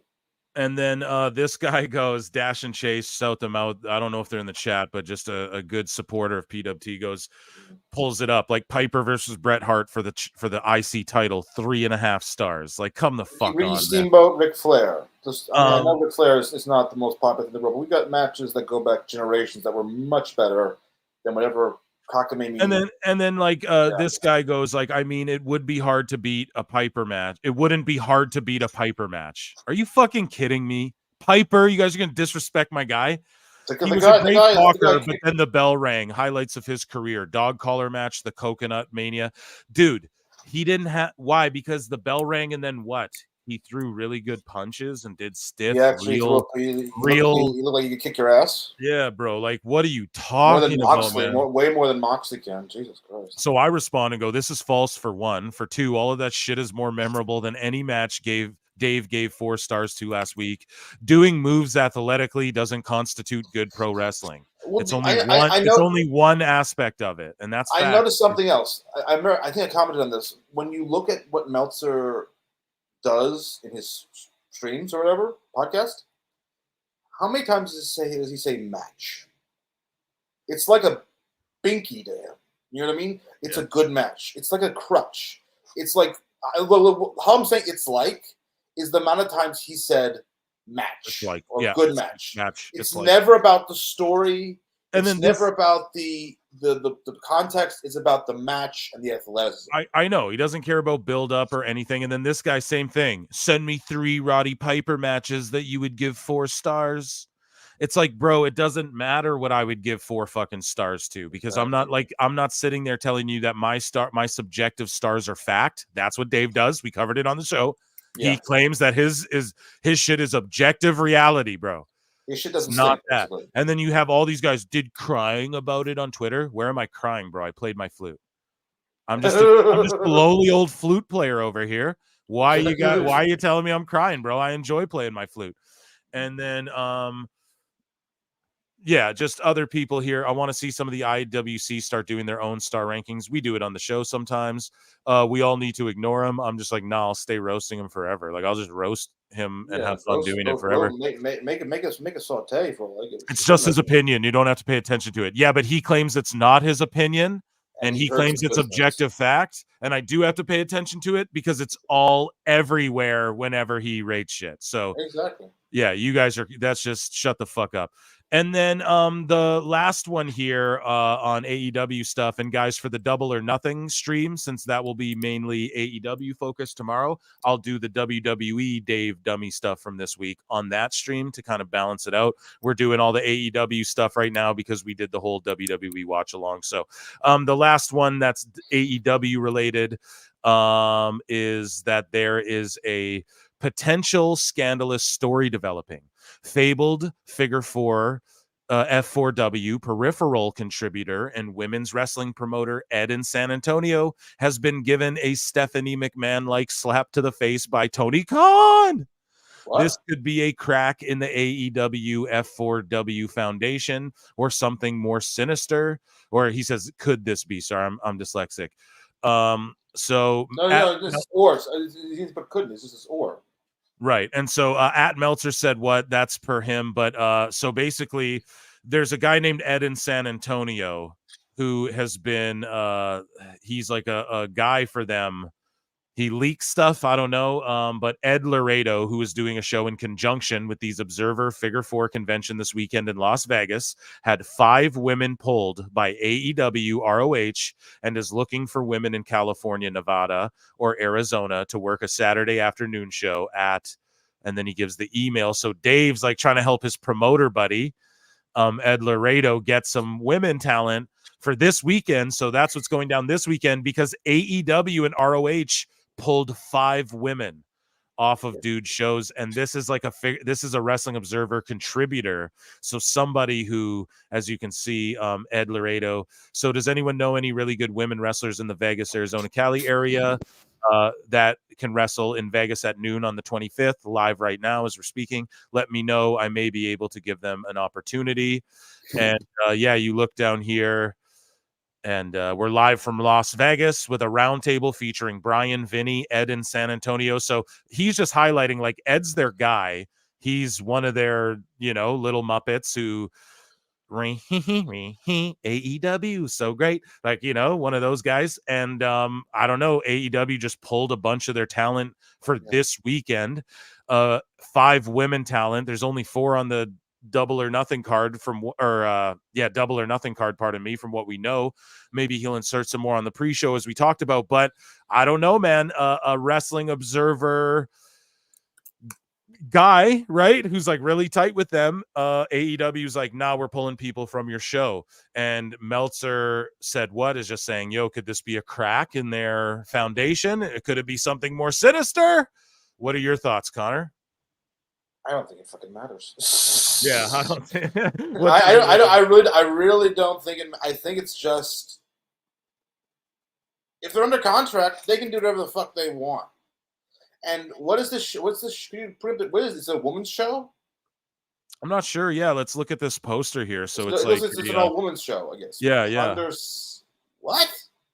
Potterseas? And he calls himself Ed in San Antonio Productions Presents. Like that's what they call him on the show. I've never heard their radio show. I know the arena. I do not know this company. So yeah. And I mean, let's be honest here. It's like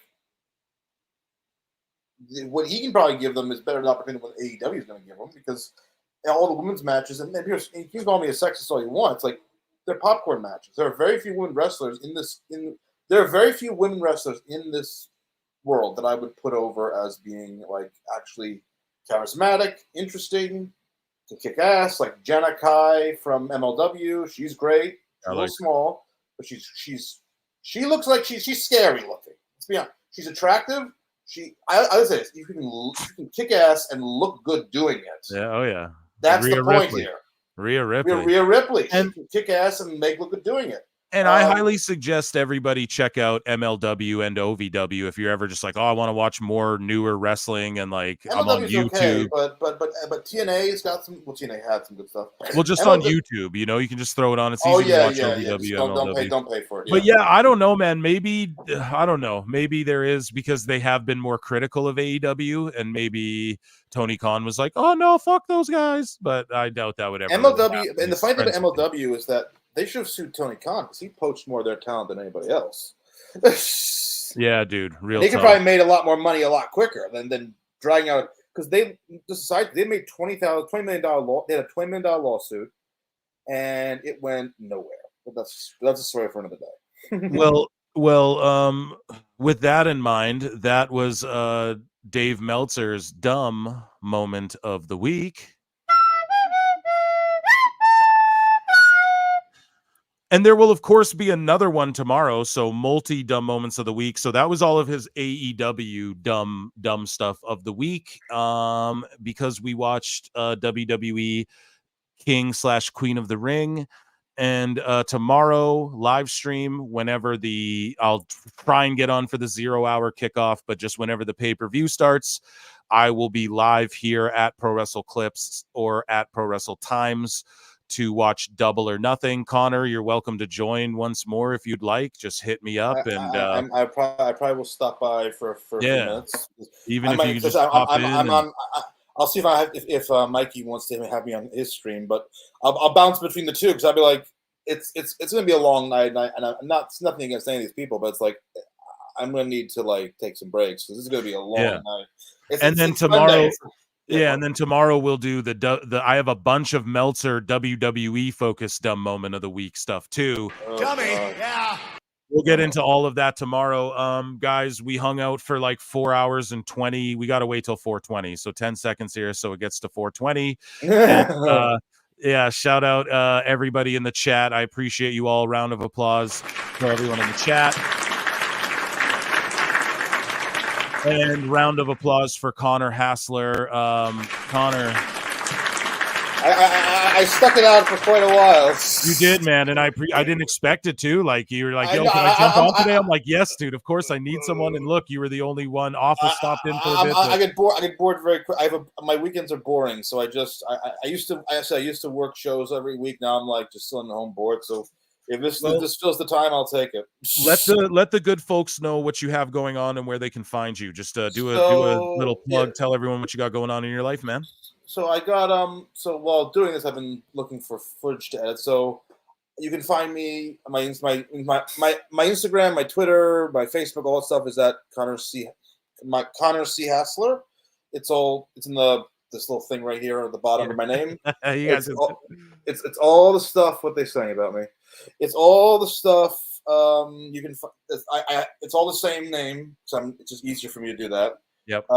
Makes it a little easier, and I'm going to be probably doing well, after this is done, I'm probably going to take a drink of seltzer and try to figure out what I'm going to do next. But stay tuned because I might be doing some pro wrestling documentaries, not like like more like haphazardly put together from footage. I find. Yeah. But I've been looking at some of those. It's a pretty good. But yeah, keep an eye on it. If you see me at a show, say hi, but don't be rude. Yeah. Yeah. You should do that, man. You should do that, and you should bring back Pro Wrestle Theory with Mikey. I think you guys are doing a good job. It's a good balance. I also I'm also just plug Mikey here. Como Mikey, check him out. He's another streamer. He's grinding.